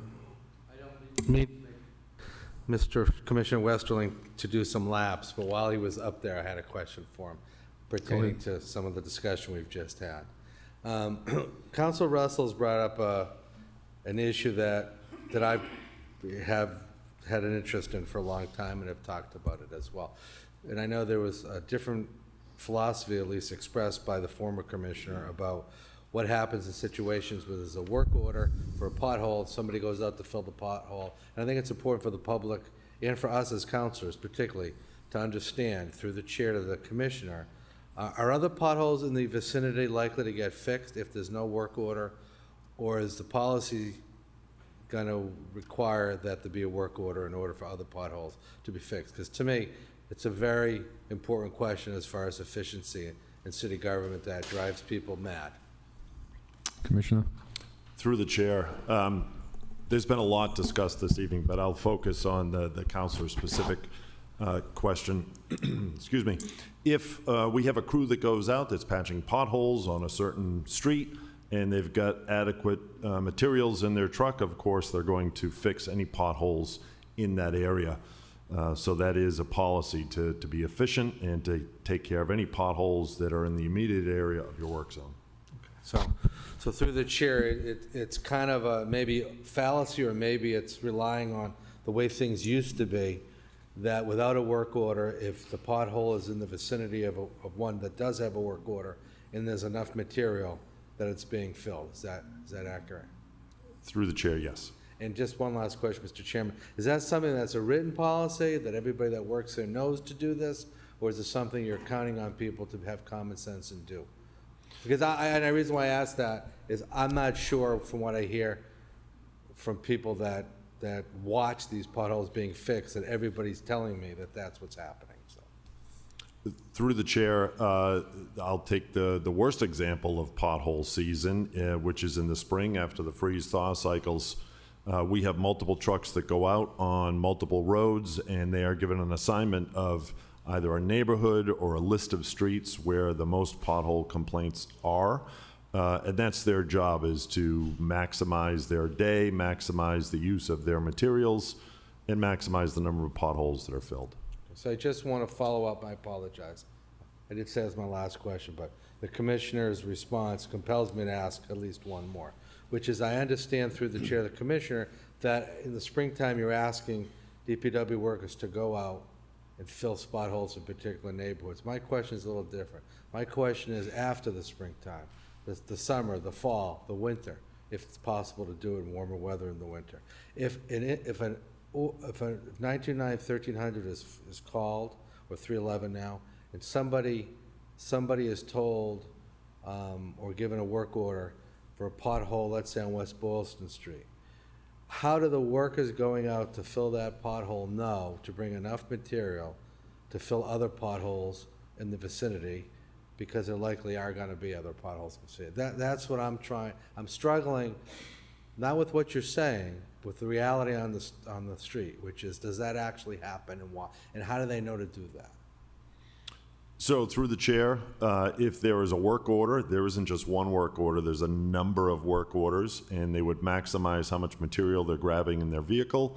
They would go out, and if they're filling one pothole on West Boylston Street, and there's some of the general vicinity, then it's our expectation that they would fill those. West Boylston Street is a very lengthy road, so again, they'd be focused on where the work order was. They've got a number of work orders that they need to get to, so they're going to maximize the area that they're in. They wouldn't get to all their work orders if they started filling potholes down West Boylston Street, but in general, they're going to take care of the potholes that are in that area. All right, thank you. Council Vasillo? Thank you, Mr. Chair. I have one more question for Mr. Westerling. And I do want to say a couple of things. 311 is great, and I report potholes all the time. And, I've spoken with people on the street team who are out filling potholes, and they're wonderful and they're great. And yesterday I reported a missing valve cap on Calumet, and it's been fixed, and it's great, and I'm so happy. And I also want to remind us that we're turning on each other when it's the private utilities who are doing this, and so we should stay focused on them. But through the chair to Commissioner Westerling, how many inspectors are there going out day to day looking at construction sites and Eversource work, National Grid work? Through the chair, to your direct question, we have 4 inspectors who are inspecting approximately 2,500 utility permits per year. So at this point, we're around 2,000 permits that have been issued. We have 4 inspectors. We also have 4 inspectors who are going out and they're inspecting city work. If we are reconstructing a road, they're out there inspecting the work that's being done by those contractors, doing approximately $20 million worth of work. So through the chair to Commissioner Westerling, it's 8 inspectors total, or it's these same 4 inspectors that are doing all of this work? Through the chair, there's 8 total.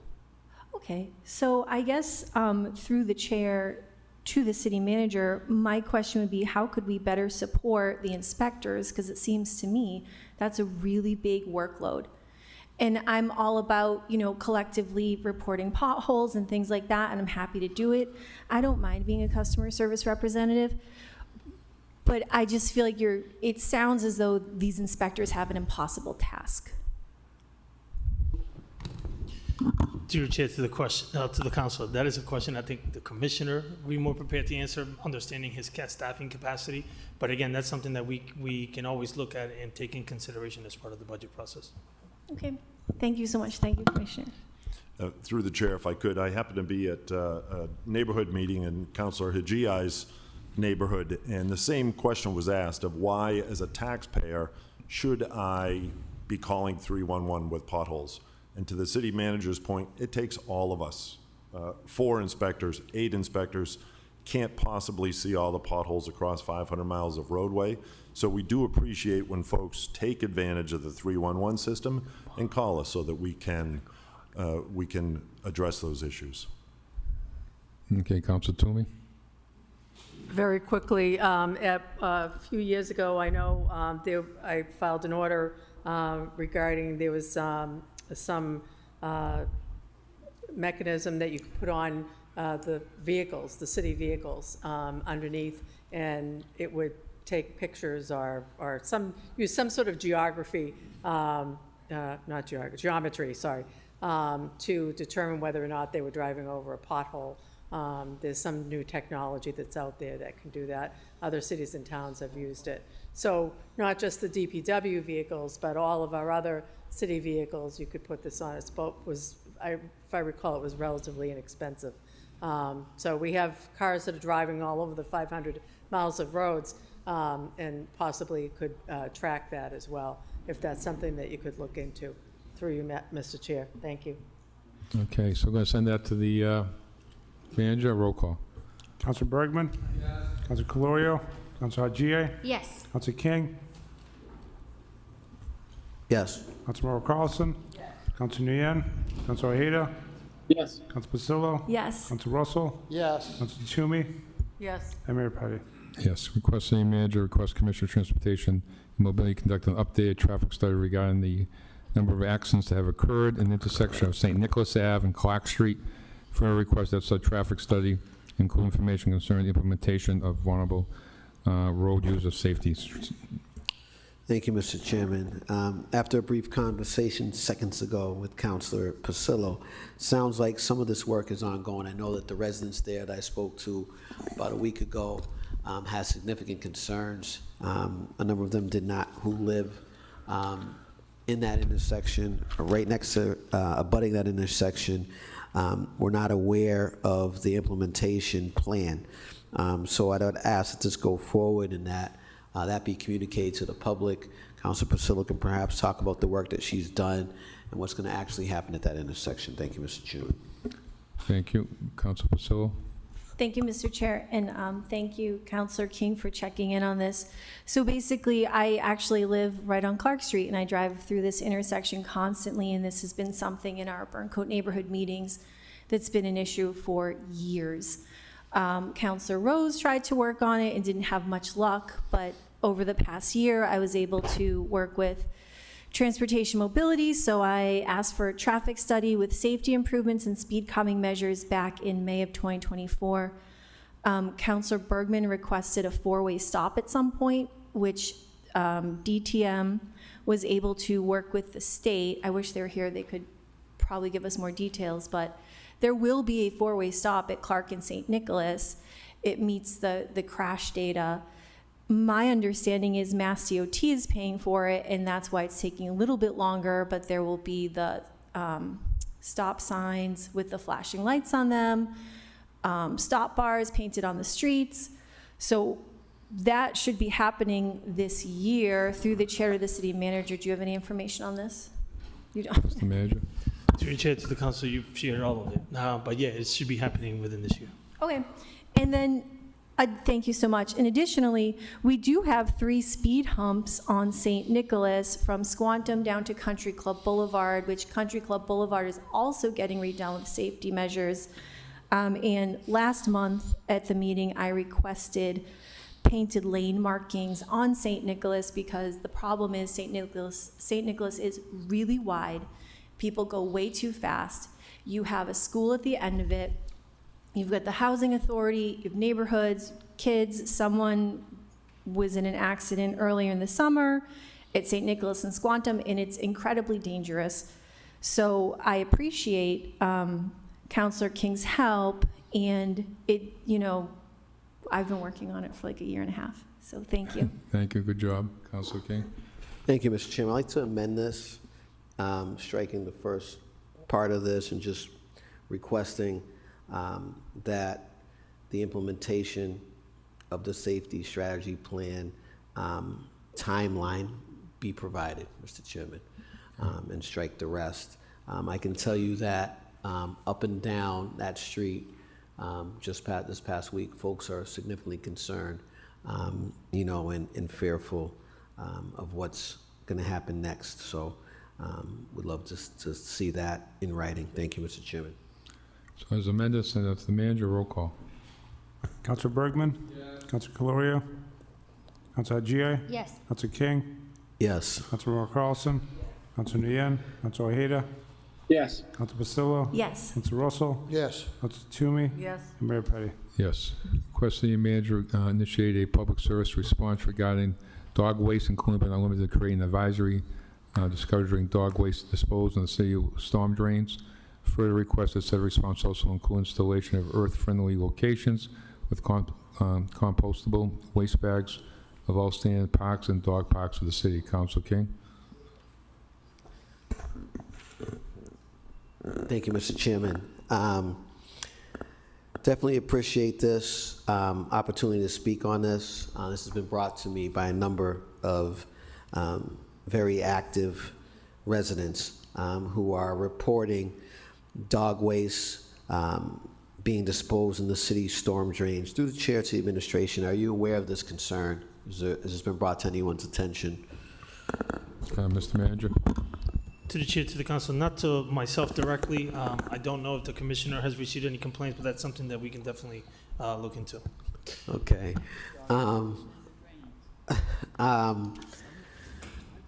Further, in addition to sort of some educational work going on with dog owners and folks who don't own dogs, might care for dogs, and other pets as well, that we have an advisory discouraging dog waste disposal in the city's storm drains. We know that we have challenges anyway. This just exacerbates that.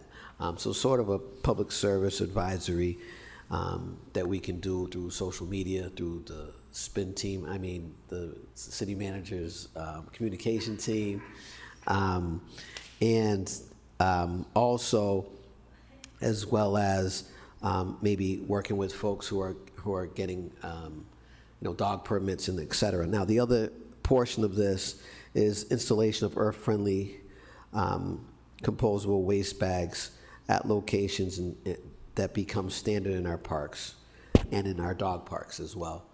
This is something that I brought forward previously. That's really something that we should have in basically all of our parks. And as far as I know, we do not. So through the chair to the administration, do we know to what extent we do have those sort of receptacles where we're providing, waste bags for our pets in parks? Mr. Manager. Through the chair to the council, we currently provide them at our dog parks, but I do know that we do not provide them at all of our parks in the city. That's something that we can look at the most used parks in the city. To try to look at certain receptacles, but I know that currently right now we provide it at our dog parks. Thank you. And is there any sort of educational component? I'm not going to ask a question. If we can ensure that there's some sort of recurrent aspect to the dog permitting and other pets, regarding waste as it relates to best practices to be used in the city and what have you, maybe there's something that can go out if there's not something already. When they get permitted or they get reminded to renew their permits, et cetera. Thank you. Thank you. Councilor Ojeda. Thank you, Mr. Chairman, and thank you, Councilor King. Yes, just real quick, I guess I was being a nosy counselor one day. They were cleaning the storm drains in the Bellevue Street area, and speaking to one of the gentlemen there, and he mentioned that exactly, the dog waste that's being picked up inside those catch basins. And that's really concerning because I don't think the residents really know where that storm drain water is going, where it heads out, where it flushes out to. So hopefully some information can be sent out to the residents to understand where that where that water is going and how it affects the storm drains and the issues and the hazardous issues and concerns it can propose to us. But thank you. And those. Thank you. So send that to the manager. Roll call. Council Bergman? Council Calorio? Council Haji? Yes. Council King? Yes. Councilmember Carlson? Yes. Council Nguyen? Council Ojeda? Yes. Council Basilio? Yes. Council Russell? Yes. Council Toomey? Yes. Mayor Petty. Yes. Request city manager, request Commissioner of Transportation and Mobility review the installation of all stop signs and speed bumps in the city since January 1st, 2022, to ensure all locations comply with the Commonwealth of Massachusetts and federal regulations associated with each of their placement and installation. Council Toomey. Thank you, Mr. Chair. I actually filed this on behalf of a constituent who had also contacted me, I think yesterday, and said that he gave me the wrong date. He's looking to go to 2020 instead of 22. They asked me to try to get this information. I told them I didn't think that the speed humps were an issue with any type of compliance or whatever.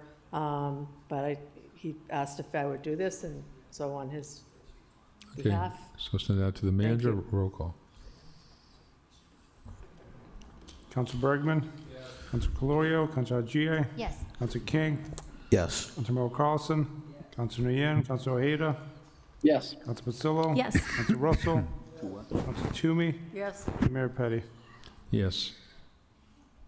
Request city manager provide council with an update concerning the drafting of ordinances relative to the advancement of two Worcester Now Next recommendations concerning eliminating or reducing the minimum parking requirements and reforming tree protection requirements for all developments. Council Haji? As it reads. Roll call. Council Bergman? Council Calorio? Council Haji? Yes. Council King? Yes. Councilmember Carlson? Council Nguyen? Council Ojeda? Yes. Council Basilio? Yes. Council Russell? Yes. Council Toomey? Yes. Mayor Petty. Yes. We refer 17A, the Worcester Regional Research Bureau's report to Public Service and Transportation. Roll call. Council Bergman? Yes. Council Calorio? Council Haji? Yes. Council King? Yes. Councilmember Carlson?